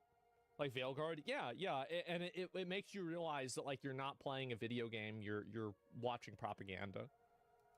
He reminded me how important it is to live your life without apology. So I think I gotta. And I think there's also like, and this is something that I think isn't really true for like the kids shows, but I think it's true for the adult shows, is that whenever they make these like kind of you know, these like kind of asides and these like statements like this, there's a degree of it that's very patronizing, isn't it? Where they're just talking down to you. They're telling you like, oh yeah, this is the way that you should be. This is who you should be, etc. And it's an adult self-inserting themselves into the character. Yeah, exactly. Like I know that I need to treat people in a good way, right? I know that I shouldn't really be rude to people, etc. So whenever it's put into a show, I feel patronized and I feel like I'm being talked down to. I don't like it. Here a shot. Now, that's on Netflix, and it's called Dead End Paranormal Park. Dead End. So you can see Netflix series. 2 seasons, too. Park. Season 1, Episode 2, The Tunnel. And see that TV Y7? That's telling you this is rated for 7-year-olds and up. Now, I'm not sure why a 7-year-old needs to be introduced to trans ideology. Me either. Seems a bit young. Yeah. But this is live on Netflix, and again, they're saying this is for 7-year-olds and above. That's crazy. No. 7-year-olds need to No. be introduced to this ideology. No, they don't. Netflix. Obviously not. What are we doing? Parents, pay attention to what your children are watching. It's a little bit low. They're sneaking things like this into shows. Also, They do. They sneak it into shows all the time, and it's like, you know, they're talking about something, and then there's like it's almost like a you know, it's kind of funny to say it like this, but it's true. It's almost like a commercial. It's like a commercial. It's like, hey, by the way, we interrupt your programming for the normal TV show to bring you this ad for being non-binary. Reminder, I have a free PSA. Yeah, unskippable cutscene. Many of the topics I talk about here. I also give you morning updates about what's going on. It's a great place to get daily information from me. There you go. My profile, just go there, click that link. You'll see the screen right here. Drop your email in, hit subscribe, and you'll be good to go. Anyway, check the ratings of the show. I think it's pretty low. I would certainly fucking hope so, man. I definitely would. And yeah, so that's it. We interrupt your programming to give you this other type of programming. Yeah, exactly, right? Yeah, we interrupt your entertainment to program you. And so that's pretty much where things are. And Creative a Kid show, Netflix is silent, science deafening. Yeah, I mean, I think that a lot of people and a lot of parents probably just don't want their kids looking at this kind of stuff. And it's also like a lot of parents, it's not even that parents don't like want their kids to know about this at all. It's that they want to be the ones that talk to their kids about this, not like not this random guy, right? I mean, they want to make sure that they're having this conversation with their kids in a safe space where the kid understands what's going on, right? And yeah, if anybody's going to tell their kid about this, it's going to be them. And so that's what I would really say more than anything. Unsubbing is not enough, needs to start a lawsuit against the clowns. I don't know about that. I mean, I'd have to really think about it. I mean, it's hard really for me to say, but I do think that it's very weird.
Congratulations on EA. Hello, new employees. Today we'll be patching the rainbow flags out of our games. Saudi Arabia has bought EA. And this is obviously like... This is a, you know, like a simplification. And there's a Saudi prince. So this is a guy, how do you know he's a Saudi Arabian prince? I think the amount of items that he, 91,000 items. So that's the reason why people think that he's a Saudi Arabian oil prince. And it's fake. I don't know if it is or not, but I think it's funny. A Saudi prince has reportedly changed their Steam profile picture after EA sale. I bought EA. Thank you so much, Reddit. And so anyway, there's that. What is that, PFP? Bro, like, they just do what they do. And so anyway, let's go back over. I'll look at a few more of these. So Saudi Arabia, no, here it is. And yeah, EA has announced plans to be acquired for $55 billion by a consortium of investors led by Public Investment Fund of Saudi Arabia. That's right, boys. EA is getting... And by the way, what a good deal. I thought it was worth way more than that. With the FIFA, like, I thought EA was worth, like, 70 or 80 billion dollars. I was shocked that it was so cheap. And so anyway, it's in the game. Yes, exactly. And Jared Kushner, yeah, he was involved with it too. Absolutely. And so let me go back. I'll show you guys some more information about this too. So I imagine the stock fell hard. Well, it doesn't matter what the stock is. The thing is that, and this is what, so I said this myself. I said, let me open this up here. I said, this is a great business move for Saudi Arabia. It fits perfectly into their strategy of consolidating and making the Middle East an entertainment and sports center. EA makes FIFA. It's very obvious that a lot of the guys, like, because you've got to keep this in mind, a lot of the Saudi Arabian princes at this point, and the men that are making decisions, like MBS, I think is the main one, right? But you have other guys too. You look at these guys, and they're not 70-year-old men. Some of them are, but many of them are in their you know, maybe late 30s, 40s, and 50s. These guys didn't grow up only in Saudi Arabia. They probably traveled internationally. They have, you know, they've been on the internet forever. They've been all around the world. These guys know where things are going. And I think it's very obvious that, you know, oil money and the energy efficiency of oil might not always be something the Middle East can rely on. So what these guys are doing, and I think it's really smart that they're doing this, is that they're trying to recalibrate their entire industry and their entire fucking economy into entertainment, sports, and media. That's clearly what they're trying to do. They're trying to diversify. And I think it's a great idea. And yes, bro, exactly. They want their money spent on FIFA booster packs. Well, and here's the other thing too. It's smart. Yeah. And the thing is that you might disagree. Oh, Saudi Arabia kills journalists. Yeah. Yeah. But I mean, they're not stupid. They're not dumb. They're not like low, like their IQ is not low. They're not stupid people. You might disagree with what their viewpoints are, disagree with what they do. It's the same as China or whatever else. The people that are running the country are not dumb. They're just simply disagreeing with you, and their values are a lot different than yours are, you could say. And so, yeah, that's it. Are women allowed to drive there? So I had a friend from Saudi Arabia, and he told me that the reason why women didn't want to drive, women didn't drive is because they didn't want to and they were lazy, and they didn't even want to show up to say that they wanted to drive. I don't know how often people get in accidents over in Saudi Arabia. I have no idea. I have, yeah, but apparently they made them, this is like a few years ago, right? And so I don't believe it. I think that they can drive now. And it's very obvious that Saudi Arabia and the Middle East are making themselves more westernized in the process of trying to appeal to a global audience through entertainment and media. And I think that this will be an interplay. So like in the same way that people criticize sports washing and they criticize, oh, wow, you know, the Middle East is doing this or China's doing this so they can have more of a cultural control. I think this goes both ways. And I think that it also is a cultural exchange where when you have the people that are in that country that are seeing the way that maybe the West does things, or the way that, you know, maybe Japan does things, or other countries they do things, that's going to change their perspective and their worldview also. So it's not just going to be a one-way street. It's a good thing. I think it's a positive form of globalism. I do. I am a big advocate and a big fan of a global cultural exchange where each country retains their own autonomy to do what they want, but they can like, enjoy, and engage in other cultures and other economies to the degree that they want to. That, like, I'm a big fan of that. And the reason why I'm such a big fan of this is because of the way that I grew up. So I grew up in Austin, Texas. Austin, Texas is a massively multiracial place, and I grew up in a very multiracial environment. You know, like, I was actually a minority in my high school. It was like 60 or 70% Hispanic, and then, you know, the remainder was like black and white, and like white people and black people were about equal, with the like proportion of like how many people were in the school. And so like that's the way that I grew up, and I felt like that was it prepared me as an individual, as a kid, to get along with anybody. And I think that then when I get on the internet and I started talking to people in Canada, I started talking to guys in Brazil, I met people that lived in the Middle East. I asked them, I said, so what happens if like a woman goes out not wearing that thing? And they just tell you. And I think that the value of that is so indispensable. It's so valuable, because I think that that breaks down xenophobia. It breaks down other types of stereotypes, and it breaks down cultural divides that I think that whenever you have two people that can deal with each other, that's what really matters. At the end of the day, it matters it's on a personal level. Can you deal with and can you live with this other person? And I think that on the internet, and correct me if I'm wrong, tell me if you guys have had the same experience too, I've learned that in most cases, the answer to that is yes. It doesn't matter if it's a super traditionalist Muslim, if it's a hyper liberal trans person. If we're in a raid together, our goal is killing the boss, and we can work together. And I think that being on the internet and growing up the way that I did gave me such a great insight and such a great understanding of how to do that with people. And you know this now with me as an adult. How many times do I ever have drama with other people? Do I ever have drama with other people? No, I don't have issues with other people. I don't have like these fights with other people, like these weird, like, you know, big issues, etc. Almost never. Yeah, never. And so, I mean, Hassan, no, Hassan, like, I disagree with Hassan on things that are political. I don't dislike Hassan really I don't hate Hassan. I just disagree with his opinions on things. Like, these are two very, very different things. And I think that growing up the way that I did gave me the ability to be able to distinguish between the two things. And I think that's something that's extremely healthy. And whenever I see globalism like this happening, it makes me happy. Because it makes me hope that the next generation of guys is going to have the same experience that I did. Because I know that how valuable and how enriching that was for me as a person. And I hope that other people will have that too.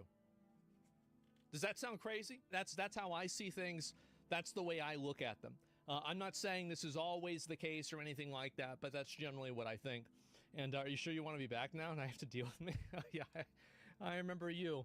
And yes, I do. Dearborn, Michigan? Oh, sure. I mean, you definitely have. Listen, there are instances of religious extremism that are problematic, and I totally agree with you, etc.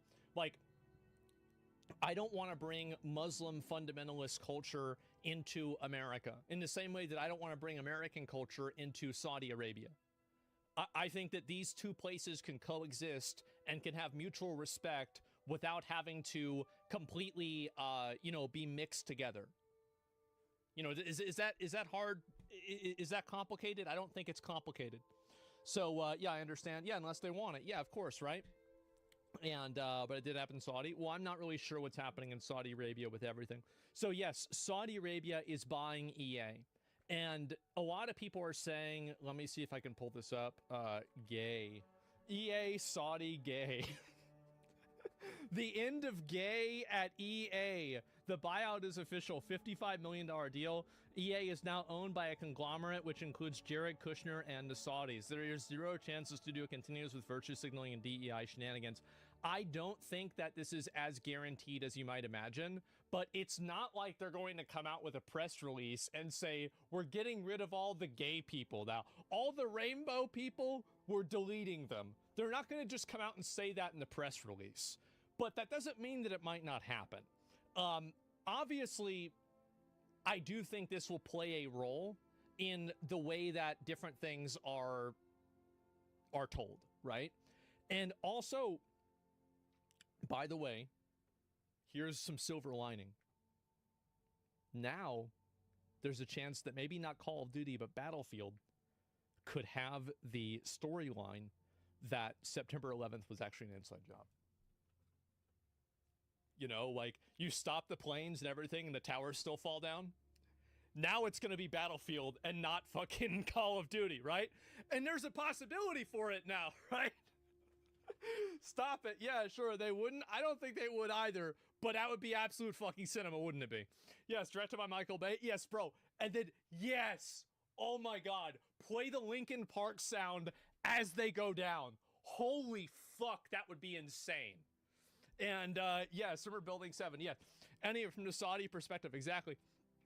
And Cinema Hallway, yes, this would be a proper timeline. So yeah, we thought it was going to be Call of Duty. No, it's not. I mean, you've seen the building destruction mechanics for Battlefield, so they're already halfway there. Anyway, I don't need to make any more 9/11 jokes, right? But actually I will, but not yet. My point is, this is probably going to change the way that EA games are being made, and it's probably going to change the way that different games get greenlit and different games get approved, right? Why did Bush do it? That's the big question, right? And not because of Saudi or Kushner's personal beliefs, but because his strategies do not make money. And this is also another really big important thing, is that why is it that all of these non-Westernized countries and companies are not pushing, you know, like a gender ideology or you know, like a sex ideology? The reason why is because it doesn't make money. Like, adding this stuff into video games doesn't make money. The only time that it happens is in the West, because that's the people that really care about it a lot. And so, yeah, that's it. Saudi Arabia Games and Sony, I guess, right? And it doesn't make money. Well, it never made money, right? And that's the thing. And so EA took on debt to do it, which makes the company focus laser-like on profits and growth above all else. The whole idea of a buyout like this is because investors believe that they can make more money on this than being public. I think they're right. I do. And here's another reason, is that Saudi Arabia is, like, they're trying to make their own, you know, like, they already have their own golf league. They have their own soccer or football league as well. And they're trying to, obviously, like, EA is a vertical piece of that integration to making sure that, like, the Middle East is, like, the hub for football, soccer, and entertainment and media. Yeah, like MMA also. Yeah, of course. Their golf league is ass. Yeah, I mean, Rome wasn't built in a day. Like, it's going to take them time to develop this and make it good. But the point is that they're working on it over time. And so that's really the point. Oh, Dubai hosts the Overwatch championship? Yeah, exactly. Do you think that in the Dubai Overwatch championship, Tracer or Soldier 76 being gay is ever discussed? I've got a feeling maybe not. Oh, maybe not. Oh, that's going to be a no Peruskis for me. And so, yeah, Soldier 76 is from the game. Yes, he is. And, yeah, Mercy, she's from a video game? Wait, what? And it's never being discussed anyways. Well, they're not showing any key art with, like, you know, them with their partner or anything like that at all. And I could probably see Blizzard doing that if it was something that was happening in California. I can definitely tell you that. So EA is getting bought out, etc. And then you have, this is also another person who's saying this. This is former BioWare lead writer, reads the runes on the EA Saudi deal and speculates that guns and football are in, gay stuff is out.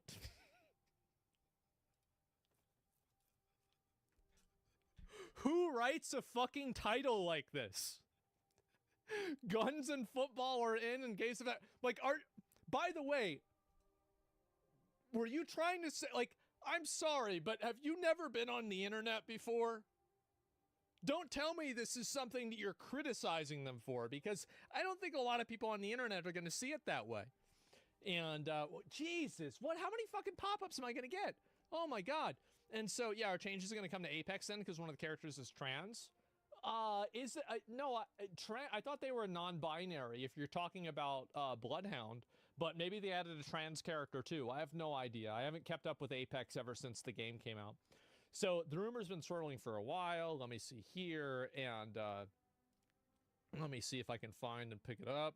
And I wouldn't want to be sitting in a BioWare chair right now. So, and then here we go too.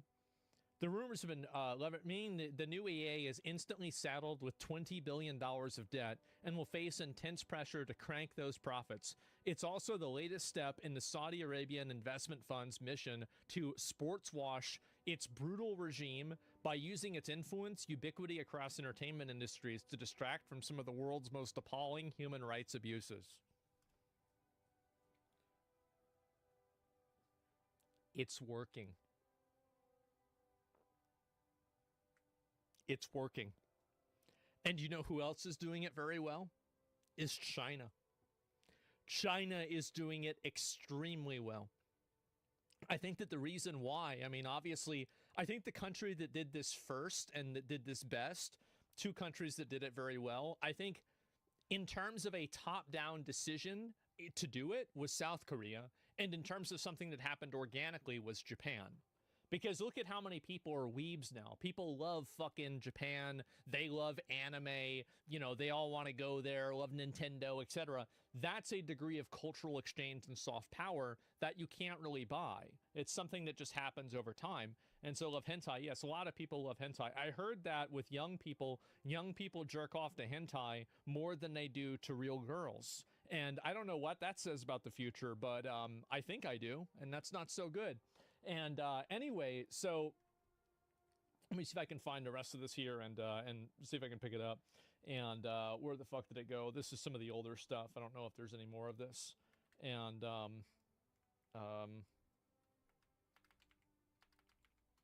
fuck, EA games. I'll see if there's any more of this to go over and talk about, but I think that's basically it. And oh God. I mean, this is what's going to happen, like, for sure. Of course they're not going to be pushing this stuff. I think anybody could expect that. So, yeah. And it's just evolution where we all download our brains into the internet. Yeah, I guess that's what's happening. By Saudis buying EA, did we not accelerate the Robot Catgirl program? I think that we might have. I do. I think that there's a good chance we might have accelerated and we might have Robot Catgirls sooner than we originally anticipated, which is great. I'm happy. And it's about fucking time, right? I mean, damn. They borrowed $20 billion from USD to JP Morgan to buy EA. Well, it looks like that's what's going to, they're going to be trying to make as much money as possible. The quotes from the BioWare employees about the EA situation make me so sad. Now, how do you know that this is somebody that, like, why can't I reply? Hose mad. A tale as old as time. Oh, it's a classic, isn't it? Yep, you get that all the time. And what do you expect? I mean, she's got her pronouns in a bio. I mean, that's the first thing you put in there. Usually people have it at the end, not her. And so, make me sad, the EA situation. I wish them nothing but the best. I hope they can continue to make Mass Effect 5 the game they want to make. The game that they want to make. Man. Where'd the picture go? I guess I can't find it anymore. But, yeah, about that. I don't know about that one. Let me see if I can pull this up again. And, we're going to keep working until they tell us we're done. It's not the healthiest way to live, but as long as the paychecks keep coming, we're not going to just walk away. That's right. And I love this. I love this comment because it really goes to show that the moment that these people have to endure any level of, you know, like insecurity or any level of discomfort for having any values, immediately the values go away. And I think that's important to keep in mind. I'm not saying that the values don't matter, but I'm saying that if these are the same people that want everybody else to carry their flag for them, they won't even do it for themselves. And so there you go. I've been doing it since last year, making sure I have a portfolio ready and feelers out for the job. They say kind of feels like a matter of time. Look at the negativity that came after Dragon Age, said one source. If we felt it was only going to get worse then, can you imagine what some of us think now? Gentlemen, would you like a glimpse into the future? Would you like to see things as they will be in 1 year?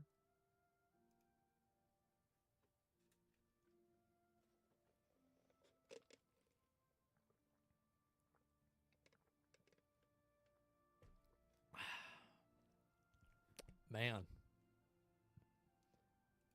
it's not looking good for you. That's just the way it goes. And Big Mac, please? Yeah, exactly. No, the reason why this is happening, I'm going to be real, it's because the games don't make any money. If putting a bunch of gay and trans stuff in your games made money, then this would never have happened in the first place. The problem is that these people want to force a viewpoint into a video game and then get mad when people don't buy it, and then they start crying when the company gets shut down. And here's another one. There's another video game company, Contraband, what was the Avalanche, right? Avalanche Studio. See if I can find this real quick. Yes, so there was a new video game studio, and Avalanche is imploding. So you see right here, I have reasonably confirmed the devs I spoke to used to work at studios in question. So on the Sweet Baby Inc. website, Avalanche Studios Group was on their list. And now, a studio update from Avalanche Studios Group. In light of the current challenges to our business and the industry, we have thoroughly reviewed how to best ensure Avalanche Studio Group's long-term success. The review has led us to the difficult conclusion that we must make changes to our staffing and location. As a result, we are proposing to close our Liverpool studio to initiate the collective consultation process as required by UK law. This will impact all Avalanchers in Liverpool. The changes will also impact our other studio locations in Malmo and Stockholm, where we will reduce our workforce and restructure. Guys, it's not a mass firing. They're only restructuring. It's gonna be fine. To address our game's needs, our immediate focus is to offer full support to the Avalanchers during this challenging time. Despite those changes, we remain deeply committed to providing amazing games to our passionate player communities. This also came about like a month after they canceled one of their games. And so anyway, that's what happens. Absolutely not a mass firing. No, it's not a mass firing. They're just shutting down entire studios. No, but that's not what's happening. Yeah, so Avalanche Studios is cooked, I guess. And you see, obviously, and this is the problem. You know, 2011 to 2019. I wonder which one people want to be. Another 2011 to 2019. I wonder which one people want to be. Too bad, huh? Man. Everything's fine? Yes. Sweden is home of Embracer. I really hope this will hit them as well. I think that this will happen to every single one of these like weird companies that's being run by activists.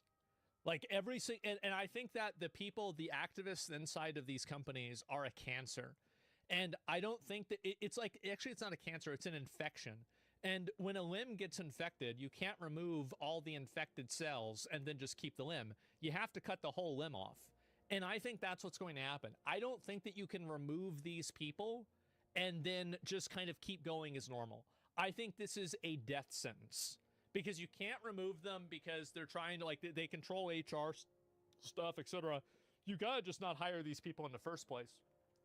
Blizzard is run by activists. Well, it's actually really funny that you bring that up. So Blizzard is run by activists. I haven't even downloaded a fucking ad block for this yet, so it's a little bit annoying. So the Warcraft channel just went live earlier today, and this is the deep dive into the new expansion. It only had 11,000 viewers. Oh my God. Did you watch it? And I was asleep. Actually, that's not true. I was reading Twitter. Yeah, same shit with Ubisoft. Yes, exactly. It sounds about right. Yeah. And this, and again, like, this isn't like, oh, wow, this determines the game is bad or something like that. But I do think that it's worth considering that the level of enthusiasm and interest that people have has certainly gone down. Like, you compare this to 2018, like, even back here, it was pretty popular, at least a little bit. And, like, you just look at some of these other ones, like it's AWC. When was the last time they did something that was not just like an event? Like, when was the last time they did something where they talked about the game? It's just a bunch of, like, esports bullshit. So even the Mythic Dungeon Invitational was getting more views than this. This is crazy. Yeah, it's just all, it's all esports stuff. A lot of those viewers are streamers from others restreaming it, though. You're right that it definitely had, no, that's a good point that you're making, that it had lower viewers because you had people restreaming it. But I would argue that that was the same in 2021. Like, a lot of people, there were a lot of times whenever I would stream to Blizzard events, I would have more viewers than Blizzard did. And I think that was very common. So yeah, the we call Ascension WoW video is 77K views. Yeah, I mean, I don't know about, like, fucking, like, private servers. I'm not into private servers. I'm just talking about, like, the baseline games. But what I'm saying is that Blizzard is, you know, Blizzard is clearly, you know, not doing well also. But yeah, Avalanche Studios has been shut down. So EA being bought by Saudi Arabia. Let me just kind of finish this up. What does this mean for EA? What does this mean for, like, you know, how things are going to go? I think EA is absolutely...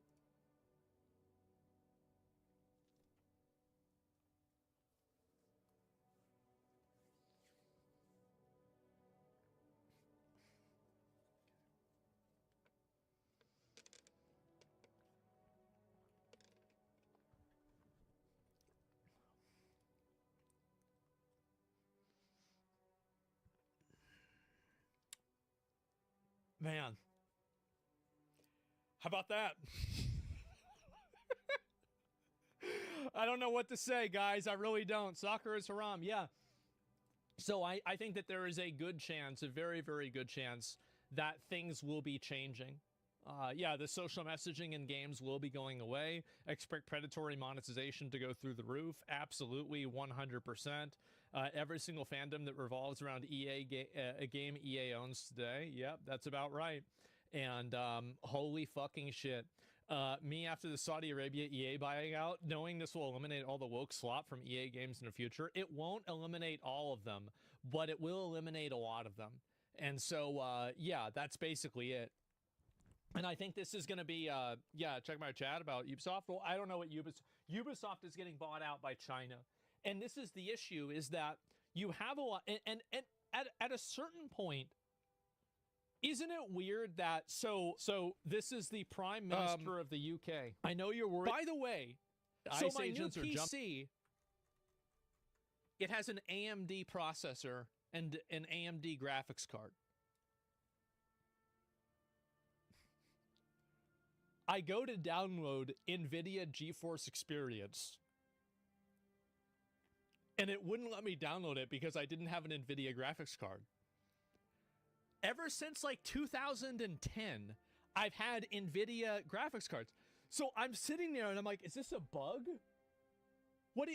What's going on? And, like, it took me like 5 or 10 minutes to realize you can't download it because you don't even have a fucking graphics card for this. NVIDIA is better at GPU. I'm getting very soon 5090. Ooh. Ooh, very, very soon. Oh, it's gonna be good. Oh, it's gonna be real good. So yeah, feeling real good. Don't forget a line. Yeah, absolutely. So it's going to happen, and might be very soon. I got a message about it earlier. I'll probably respond to it and get into it later. But anyway, let me see if I can find this here. And Consumer Worry, Saudi Arabia removed women from Sims 4 image. Do you think this will affect the existing $2,000 DLCs in the game, including LGBTQ DLCs? Absolutely not. I don't think that it will at all. The reason why is that it's regional. So, like, whenever you have companies that do this stuff, they have regional pricing and they also have regional media. It's the same reason why, like, Mercedes changes, you know, like their UK logo to a rainbow, but that never happens in Mercedes Dubai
Why is that? I don't know. Maybe the social media manager there just doesn't really do his job in June. I wonder why. And so anyway, I don't think that's really what's going to happen. I don't think there's going to be there's not going to be a lot of retroactive changes. There's no blacks in China. There are some, and I think that also, you want to know what's really funny? I still think, I unironically think that Trump should do this. Trump should give iShowSpeed $10 million for creating more value, more soft power, and a better cultural exchange by doing his China tour than USAID had in 20 fucking years. That went so hard. And yeah, you had a few racists and assholes. Yeah, sure. But on a baseline, that was amazing. Like, you want to talk about real fucking soft power, you look at iShowSpeed. That's the real one. China don't like foreigners? Yeah, definitely. And yeah, Speed dealt with it well. There's always assholes. And you see Speed gifting a Rolex to his bus driver? Yeah. I mean, like, that's something, it's like, I remember I had a dream where I won the lottery, and the only thing that I was doing was I was on the phone with my accountant and my money manager about how we're going to deal with this in taxes. Like, I never spent any of the money. It was just like a headache because, like, I was like, okay, so how much is this going to be in taxes? And okay, so how are we going to allocate this money? Yeah, it was like an actual, like, it was one of those, like, fucking, like, very neutral kind of, like, soft horrors where you've won all this money, but it turns out to be like a monkey's paw fucking, you know, it's a gift that becomes a curse, right? It was a nightmare. Yeah, well, it wasn't even a nightmare. It was just like me sitting in the lobby. The only thing I remember about the dream is me sitting in the lobby of the casino on the phone trying to get the bank account information to the casino person, and it, like, there was like a mix-up there because they weren't communicating with each other properly. So it wasn't even like nothing bad happened, nothing good happened. It was just, it was the most real life dream that you could possibly have. Bro stressing out in his dreams? Yes, exactly. And winning the lottery was a nightmare for you? I mean, listen. I'm a very simple man, okay? I like only a few things. I like soda. I like Chipotle.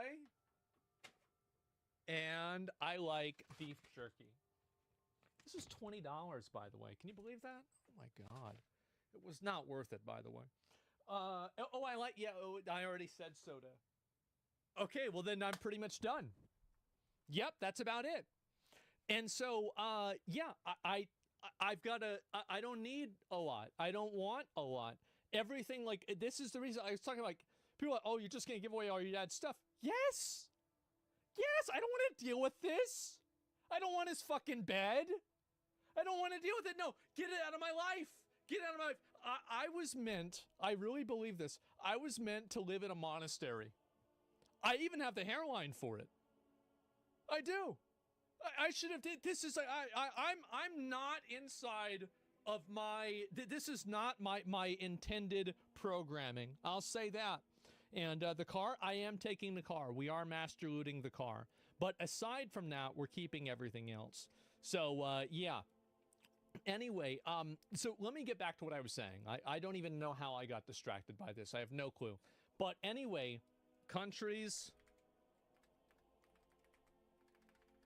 Not coconut trees.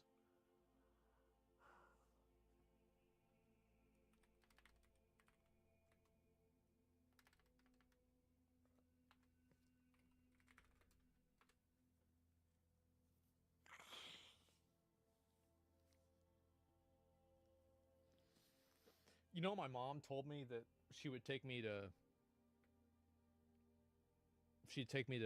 Chuck E. Cheese anytime I got an A on a spelling test. Never went to Chuck E. Cheese.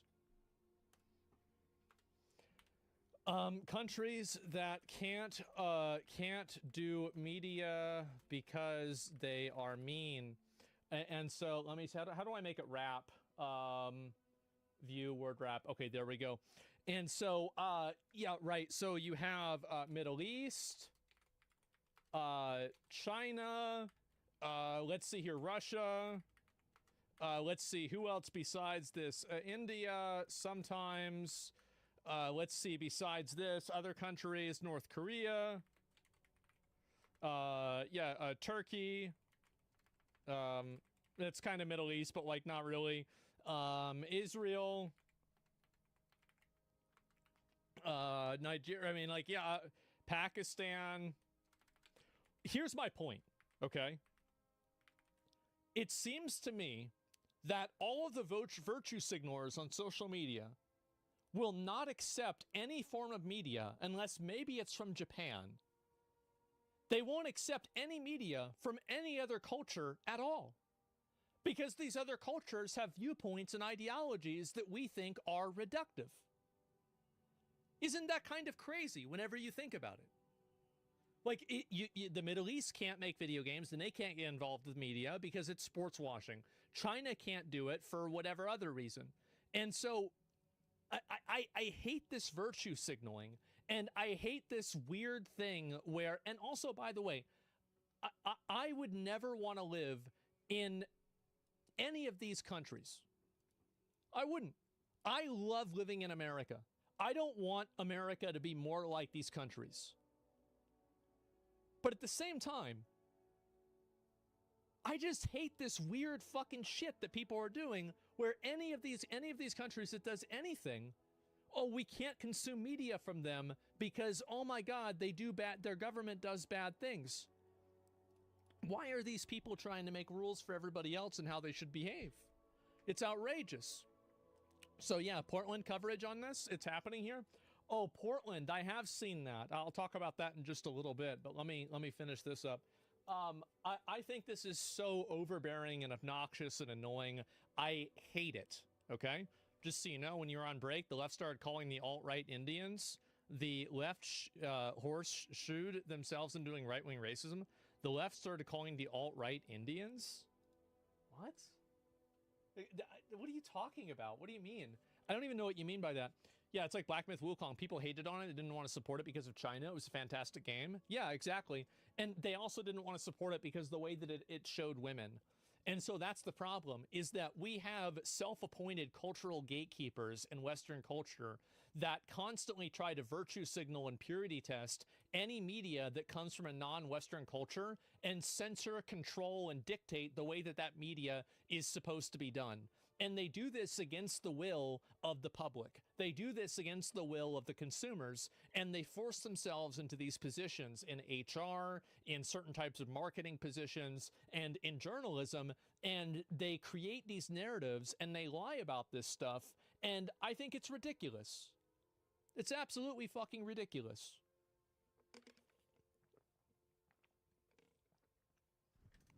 Source? I just look at it. I don't do any sources. All of my statistics and everything are made up, but they're also true. That's just the way it is. Like, I'm not going to look up a statistic and look up a fucking, like, a graph, and it's like, oh, yeah, well, you know, if you look at the graph says this. Fuck the graph. What am I reading a fucking graph for? Why I need to read a motherfucking graph? Nah, I just simply look at it. That's the way it is. It's that simple. Yeah, source, trust me, bro. Yeah, I just make it the fuck up.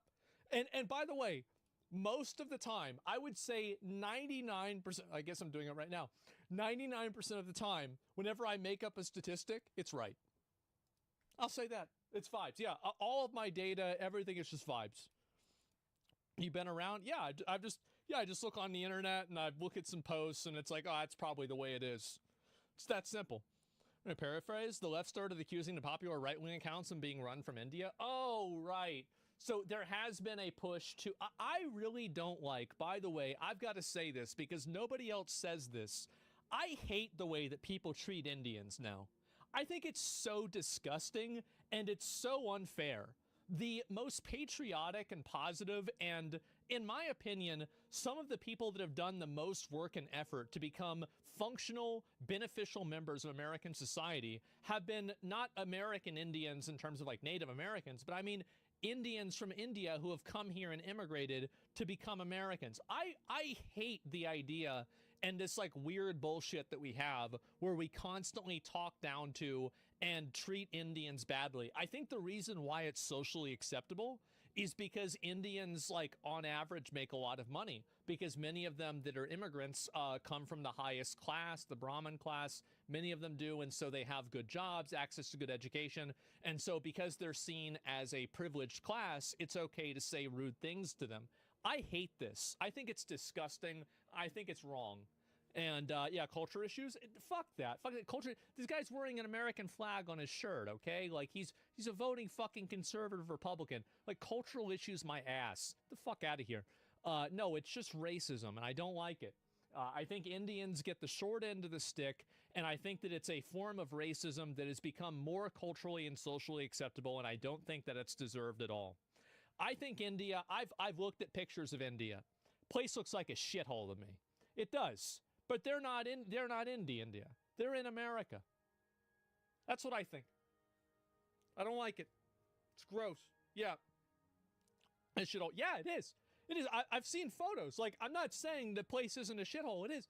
But, like, they're not living there. They came here. And so, yeah, anyway, that's, I don't know. I don't like the way Indians are treated on social media. I think it's unfair. Okay, I can go through and talk about this a bunch, but, you know, that's pretty much my fucking 2 cents on this. I find it to be very annoying.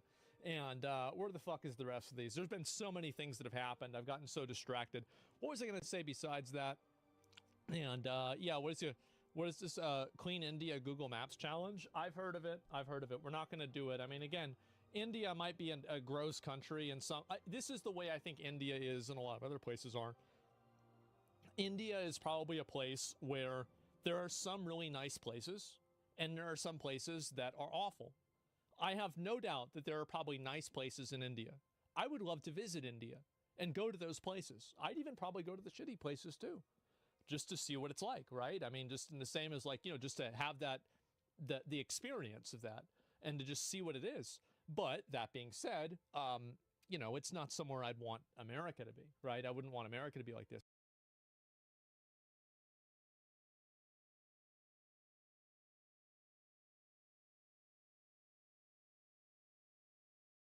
Jumping out of white vans to chase down and arrest Antifa members outside of the ICE facility. Look at this.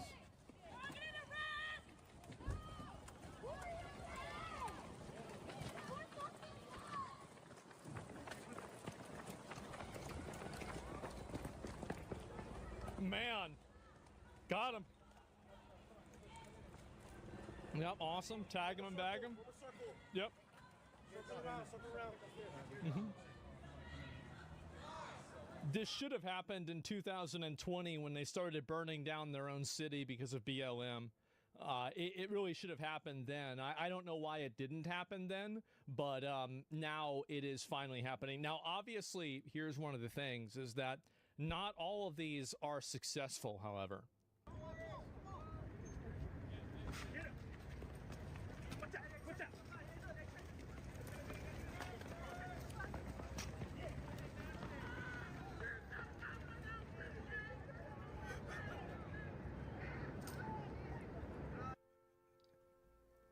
When Pete Hegseth made his speech yesterday, he was talking about this guy. This guy right there. He was thinking about him. Yep.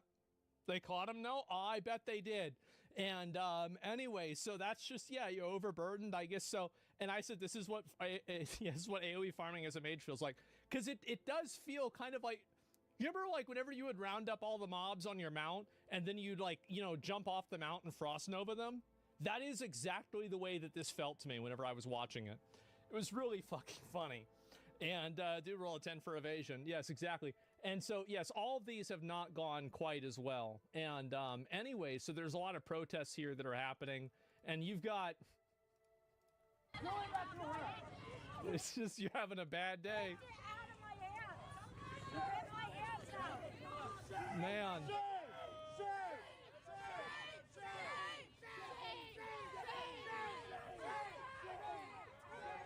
Oh, God.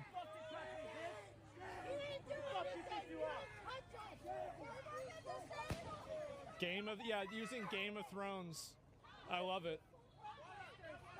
And so, yeah, obviously these people are getting arrested like fucking crazy. And This is the reason why I don't feel bad for them, is because the reason why they're mad is because they're not able to do that to other people themselves. I remember when BLM was happening, they were running people down and assaulting them constantly. So whenever these people are weaker in numbers, they're the victims, but whenever they have the numbers, they're doing it to everybody else. They still do? Yeah, they do. Yep. Oh, here we go. Nick Shirley clip? Yeah, I'll see if I can pull it up. Oh my god. Yep. What? See, they would do this shit too.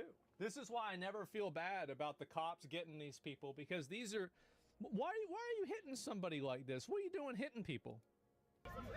What an odd-looking American flag. Well, that's how you know that it's in America, because it's a bunch of different flags. If it's all one flag, then it's in another country. If it's all different flags, it's in America. Hit me in the face. I will make you. Fuck you. Put it the fuck down. Put it the Yep. down, you piece of shit. We need to put these animals in cages. That's what I think. I think they need to go and arrest every single one of these fucking pieces of shit, put them in fucking jail, make them compelled labor, actually give them a job for once in their life, and it'll make everybody, including themselves, better off. What a bunch of pieces of shit. Some of them probably should go to insane asylums. You're right. Maybe not all prison.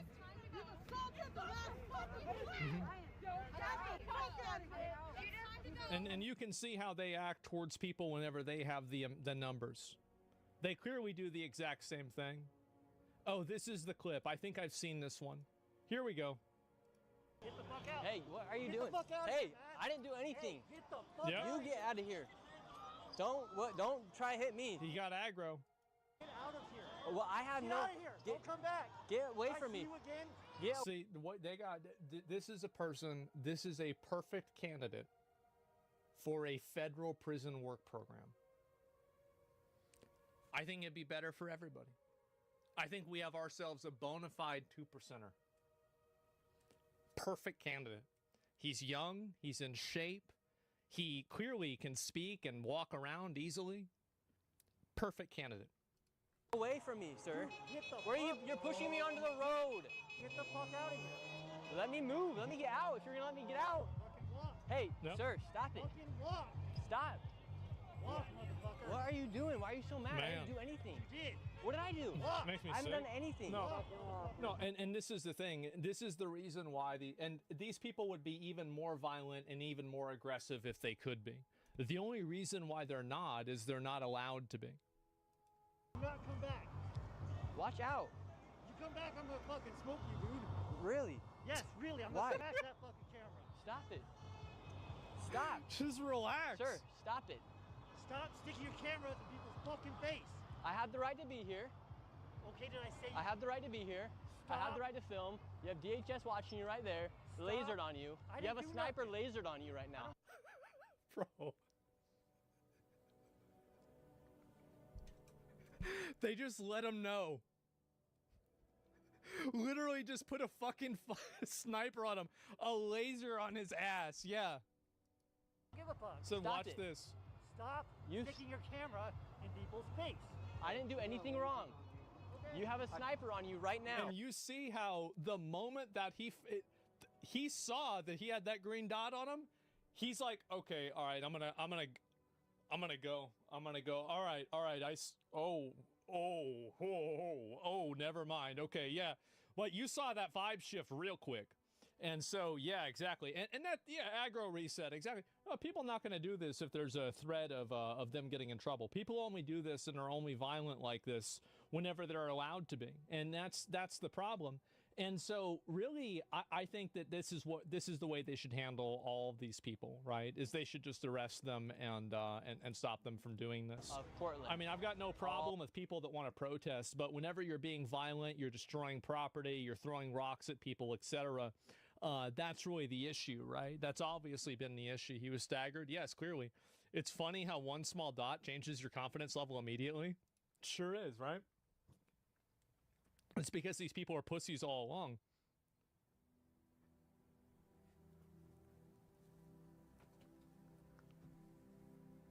I just clicked a random point in the video. I swear to God, I haven't seen this at all. Let's see what Bozo has to say. Out here for? Well, I've been protesting in different cities across the country now since... How? They broke out early this summer, so... What makes you so enthusiastic about protesting? Because there's a lot to protest. How do you get the money to do that? Basically. What do you think they should do with illegal migrants if they are here illegally? For instance, because the last 4 years underneath Joe Biden, there was like over 10 million. Should they all just be allowed to stay here, or how should Trump go about doing that? Well, first of all, I don't think anyone's illegal. I think that's just kind of like a hot button word. Well, okay, yeah. What's your address? We'll see what happens and what you think when somebody shows up in your house. Like, I don't know, man. Like, I see this all the time. It's like, it's a new one. Nobody is illegal. Yeah, sure, right? Until it happens to you. I don't even know if I can say this. So, a freedom fighter decided to firebomb and destroy Ice Cube's tour bus because he thought that it was ICE, as in like the immigration services. Legendary rapper Ice Cube tour bus was bombed by Antifa after they mistook the hip-hop legend's bus for ICE authorities. Goddamn, I'm glad y'all set it off. Used to be hard, now you just bent soft, but you was there with the AK. And now I see you on a video with... Goddamn. I don't know why the song made it so fucking funny. But average Antifa IQ, yeah. And this is what they do. This, by the way, is the reason why they got designated as a terrorist organization. The reason why they got designated as a terrorist organization is because they terrorize people. That's what they do. And so what a surprise that a lot of people don't want to deal with that. Who could have ever guessed? Yeah, Antifa now gang wars? Yeah, I guess so. And would you like ice in your drink, sir? Uh-oh. Yeah, what is this? If I can see if I find the rest of this. Yeah. Portland, Oregon, didn't y'all just blow up? Of course Donald Trump is sending whatever troops are necessary to Portland, Oregon. Didn't y'all just blow up Ice Cube's tour bus thinking he was affiliated with ICE? Y'all are stupid. The mayor of Portland thinks the troops that Donald Trump are sending are unnecessary because the city is safe and calm. Bullshit. There's probably places in Portland that are really nice and calm, but there's probably, Portland's probably a lot like Austin, where there are like PvP and PvE areas in the city. And I guarantee you that there are probably really nice places in Portland and that none of this bad stuff happens and it's not a problem. But there are also the bad places. And the bad places are the problem. 6th Street? No, bro, it's across I-35. That's the, like, you know, like in The Lion King, whenever, you know, Mufasa is with Simba, he says, all that shines in the light is our kingdom.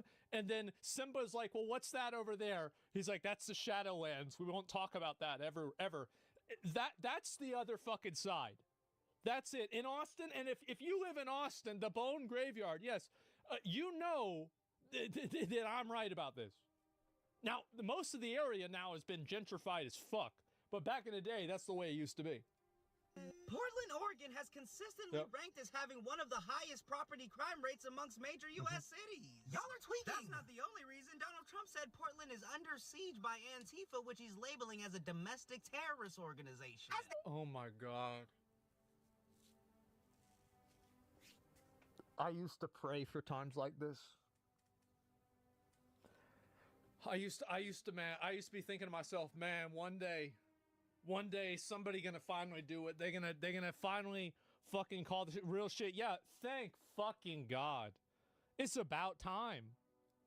They should be labeled. Which, if you think about it, God. When George Floyd was killed, those $2 billion in property damages were by Antifa. Good golly. Yeah, of course there are others, but the equipment that the protesters are using wasn't funded by the air. Use your pink meat. Domestic terrorism sounds so large and big. However, the people that set Ice Cube's tour bus on fire, this one guy, they live here. Yeah. Domestic Fire terrorists. Simple. There has been a 700%. It's crazy how it's so fucking obvious, but some people like to contort themselves into thinking that it's not. It's completely fucking obvious. Increase in attacks on ICE facilities and ICE agents since the beginning of the year. 700? Our president saw that y'all are losing y'all mind and he's had enough. Keep it up, Donald Trump. Ow. Okay. I agree with them, though. I do. And this absolutely is, it's crazy, the amount of people.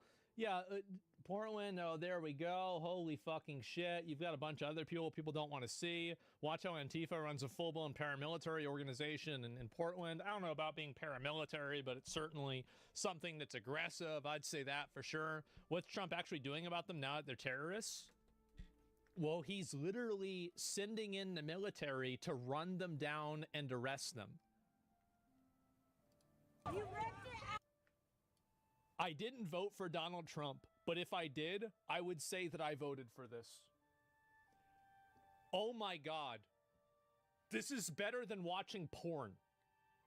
I've been waiting for this to happen ever since BLM. Thank fucking God. Arrest every single one of them. Get them out. Get rid of them. They're crazy. Thank God. Have you covered all Timu Obama memes? No, I haven't seen any of that. I'd have to look at it later. And what about the bitch from Ghost of Yotai? She's Antifa. I don't care about a voice actress's personal opinions whenever I'm playing a video game. I think she's a dumb bitch.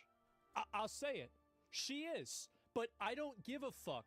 Because she's not saying her lines. She's saying their lines. If the game is good, I'll play it tomorrow and we'll see what it's like. I think it's gonna have weird stuff in it. I do think so. I could be wrong though, and I'm waiting to make my opinion by playing it myself, the same as I did with Assassin's Creed Shadows and also with Veilguard. So that's what's gonna happen. And do you think it's gonna be good?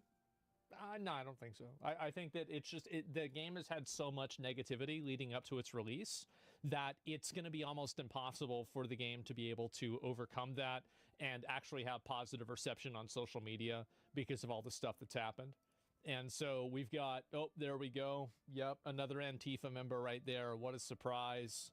And yeah, and you've obviously got a lot of the police and military that are there. I think this is a massive, massive, what do you call it? Are actually from 2020. I mean, some of them I'm sure are, but some of them are not. Also, like, whenever it was 2020, they didn't do their job there well either. And how are there so many? Well, there's not. It's like maybe a few hundred people. Like, you look at the amount of people that are here. It's a few hundred people. And this is Portland. I don't know if this is actually Portland or not, by the way. This is just literally a random video. So, I mean, for all I know, it could be AI.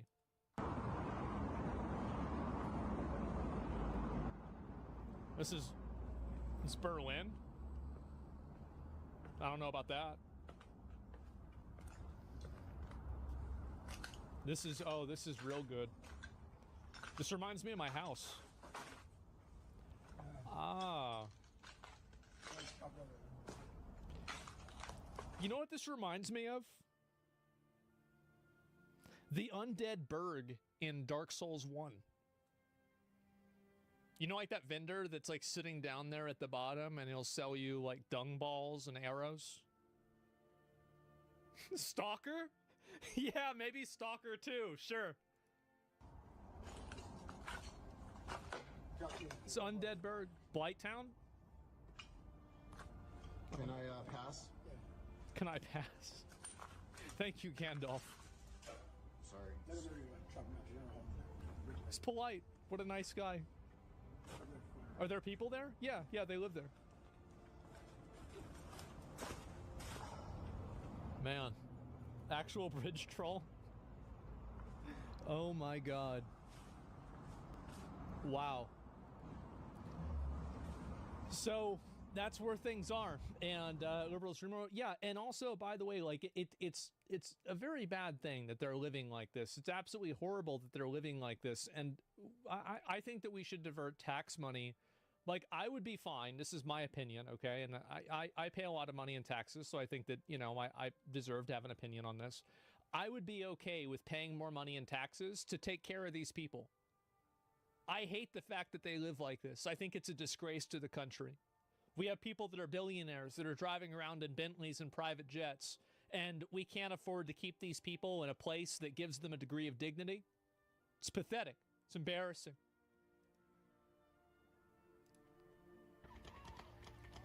You got a lot of them right here. Oh, here we go. Wow, wow, look at that. Prison, yeah. What if they choose to live that way? I think that a lot of the ones that choose to live that way are victims of drug addiction, and I think that a lot of the laws for drug use are made in a way that it treats victims of addiction like criminals, so they don't seek help and treatment in a way that would be beneficial for them. So I think that giving better resources and more resources to making sure that people that are drug abusers and people that are victims of drugs and like addiction, making sure those people have a place to go where they're not treated like criminals or bad people. Like if you're on heroin, if you're doing fentanyl, you're not a criminal, you're a victim. Like I've seen people on heroin and people on fentanyl. Like it's horrible. It's absolutely horrible. And I think that the way that they're treated is horrible also. A lot of them don't want anything other than free shit. Well, I know, hey, listen, you're never going to solve a problem, but you can reduce it. And I think that we should do more to reduce it. That's all I'm saying. That's me. I think we should do more to reduce it. God damn.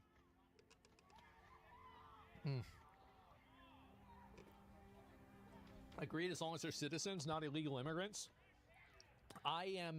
So illegal immigrants and medical care. My opinion is that any sort of life-saving and emergency medical care should be granted to anybody who comes into an emergency room, regardless of their immigration status. It doesn't matter if they are an illegal alien. I think it is a betrayal and a subversion of the Hippocratic Oath to tell a doctor and a nurse that they have to let somebody die. I think it's disgusting. And I would not be okay with that. However, I want them to help this person, to help them be well, and then I want to get them on a plane and send them back to where they came from. That's my opinion. Life-saving, yes? Yeah, of course. I agree, but don't just let them free. Yeah, that's my opinion on it. Portland decriminalized most drugs. Well, it's about also having the resources for people that are victims of the drug abuse to seek them, right? You can't just decriminalize all the drugs and then say we're done. It's a problem that you have to solve through 4 or 5 different ways. And so, yeah, there you go right here. Oh, Antifa, oh, here we go. Okay, we'll watch one more, okay, guys? Here we go. So that's what I think. In the UK, they have medical positions. Yeah, definitely. And would you want them to take your spot if you needed life-saving stuff? Would I want them to take my spot? No, I wouldn't want them to take my spot. But if it was a point, if it was as bad that we literally couldn't deal with the amount of illegal aliens in the country that we had, then absolutely, I think the solution to that is get more money in medical care. You know, hire more hospital workers, subsidize hospitals and emergency rooms so that's not a problem. Like, I understand your point of view, but I think that the point of view is limited and it's not contextualized inside of a larger picture. So, like, in a vacuum, what you're saying makes sense, is that if we have to allocate care, I would rather it be allocated to citizens first rather than non-citizens, of course. But that doesn't answer the real problem. It shouldn't be that small of a margin anyway. Yeah, exactly.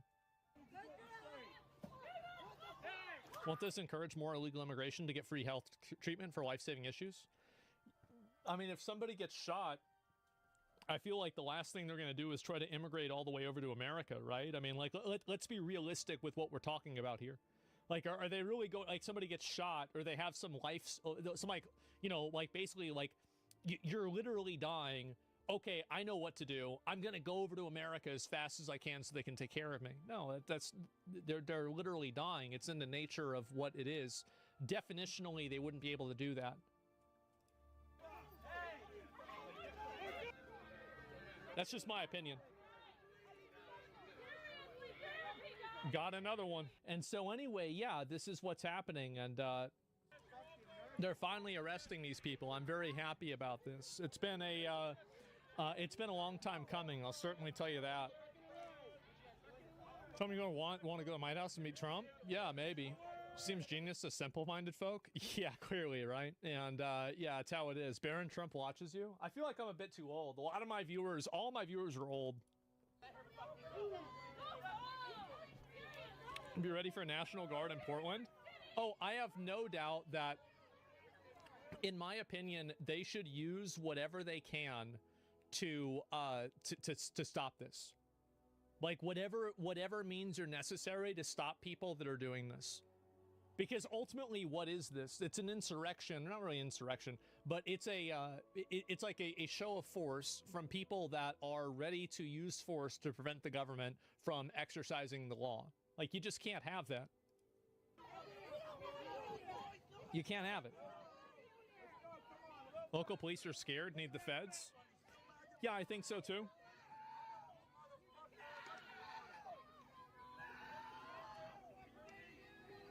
Mm-hmm.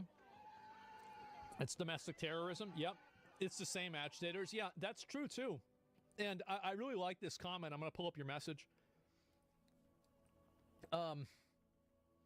It's the same agitators moving state to state doing this. Arrest them and send them to Gitmo. I unironically think that should happen. I do. Yeah, just arrest them. Because if you're going around the country causing problems, being violent, you know, like burning things down, hitting people, stuff like that, this is crazy. Like, what is going on here? And yeah, arrest them all. Exactly. Yeah. Why is it so tiny? Because I haven't recalibrated everything for my new computer. But they aren't snatching up mostly criminals. So what are you talking about? Well, if they're snatching up anybody who's here illegally, it's a W. Why should we have somebody who's here illegally who's here? Like, this is a person taking up resources, maybe a place where they're living, all kinds of things that they're taking up and value that should be given back to an American. That's the reason why, obviously. Yeah, I mean, they're categorically criminals because they're an illegal alien, right? I mean, like, it's really just some. Have you heard of asylum seeking? I don't care about that, and I don't think that I don't want the United States to just be a place where any person who says that they're trying to run from asylum, we just have to let them into the country. I think that's a form of suicidal empathy. I understand some people might want to do that, and, you know, if you want to do a charity that can benefit them and help them in your own way, that's fine, but just adding them into the country isn't really something that I would support. Absolutely not. It's not our problem. There's too many problems in the world for us to solve all of them. I'll be right back.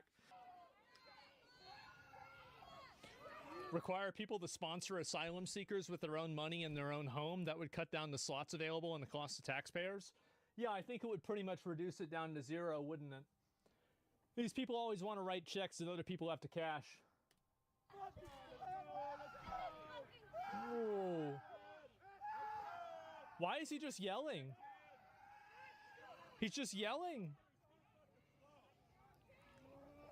Someone else does something? Yes, exactly, right? Oh, jeez. I love how these people are so programmed by popular media and what to think that the only thing that they can imagine to do to chant is it's a phrase from a very popular TV show where a bunch of fanatical, delusional religious extremists were forcing a person to walk down the street naked because of religious fanaticism. Yeah, really, really great, great way to look at things. Yeah, it really fits, doesn't it? Why are the armed protesters backing up? Probably because their job is to just defend these places. Oh, wow. Somebody threw a smoke bomb. Uh-oh. Hear him yelling?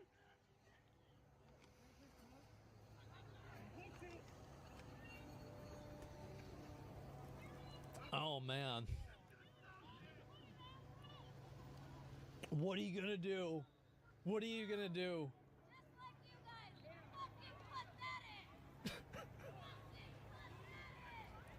And you see them, bro, like the thing is that if they had any opportunity to be violent to the people that they don't like, they'd do it.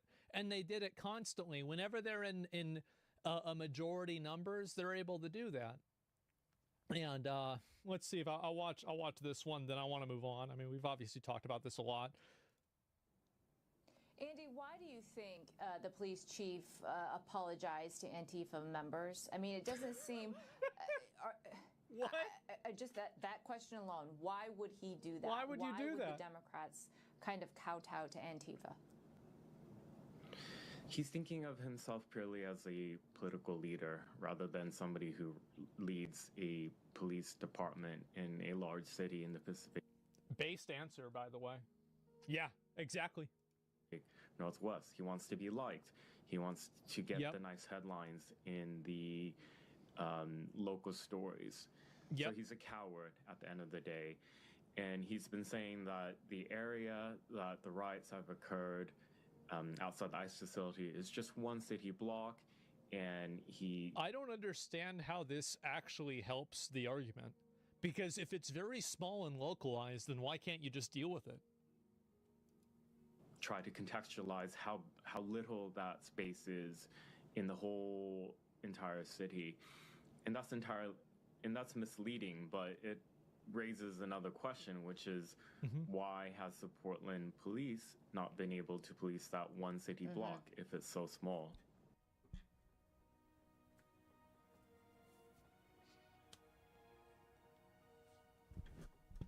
Yeah.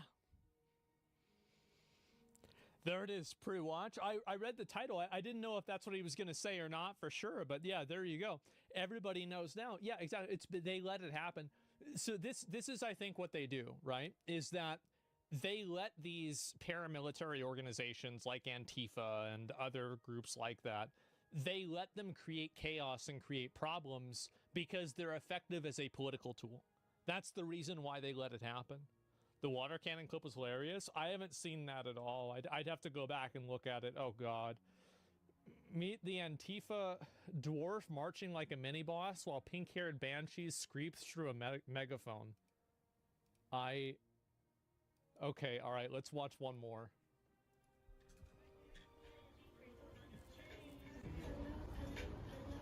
Why do you conceal your identity? If everyone knows who you are. This is crazy for me to watch after I just did all of the Novigard quest lines in Witcher 3. This is just crazy for me to watch. Like, I was literally doing this like 2 days ago in a video game. For Novigrad. Back up before you get hurt. Back up before you get hurt. Get hurt? Back up before you get hurt. I'm dead ass. Back up. Back up. Richard, come here. Come here. Help me hide. Come here. Get up. Get that Sharpie. Hide. Cheat. Hide. Cheat. Get him. No. Get him. Let's get him. Let's chase her out. Chase her out. Chase her out.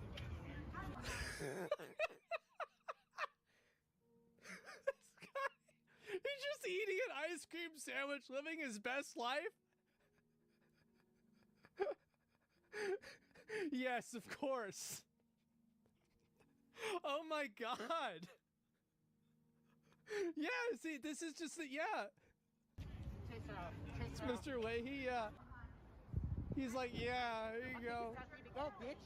What you gonna do, bitch? Some fucking problems with people? You ugly pretty bitch. Because your daddy didn't love you? You weren't his special little girl? Is that what it was? Oh, God. Or were you too much of his special little girl? Is that Why would you even say that's so weird? Yeah, run. Who says that? Down here for all this Run. I don't know. I do think that there is a silver lining, that there are a lot of people who are overweight, and this does give them the opportunity to exercise and get out and burn some calories. It's a good thing. People know what's going on. Oh, man. It's probably the most exercise they've gotten in months since the last protest. Oh, man, the YouTube journalists, man, what's going on? Why y'all treating her like that, though? Uh-oh. Oh. You guys know Justin? Uh-oh. They know you, Justin. What's really going on? What is this guy dressed up as? Oh my God. Look at him. You know what?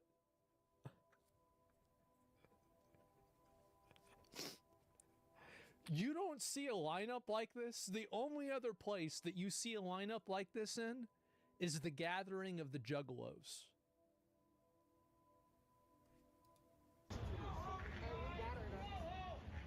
Texas City Moochie, alright? Your country has a champion.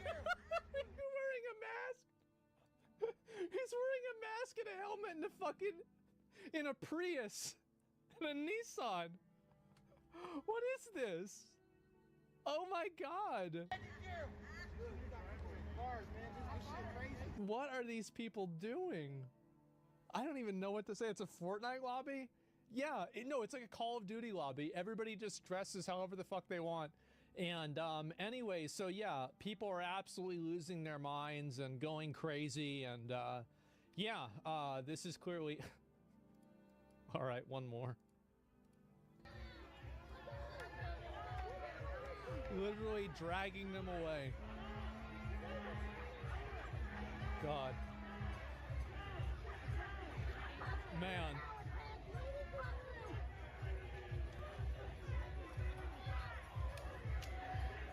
Tag him and bag him, right? Jeez. 3? Yeah. What are these dog squeakers? I don't know.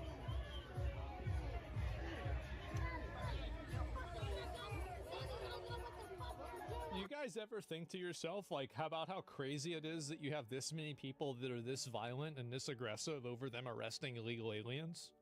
Isn't that kind of weird? You just take a step back. That's crazy, isn't it? What the hell is even going on? The squeakers are pigs that they throw at ICE agents. So they're sitting there buying these pigs from Temu that were made in like some third world sweatshop so they can throw them at their police officers because the police officers are arresting people that are illegally in the country.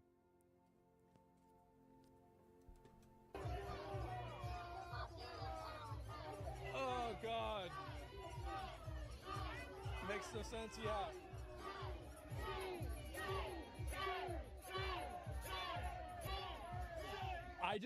I find it to be so incredibly ironic that they're co-opting this Game of Thrones meme that's made off of a militant religious organization. I think it really makes sense, actually. It sure does. Yeah, do you think the people aren't being targeted that are illegal? Do you think that people who aren't illegal aren't experiencing injustice? Yeah, sure. I think that guaranteed, by the way, guaranteed, it is undeniable that ICE will make mistakes. It is unavoidable that ICE will make mistakes. If you go in any prison in America, you are going to find innocent men. I mean, according to them, they're probably all innocent. So the idea that you shouldn't apply a law and you shouldn't apply a rule at all because you're afraid that, oh, well, sometimes people might be unfairly punished or it might be applied to someone in an unfair way. If you apply that reasoning and you extend it to any other law, we wouldn't have any laws because every single law that we have has people that are falsely convicted for it. There are people that are falsely convicted for murder. There are people who are falsely convicted for rape, falsely convicted for manslaughter, falsely convicted for... Not at all? Wait. Absolutely. Right? I mean, absolutely. Yeah, the difference is that a citizen can easily prove that they're here illegally. Well, yeah, I mean, obviously, but what my point is that mistakes that people like this make doesn't, in my opinion, now obviously, like, I think that you bring up a good point that the way that they handle it could be better. You're right. But to say that, well, because you're going to have false positives, this means that you shouldn't apply the rule at all. If you use that logic, we wouldn't have any rules because For every law in the books, there's probably a person in jail or who's been convicted of that crime who didn't actually commit it. That's just what I'm saying. That's my whole point. All you have to do is comply and then prove your citizenship at the station. I have no idea. I'm sure that there are cases where ICE does make a mistake. What is this?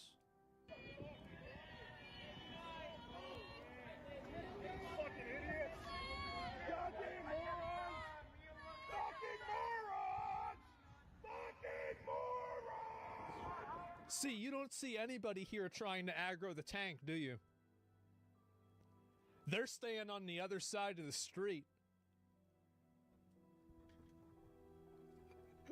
Nobody trying to fuck with him. The orc warlord, yeah.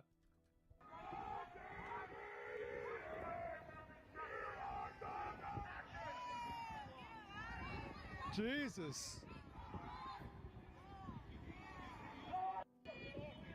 Man, and yeah, there you go. And bro's memeing on him. Yeah, he's just walking by, man. It's just every day for him, I guess. Worried about the level of illegal migration into this country. Digital ID is another measure to make it tougher to work illegally here, making our borders more secure. The UK is now actually pushing digital ID. I said it was going to take like a couple of years. It turns out it didn't even take a couple of months. Well, folks, it looks like the conspiracy theorists were right yet again, because just a couple of days ago, Keir Starmer announced that we're all going to be getting a digital ID. Compulsory, not optional. Mandatory. You must have one. And maybe you're thinking, well, this doesn't sound too bad, because I'm kind of used to having things on my phone by now. You know, my debit cards, my credit cards, my boarding pass to get on a flight. And after all, this is going to be completely normalized across Western countries in probably 5 years.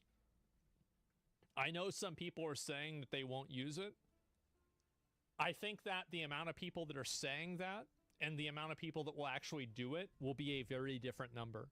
Because once people start experiencing inconveniences because they're not complying with this feature, and once there are punishments and things like that for not complying with it, people will immediately start doing it. Keir has promised that this What are your thoughts on the mark of the beast? I don't think this is the mark of the beast. It's an ID. It's just simply not the mark of the beast. I mean, like, I understand your point, but it's just categorically not that. Be used to tackle illegal working. You will not be able to work in the United Kingdom if you do not have digital ID. Wow. That's a pretty big one, huh? Oh my God.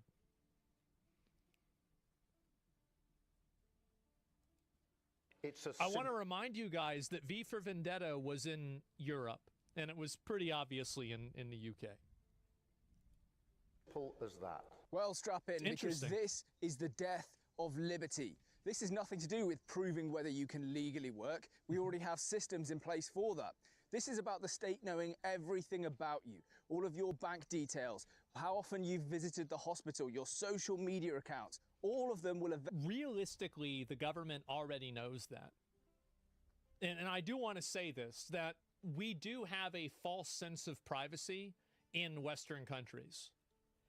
If the government didn't know that, how do you think that they're arresting people every single day for tweeting? Well, it's because they just figure it out. This just makes it easier. Eventually be attached to your digital ID. The state will know everything about you, and they will be able to totally control you. This is a digital prison. Ooh, Lando, that all sounds a little bit crazy. I don't think the British people would stand for that. I agree. Right now, they are trying to push back against it, and I think that people will they will effectively resist against it for a period of time.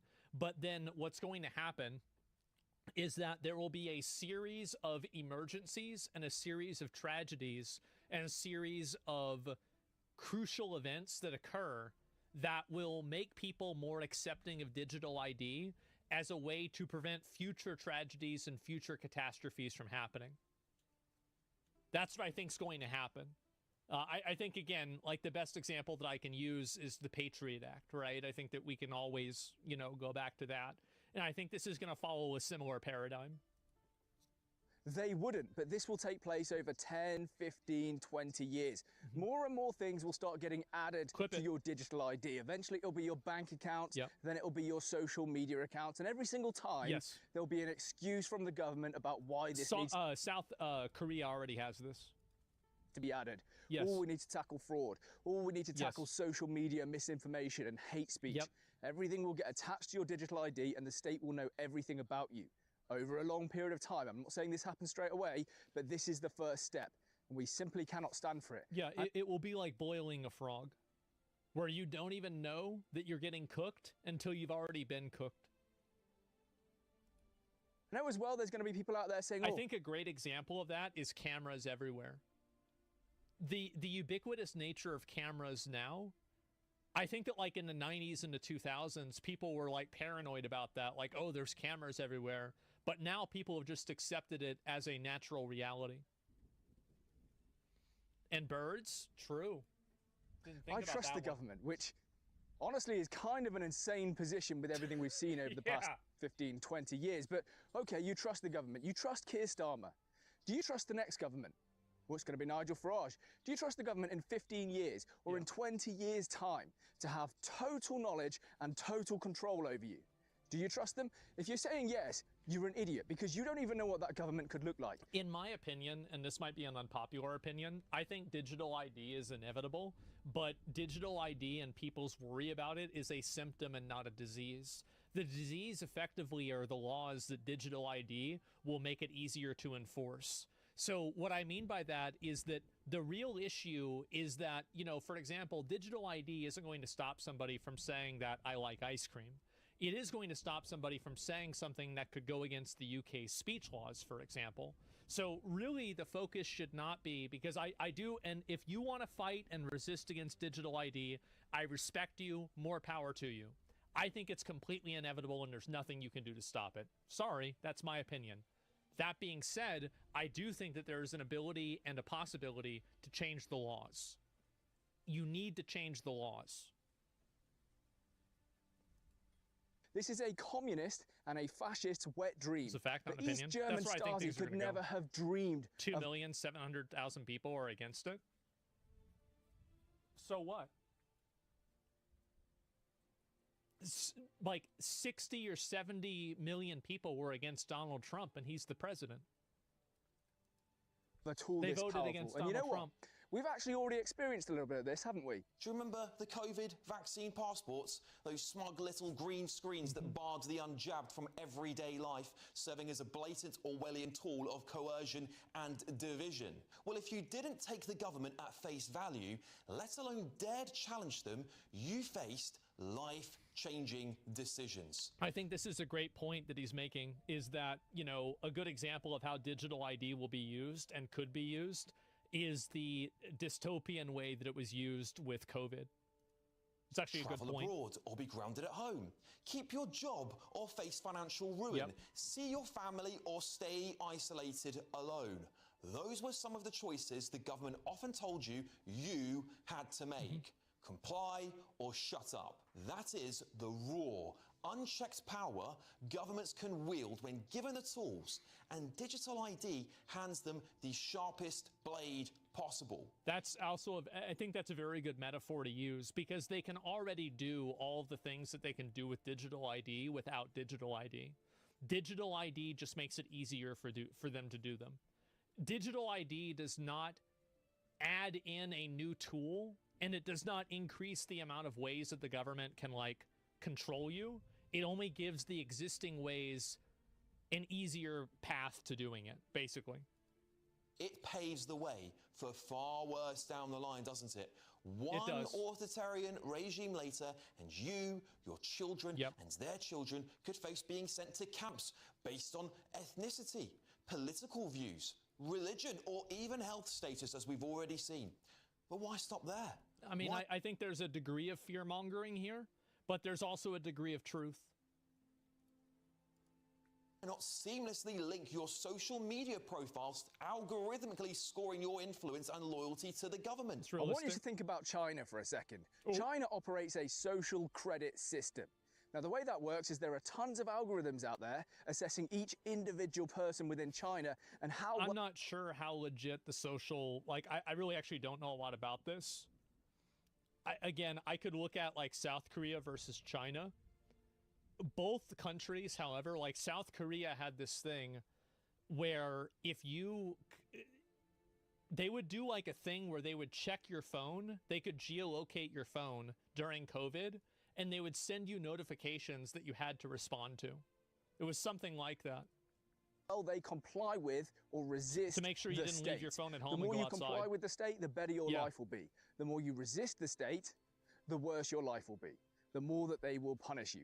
And those systems rely on two things that are currently being introduced across the UK and across Europe. Digital ID and facial recognition. We're seeing it everywhere, all across Europe and all across the UK. And you can see digital ID will curb populism.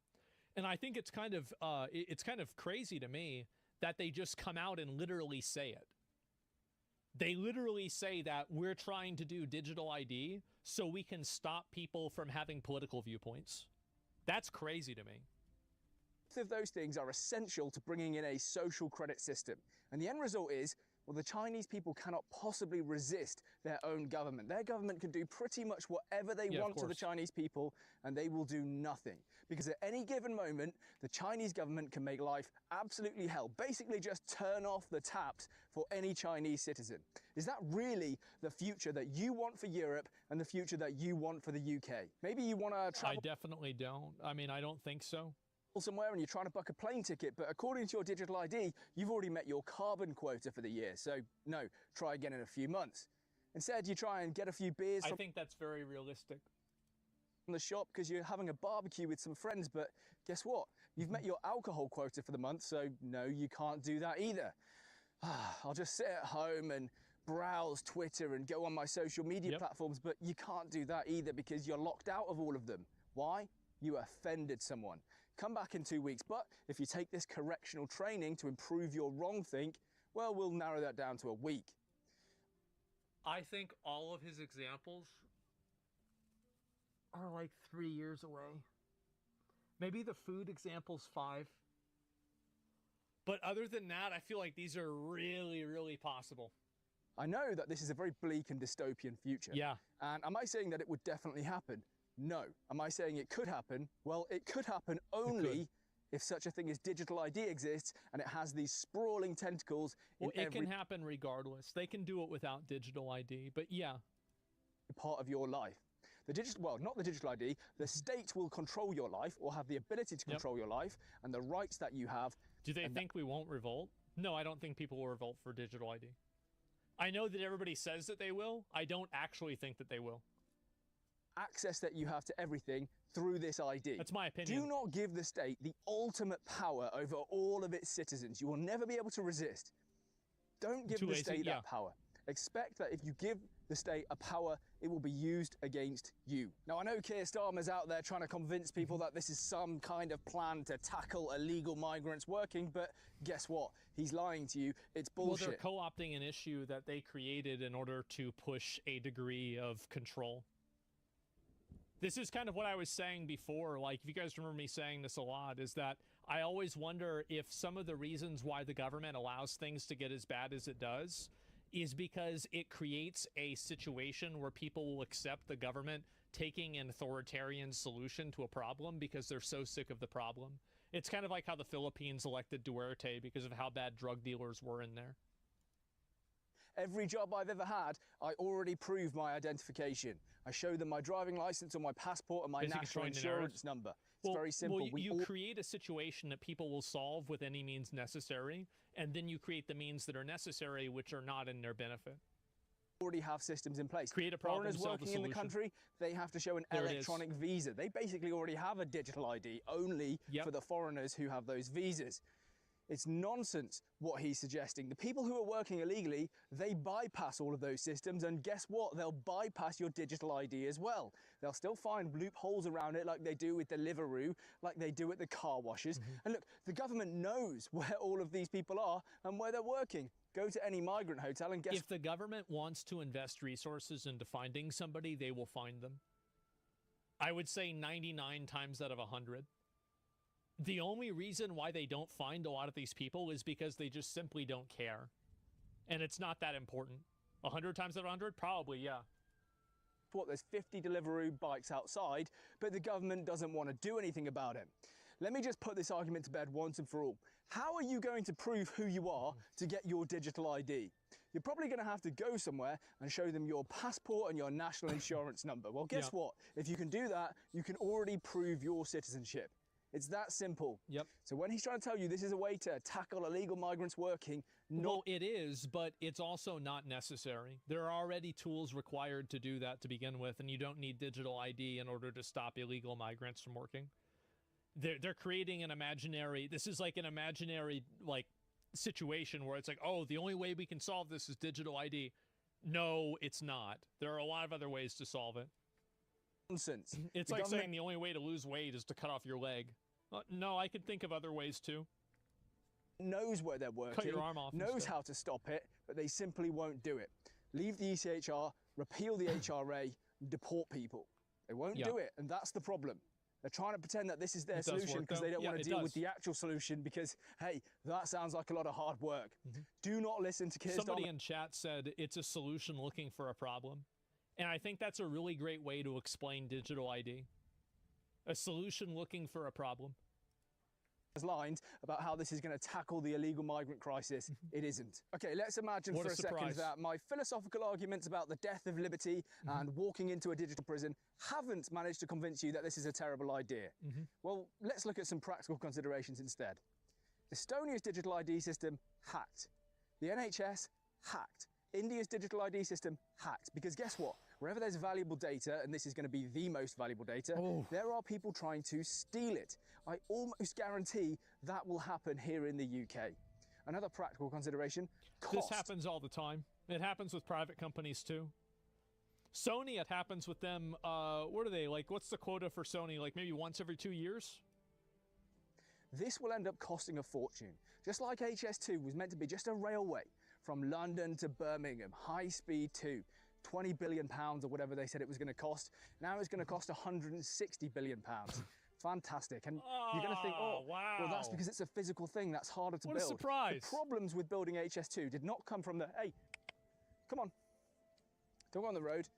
The problems with building HS2 did not come from the physical aspect. It was from politicians chopping and changing what they wanted all of the time, messing with the plan. The same thing will happen to digital ID, and it'll end up costing 100 billion, 200 billion. Who knows? We can't even get the NHS. Imagine spending $200 billion on a system just for it to get hacked in the first month. Working on one system. Why do you think you can build a digital ID? It'd be pretty bad. Absolutely ridiculous. And the final practical consideration, and in many ways this is actually the worst. And Swiss have accepted digital ID already. Well, China's already accepted it. South Korea has already accepted it. You said Swiss have already accepted it. This will become the norm.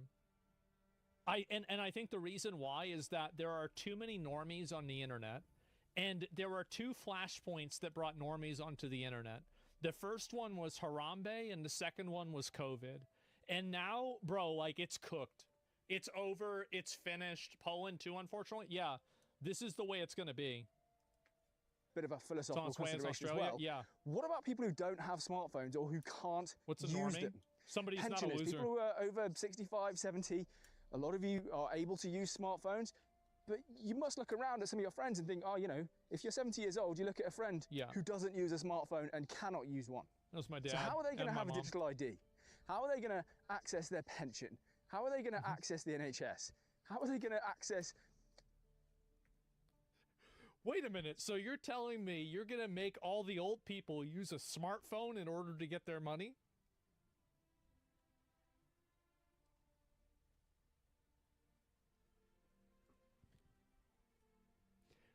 This sounds to me more like a feature than a bug.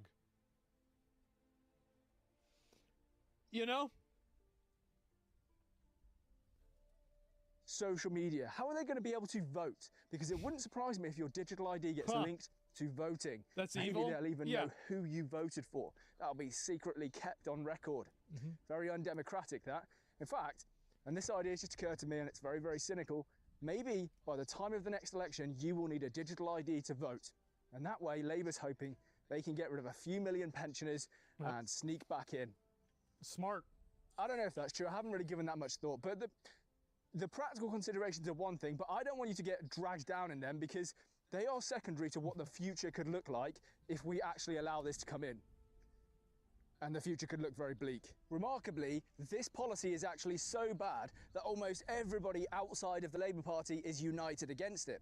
And I'm talking about Jeremy Corbyn, Rupert Lowe, Nigel Farage, Ed Davey and Owen Jones. These are people involved in politics on completely opposite ends of the political spectrum. And they all know that this is a terrible, terrible idea. It's the death of liberty. I will keep saying it. But what's that? You want to know where Kemi Badenoch sits on all of this? Well, she's come out and said, oh, there are arguments for it and against it. Of course, Kemi it's the same with Badenoch, everything. the Tories, it's just part of the uni party. Of course, they're not going to come out with a strong stance. It's very, very pathetic, frankly, to be sitting on the fence about this, especially since I imagine a lot of the people who are still voting Tory are actually a little bit older, and they are going to be opposed to something like digital ID, especially the ones who don't have... I don't think that's true. I think that he's wrong about that.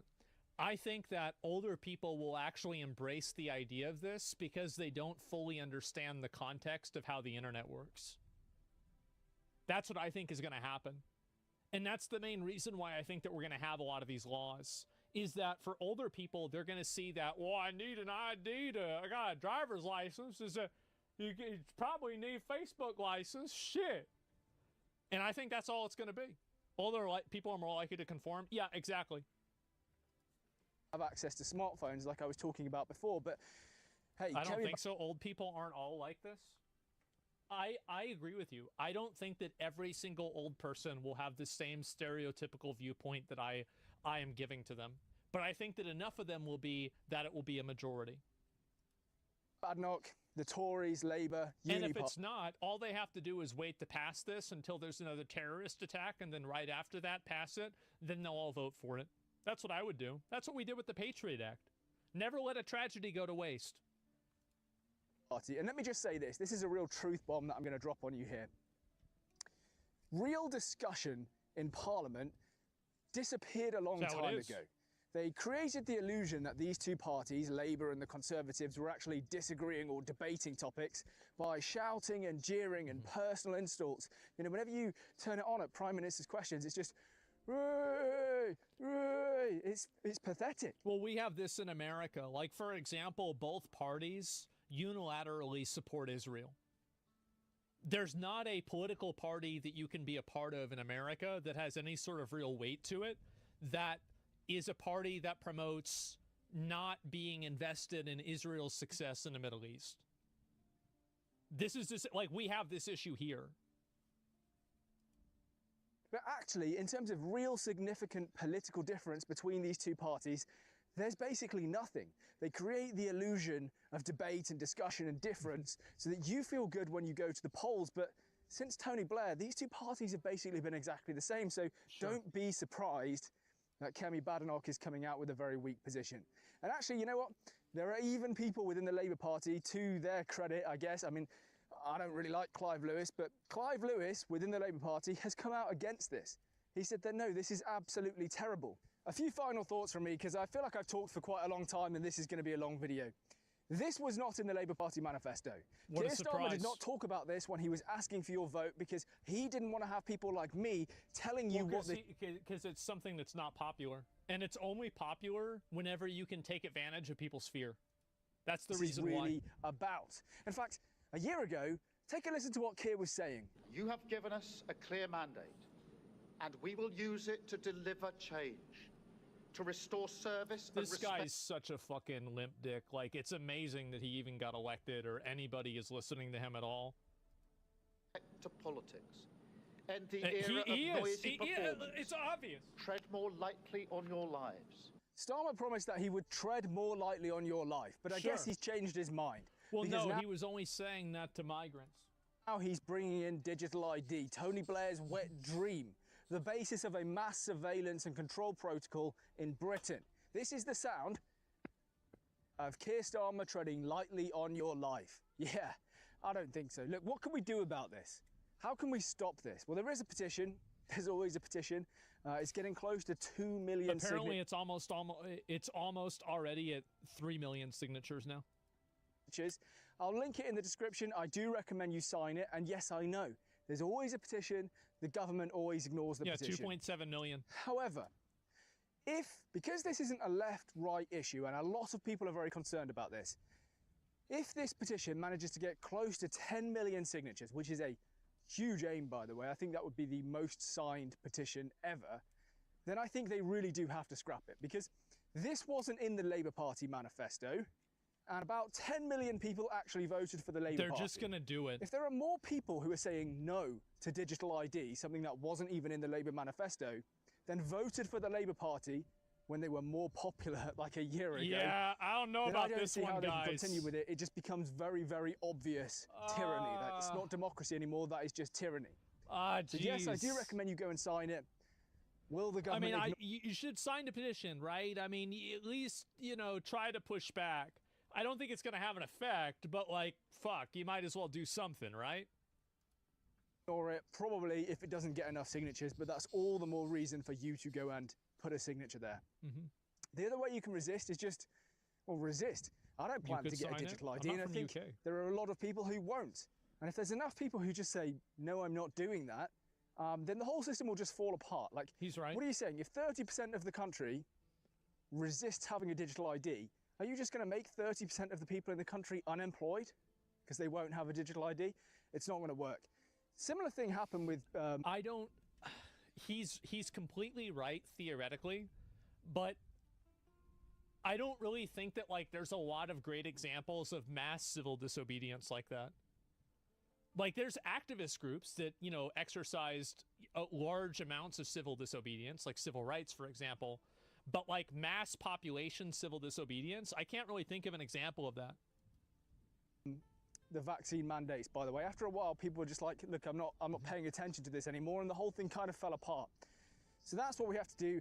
We have to resist this. It really is very simple. Okay, truly, this is the last point from me, I promise, because I know this is going to be a long video. A couple of days ago, I made a video called Keir Starmer is Finished, and in it, I basically outlined all of the reasons that I think Keir Starmer's time as Prime Minister is coming to an end. I'm not going to repeat everything in this video, but basically, his own MPs are talking about... I think that's true, though. Getting rid of him. I feel like There's lots of nobody likes financial scandals. His cabinet ministers have had to resign in disgrace.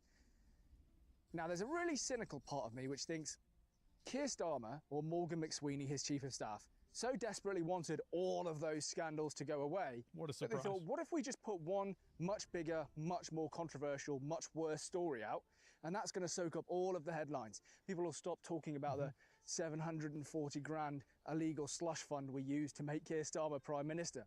They'll stop talking about all of the tax dodging Labour MPs and corruption scandals and everything else. And to an extent, you know, it has worked. All of the headlines now are talking about digital ID. So I would say, yes, we should be talking about digital ID. Clearly, I am doing it because I think it's terrible. But at the same time... Digital ID is happening all over the world. I think that to say that they're doing this as a smokescreen for other problems, I think that there are always happy accidents that happen in government where they take advantage of them. But I also think this is a clear political zeitgeist that's happening all over the world right now. And it's not unique to the UK at all. Go and watch that video if you haven't already. Don't let Keir Starmer and his grubby little team get away with all of the things they've been doing in the past. Not mandatory, though? Oh, it will be. I'll leave it there. Thank you very much for watching. I know this is going to end up being a long video. If you've made it all this way, I'm really, really grateful. Thank you. Hopefully you found some of what I was saying interesting. Maybe you're welcome. Some of the arguments, some of the points. And let me know your thoughts. I always read and reply to a few hundred comments. Can't reply to all of them, unfortunately, but I do read even a lot more than I actually reply to. So yeah. Until next time, please do leave a like, comment, and subscribe. Peace out. I think the big problem is the fact that the laws exist that digital ID is activating on. And I think that digital ID, this is going to be a very unpopular opinion. People hate this opinion. They do not like this opinion. I think digital ID is inevitable. I do think so. I think that there are too many people that are stupid, naive, and will easily trade away any degree of is that a spider? Any degree of their own personal privacy to have it. I do think that's true. But that being said, I do think there will be ways for you to resist it. I think you should sign petitions. You should try to do whatever you can. etc. But in a general sense, I do think things are going to get a lot worse with this kind of stuff. The government spied on people for a long period of time. Technology just does it on a mass scale.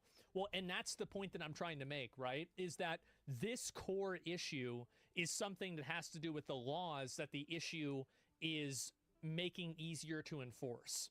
Because again, in America, this isn't really as much of an issue because you have more freedom of speech, right? You can say more things that are, you know, like problematic or hate speech, you could say. But in the UK, you don't have that freedom of speech. And so really, where is the problem? The problem is the law itself and not necessarily the tool that they use to enforce the law. Because they are already arresting people for tweets. They're already arresting people for Facebook posts, etc. So digital ID is bad and you shouldn't want it. But at the same time, the real problem is the law that digital ID is enforcing. That's my point. Big spider? Nah, just like fingertip size. Not that big of a deal. I wouldn't worry about it. I've got 2 of them over there too, but I haven't seen any bugs recently. And because of that, I'm, you know, like I'm letting it happen. And that's generally the way that I look at things. Let me go back. I'll see a few more of these here. I think it's with the level of violence escalating in the UK currently, I can imagine it being overtuned simply because of how much people despise Starmer and his policies. Maybe, but I think also it's something that, and here's the issue, it's that it is a continual problem that will come up over and over and over. And so all they have to do is get it right once, and then that's it.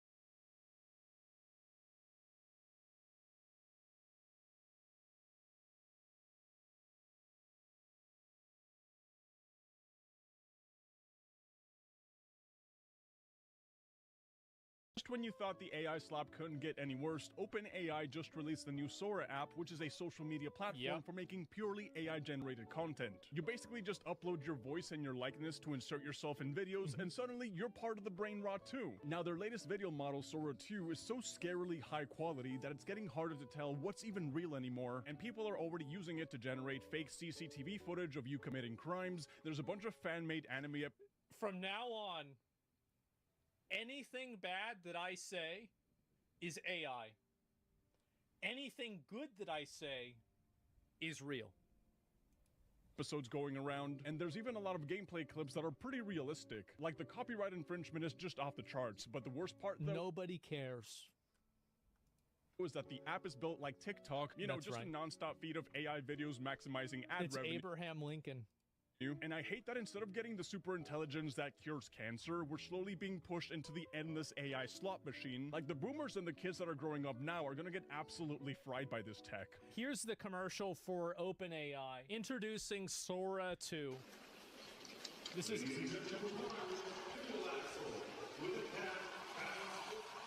This is all AI. All AI. 花火綺麗だねでも僕たちは少しずつ離れていく Oh. Ready when you are. 3, 2, 1, go! That's really good. You alright? Okay, this one, all right. I can tell this one isn't real. I can already, I think it's like the graphics or something. Are you sure? This could be Elon Musk's new company, you're right. This actually looks like a Sony exclusive game for PS5.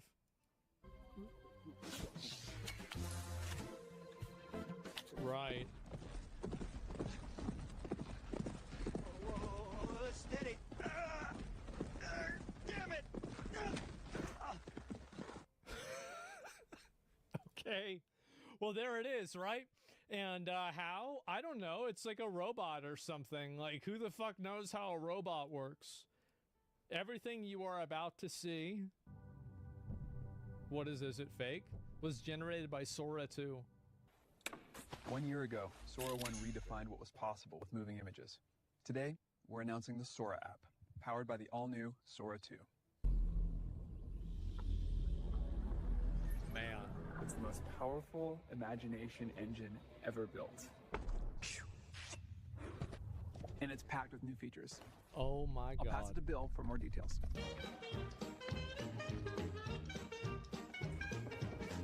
Now every video comes with... This is so insanely fucking good. And I want you guys to keep in mind, this is the worst that it's ever going to be. It will never be worse than this. Sound.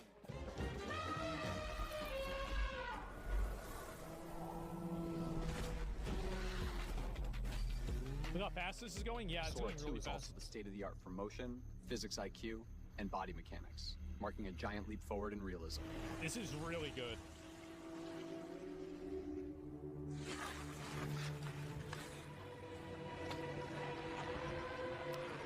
Man. You remember Will Smith? Yeah. And we're introducing Cameo, giving you the power to step into any world or scene and letting your friends cast you in theirs. So you can just be in Game of Thrones now. On the path to AGI, the gains aren't just about productivity. It's about creating new possibilities. It's also about creativity and joy. This is insanely good. This is crazy. Yeah, actually, like, this is probably one of the first ones that I've seen recently that has been shockingly good. 1, 2, 3, 4. I think that what really kind of surprises me about this is the fidelity and the lack of inconsistencies. Like, you know, fingers aren't duplicating halfway through. The continuity of this is what really impresses me more than anything else.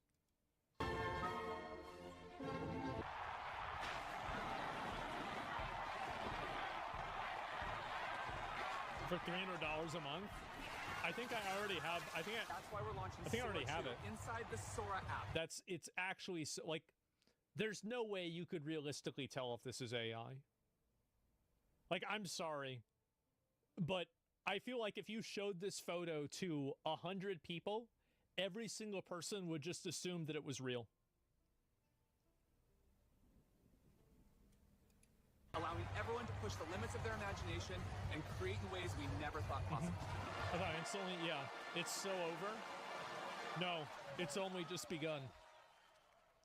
This is the future now, guys. Imagine showing this to somebody just 3 years ago. I told y'all this shit was going to happen. Oh, and by the way, remember what I was talking about with Saudi Arabia? Guess what they're doing? That's right. That's right. So, big surprise, Saudi Arabia and EA is now using AI, will rely on AI as a way to reduce production costs and increase EA's profits in the coming years. That's it. Bro, this is replacing everybody's fucking jobs. The OnlyFans girls are terrified. Well, they've already been doing that. Have you guys, if I go to my Instagram Explore page and I scroll down, I can probably find like 4 or 5 different AI girls. It's actually very common now. They already got CN, by the way, not started. Yeah, I'm telling you, adapt or die. No, it's becoming huge. Show us? Well, I'm just telling you that's how it is. They're now using AI to make better AI. Well, that's the idea of the singularity, right? There's some YouTuber people that are teaching AIs to play Minecraft as well. Yeah. Well, anyway, let's go back over and I'll look at some of these here too. And I'll look at the Game Pass stuff later. So this was also generated. I tested the AI model on classic anime. So this was made by AI. You're wide open! Yeah! Me! Me! Just one. You're finished, Shinigami. Like hell I am! Zero! Get This is so good.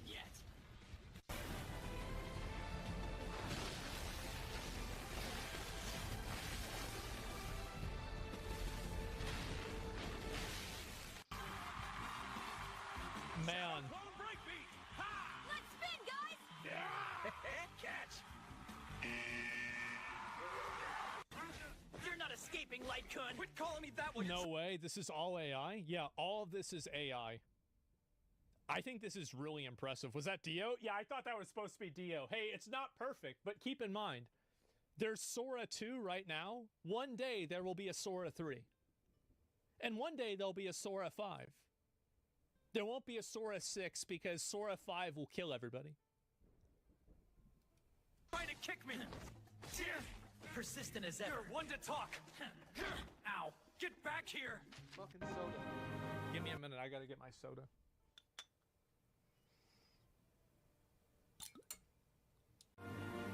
It's good. All AI. The lake looks different at this hour. Yeah, like it's holding the sky for us. Wow. Hunter, Hunter. Look at that.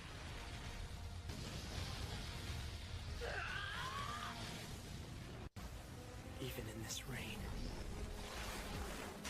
I can see. Dude. This is, I'm gonna be real. This is really fucking impressive. AI hentai? Yeah. Clearly. 07 voice actors? Yeah. Break again. Holy fucking shit, yeah. Why is this better than 70% of anime?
Even if you think it's not now, it will be.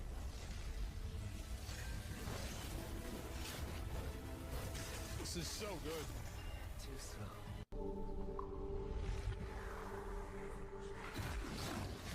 You know, artists are about to mold even more about this. This is a total furry deviant art. Like, so I went on DeviantArt recently, and the majority of content on DeviantArt is AI now. It's AI.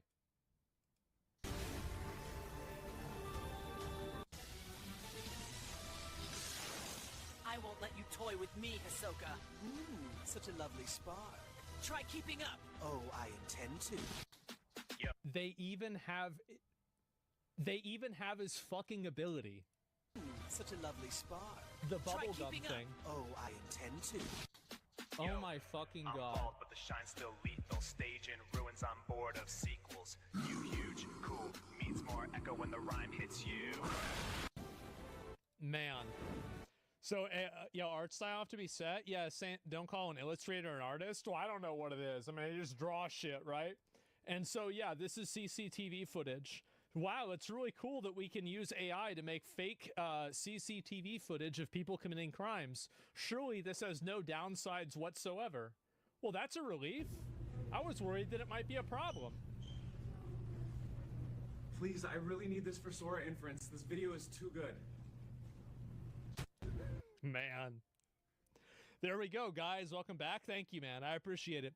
And graphics cards, yes, clearly. Well, that's what I think a lot of this is going to be. And it's just going to get more and more extreme in this regard. I think it's going to just get better and better and better. And easy to tell. I think that some of them are easy to tell, for sure. But many of them are not.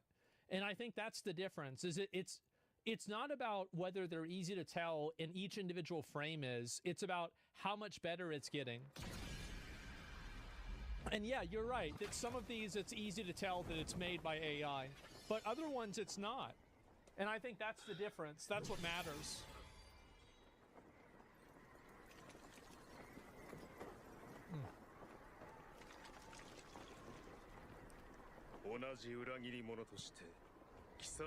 Did you try it? This one's AI? I don't think it is. But yeah, this is real art. Fuck Sora AI. Oh yeah, this is the one I was going to show.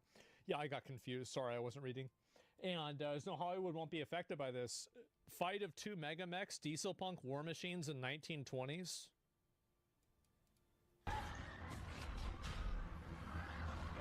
Keep running! Don't stop! This way, through the doors! Watch out! Keep your head down! They're tearing the hall apart! Go! Go! They're definitely going to use this for fucking, what do you call it? They're definitely going to use this for movies. I think that they probably are already using it for movies, but we just don't know how common it is yet. And I think that also, like, what's going to happen is that Sora and this kind of stuff is just going to become more and more and more popular. And then once, because I think that there's a turning point that's going to happen where there's a turning point that's going to happen where this AI is going to be so good that people are not going to give a shit whether something's AI or not. I think that's it. It's over for CGI animators. Well, I think in a lot of cases, the Sora 2 and 90s toy ad have... Get ready to jet to fun with Secret Island! Fly in your own private plane, then unlock the hidden massage room. Whoa, secret room! Kick back with two chill old dudes and discover the treasure. Secret Island. Fly in on the private plane, pop open the door, and the old guys arrive in style. There's treasure in here! Hit the rock! Bam! Secret room packed with loot. Twist the volcano and... Hit the panic button! Here goes! It's so loud! Hey, whoosh! Slide into the swirl!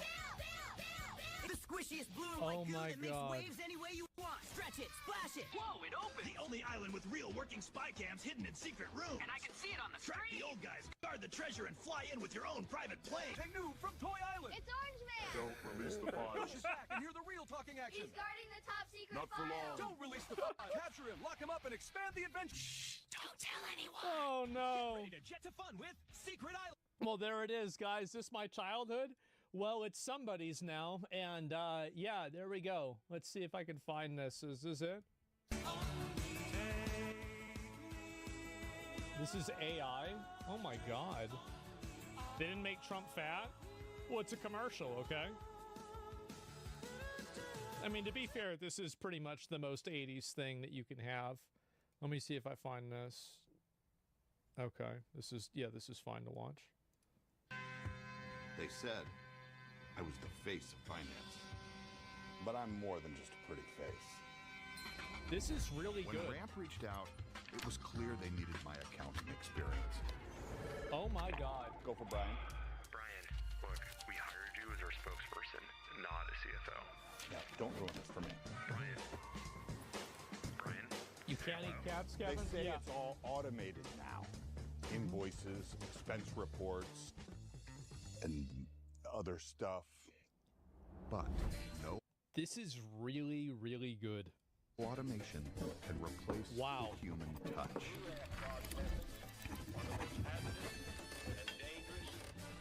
I'd watch this. I'm telling you, I think that people don't care if something is made by AI if it's good enough. And the problem right now is that AI usually is synonymous with lower quality and bad stuff.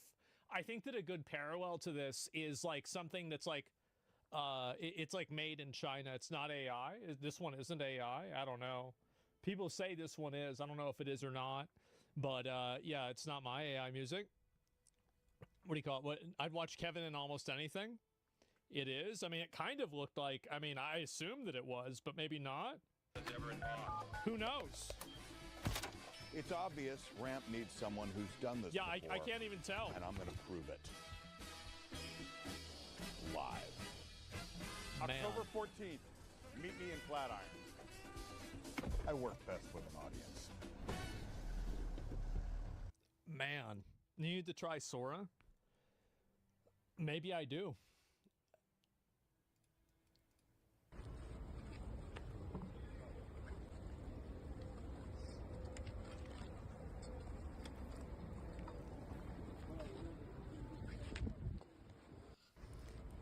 Guys, why is there no watermark on this one?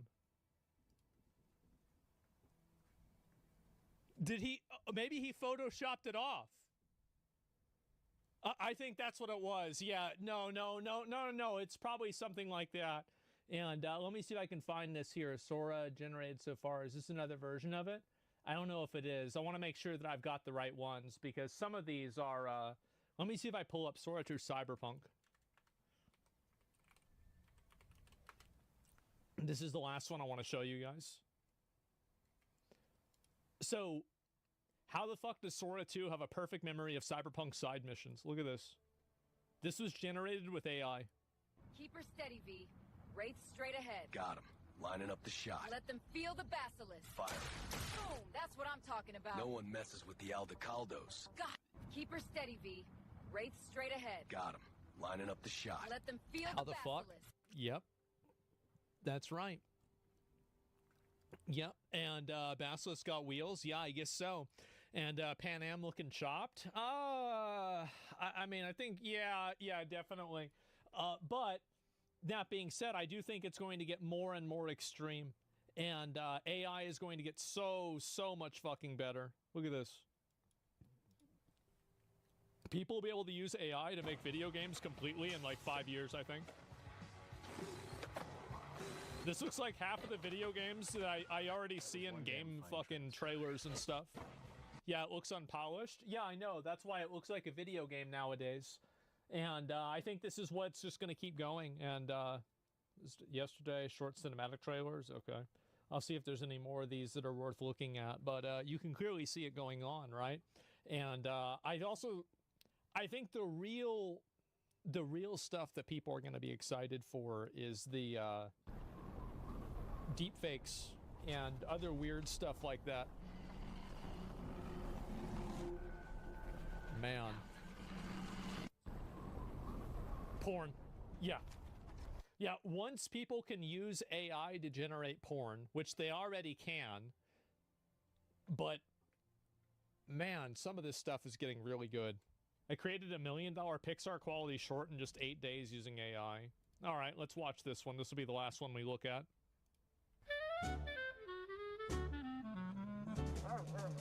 Bob Ross, yeah. Well, I didn't know what to think about that one, so I didn't want to look at it.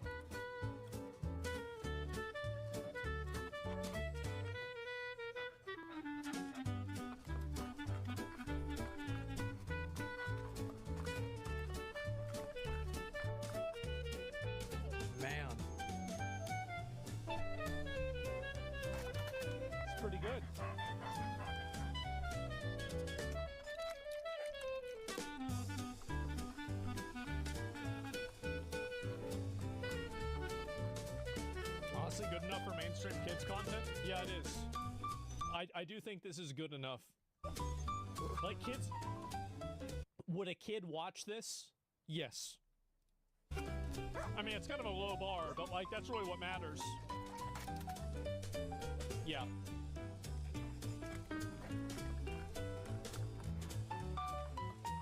I would watch it. What if I told you that you are watching it right now? Can you believe that? Wow.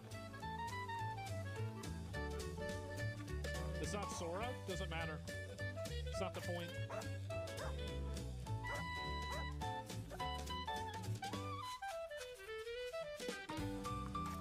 Uh-oh. He lost it. The future kids are going to be so insanely dumb. I don't know what's going to happen. Probably nothing good. Copyright lawyers rubbing their hands? Well, how's a copyright lawyer? The thing is that everybody thinks that lawyers and companies are going to be able to shut this down. This is a technology that's going to become more and more ubiquitous every single year. Shutting this down is going to be the equivalent of being able to shut down Photoshop. It's just impossible. Sorry, it's not going to happen.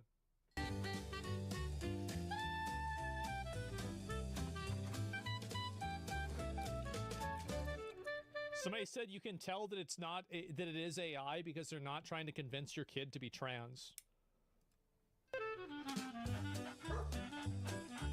Maybe it's just not on Netflix. Let me show you a reverse image shirt. I'm just saying, right? I mean, there it is. For now, yes, clearly. Yeah, I guess that's the case. And we're going to have even more of this. Minecraft, GTA. Yeah. We still got 2 stars. They glued to it. Then craft them off. What you got? Just a block. Boom. That's one way to mine Los Santos. Let's mine some distance before they respawn. Guaranteed a retarded 5-year-old would watch this. I'm sorry. 100% they would. Man, the city ain't ready for it. Yes, absolutely. Yeah, it's the block. Yeah, I guess so. And fuck yes, I'd watch this. No, I'm telling you guys, like, AI is getting so good nowadays. I don't know what's going to happen.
Had a good run like this.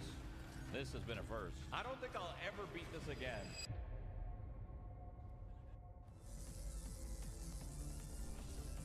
So you buff difficulty for more mobs and that's really it? Yeah, but more mobs is everything, right? More mobs is more XP, more mobs is more drops, more mobs is more gold equals more chest, equals more loot. It's like super important. You want to get to a point where you just stack the difficulty. You go to these shady guys, you see the shady guys, you instantly, boom, legendary. You go to another shady guy, boom, legendary. You hit the boss shrines, you can start 6 boss shrines, you're 150% difficulty, you're just fucking moving, boom, anvil, boom, shady guy, boom, men, you know? You get me or no? That's what you hope for. I've never gotten that before. Also, more mobs gets you a higher score, right? Like, the people that stack difficulty, before they get to the end, like before they even get to the infinite part at the boss, like they're talking like 300,000-400,000 kills before they even go into the boss portal. Like my best run of almost 200k, I only had like 80 or 90,000 kills before I had to go to the boss. These people that get these turbo juice runs, they have like 300,000-400,000 kills before they even. Oh! How am I still alive? Damn. Okay, wait. We actually have 6 boss shrines or 150% difficulty. You're just fucking moving. Boom, anvil. Boom, anvil. Boom. Fucking shady guy. Boom. Men. You know? You get me or no? That's what you hope for. I've never gotten that before. Also, more mobs gets you a higher score, right? Like, the people that stack difficulty, before they get to the end, like, before they even get to the infinite part at the boss, like, they're talking, like, 300,000-400,000 kills before they even go into the boss portal. Like, my best run of almost 200K, I only had, like, 80 or 90,000 kills before I had to go to the boss. These people that get these turbo juice runs, they have, like, 300,000-400,000 kills before they even enter the last boss. And then from there on out, they're farming the last boss. You know what I'm saying?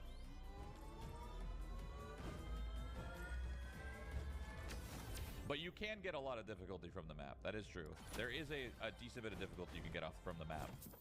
I don't know if it's enough, because I think it's just RNG, how much it is. Like, I think sometimes there's less, sometimes there's more.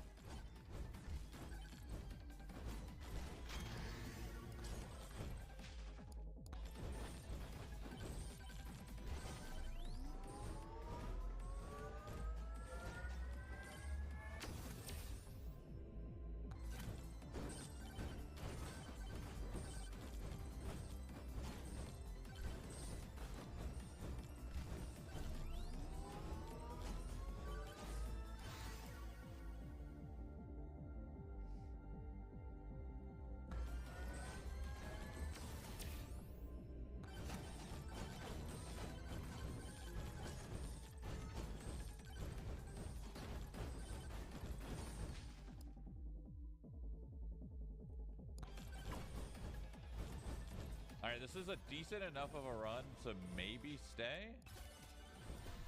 Maybe. Oh, did I see Bo and I didn't pick it? I think I did.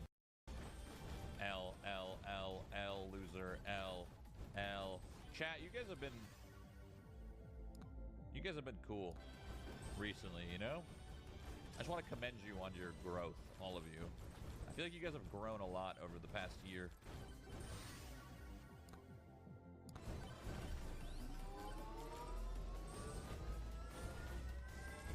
Who asked? Okay. Just trying to give you a compliment. It's all good. I'll go myself, I guess.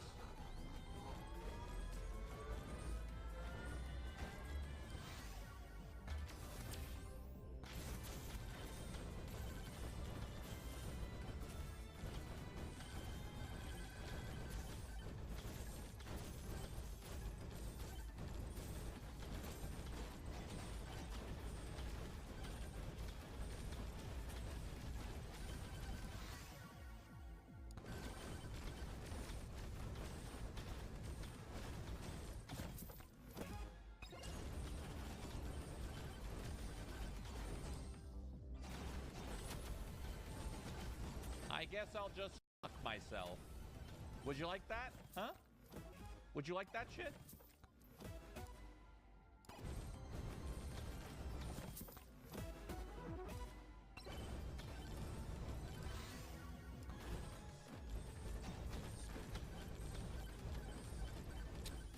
I think what you could do is level all the other books first, get Cursed Natty, like Cursed Book once.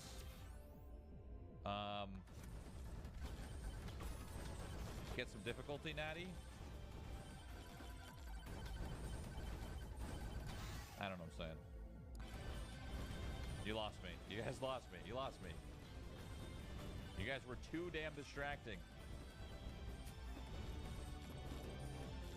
Okay, this swarm's gonna bang.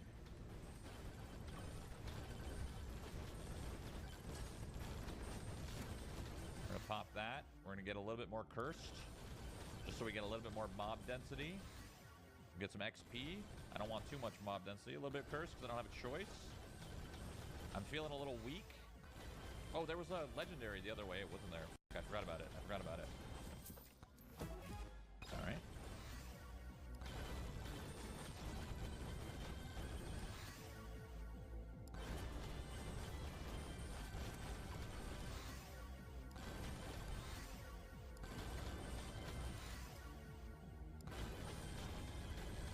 don't remember where the legendary was.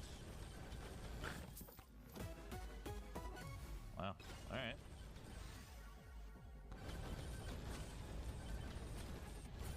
It was this way somewhere.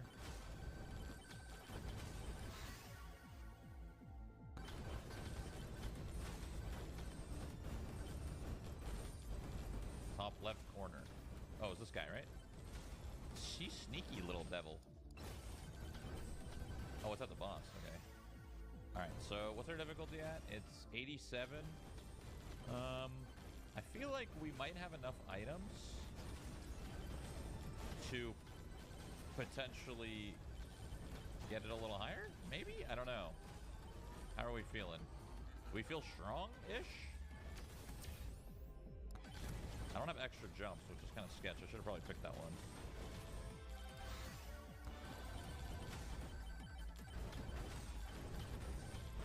What's the point of skipping? Saving for the goodies, my guy. Saving for the goodies. Oh, what? 2 legendary Hatmen in one run? Mamma mia! Don't f this up, Michael. I could easily f this up if the difficulty climbs too high. I could easily f this up.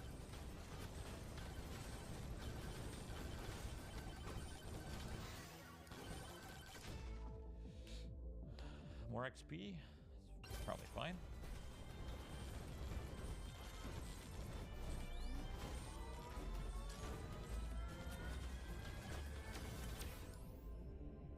I'm gonna hold on the difficulty here, I think, for a second. Just for a second.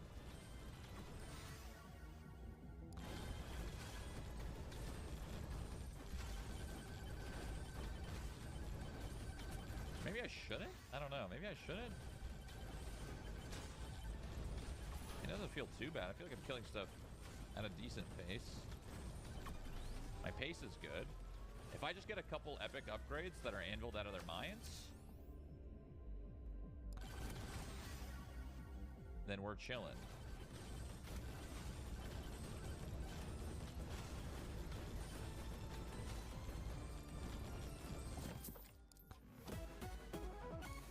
Okay, that's more damage. It's more gold.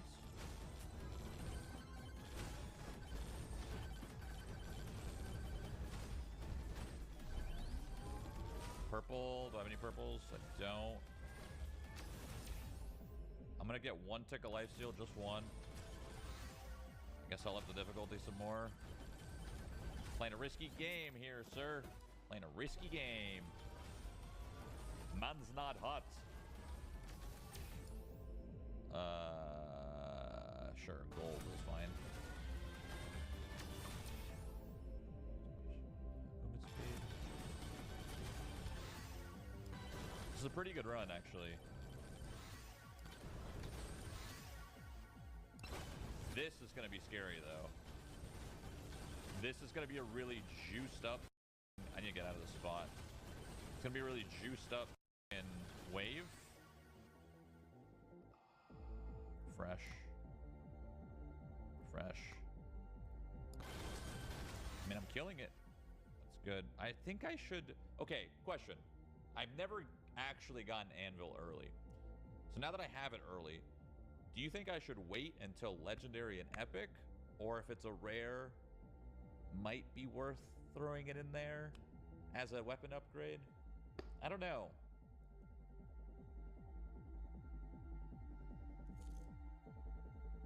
I think you wait. Epic and Leggy only. Interesting.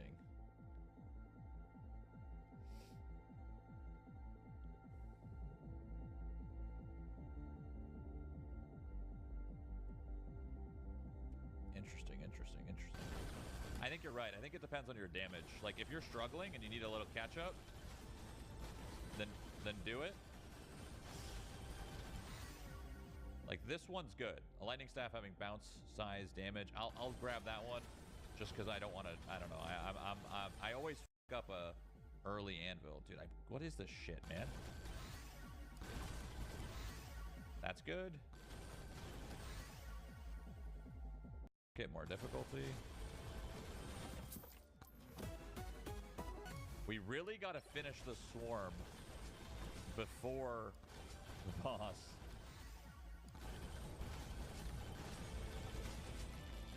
Nice, okay. Damn, okay, wait. We actually have kind of a run here. Low-key. I could still get one shot by something because the difficulty is going to be way high. So I definitely could still get hard.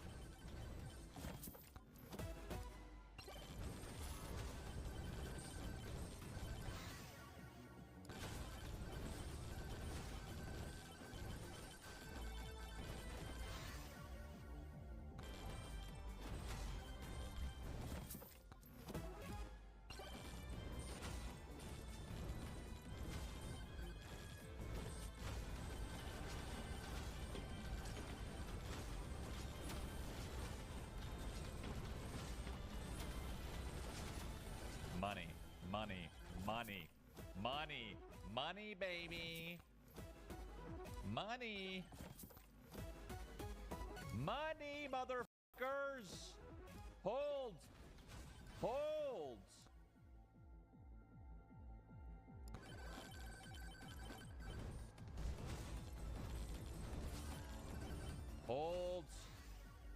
Hold on. Once again, I still could get one shot, so let's not get too stoked here. I don't want this. There is still a one shot available in my future.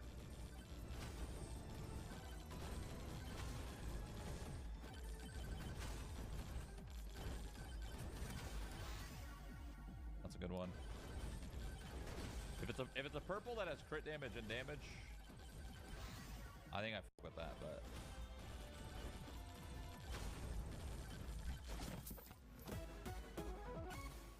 good, a little defensive. Do I have cheese though? Proc that. I don't think I do. Count. I don't really. I want size. Oh, lovely. Okay.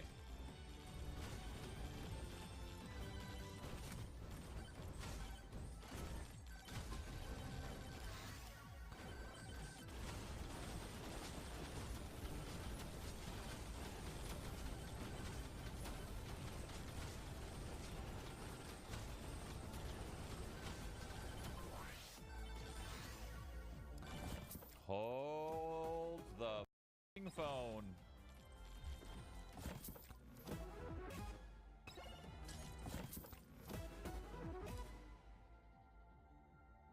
Do I want this? I will have +2 in the next stage, but I could just get rid of it and never see it again. I don't know. I don't know if I want this.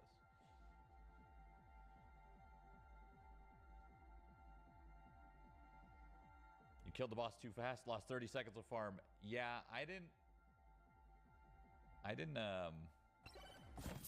expect to kill it that fast. No.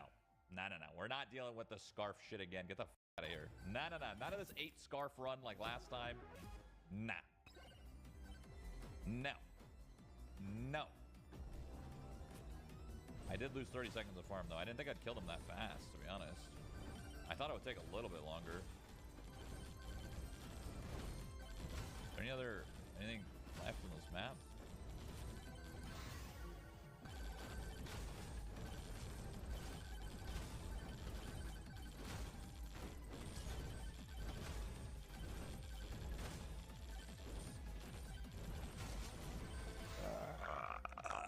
There's a microwave. There's a purple microwave. What can I perp? I only have Quinn's Mask and Demonic Soul. Or Gas Mask, I'm sorry. Quinn's Mask, what?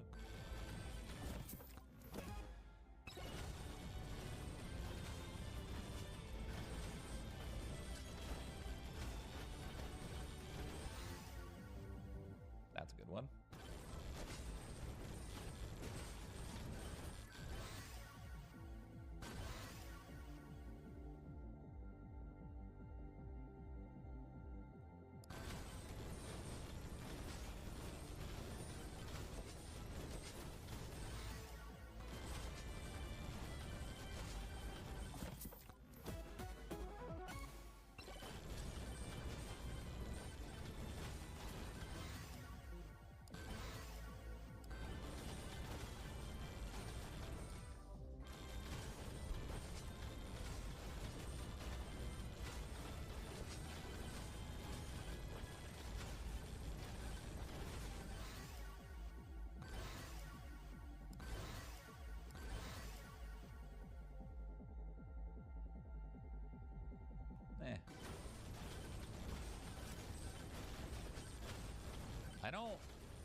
know when I should leave, because these ghosts can kill me.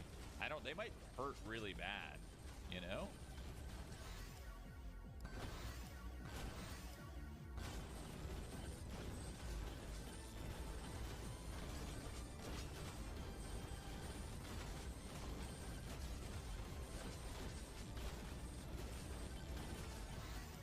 I don't have shield, which is concerning. I'm just gonna leave now. I mean, I don't know. I feel like I'm not killing them at a comfortable pace. Just like I don't feel, and I didn't like that spot either. There wasn't enough room. I don't know if that was the right call, but I always grief my anvil runs every single time. So I'd like to just not do that. There's a shady guy there, I think. Nope. Well, this will be the ultimate test in this tier. I'm going to spawn all of these bosses, and if I can't kill them instantly, then it wasn't meant to be, you know? It just wasn't meant to be.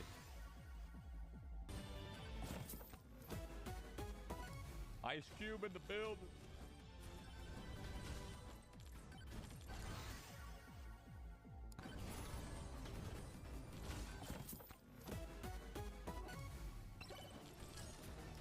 So you're saying there's a chance here, Sonny. You're saying there's a chance.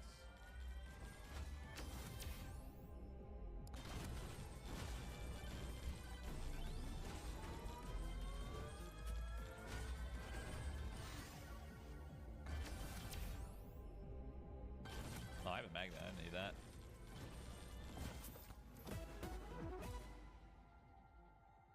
I don't think I need this gold shield, to be honest. I already have one, and I don't think I need it. I just want it out of the pool. Get out of that pool. Get out of the damn pool.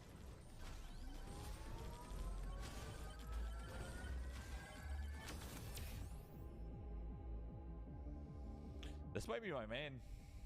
I don't know. Let's risk it. We need as many bosses as we can get. This is risky. This is a risky move here. It's a risky move.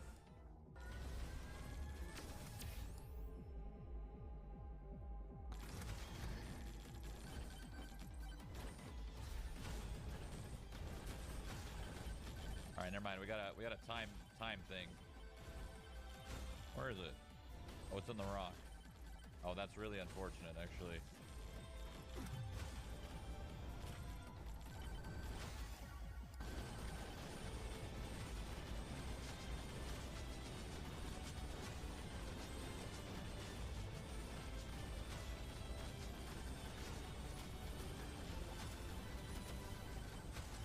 That would have been a little concerning. I didn't kill them very fast. I killed them kind of slow-ish. I don't want you. I don't want you either. I mean, beer's good, but... Nice. Nice. Be fun.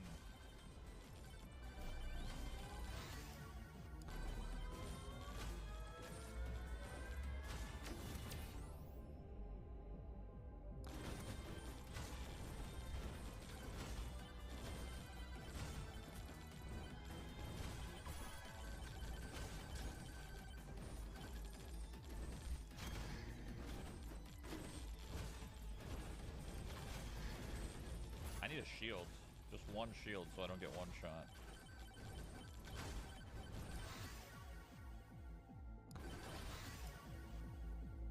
I mean, mirror can help with that in case I make a mistake. I'm gonna do it just for safety. What should I do?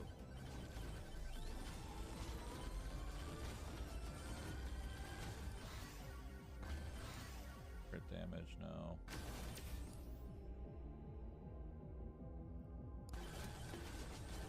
Money, money, money, money, money.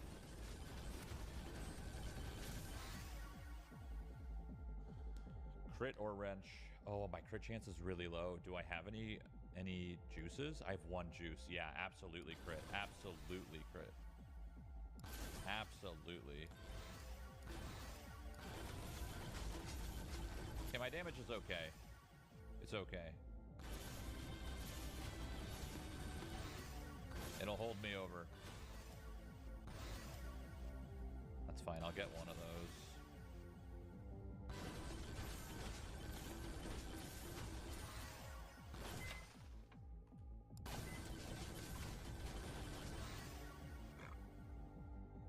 I need more luck, but I need that's a level up angle, right? That's a good one.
Not great, but okay.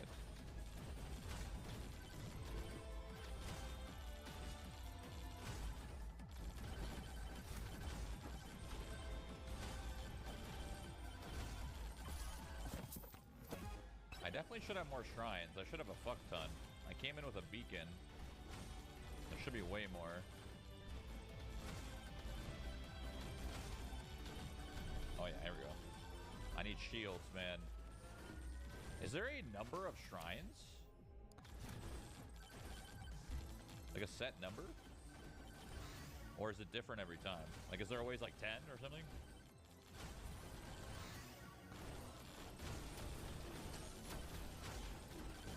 There's 15 shrines per map.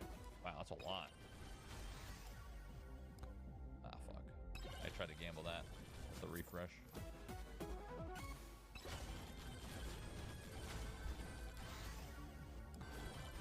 Oh my god, 3 daggers? Holy shit. That's good scaling.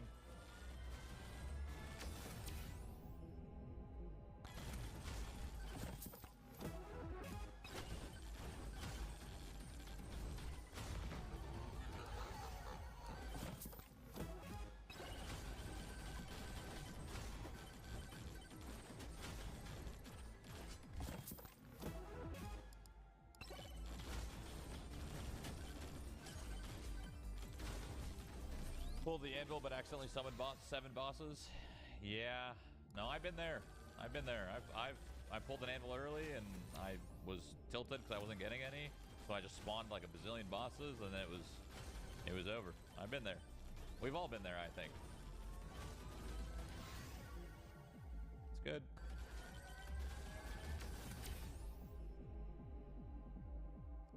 You can't get crit damage. But attack speed epic is also nice. I don't know. I actually don't know what to do in these situations. Like, crit damage you can't get besides shrines.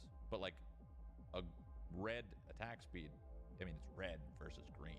You know? Like, I don't... This is a... I actually don't know. Probably crit damage. That's what I would assume, too. Have I played Unyielded? No.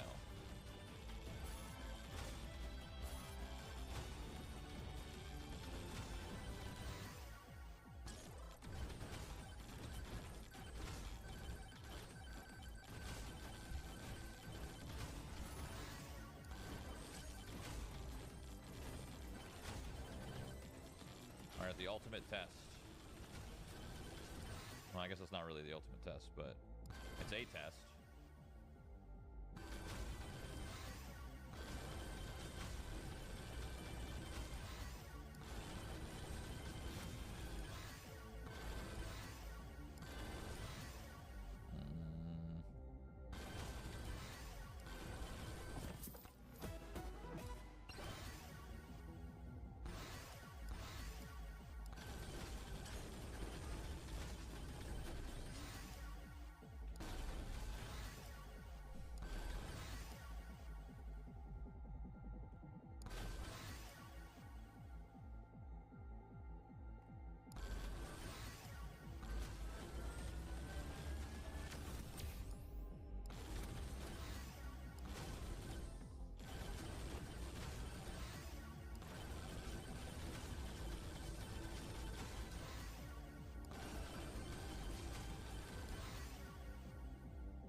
some point I get one shot, right?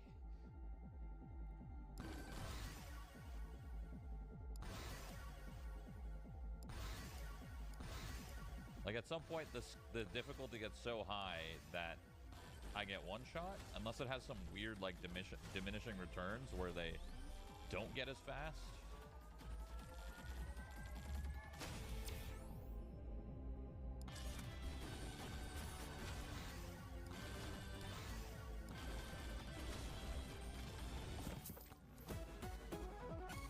I love how you guys can keep count of my shrines.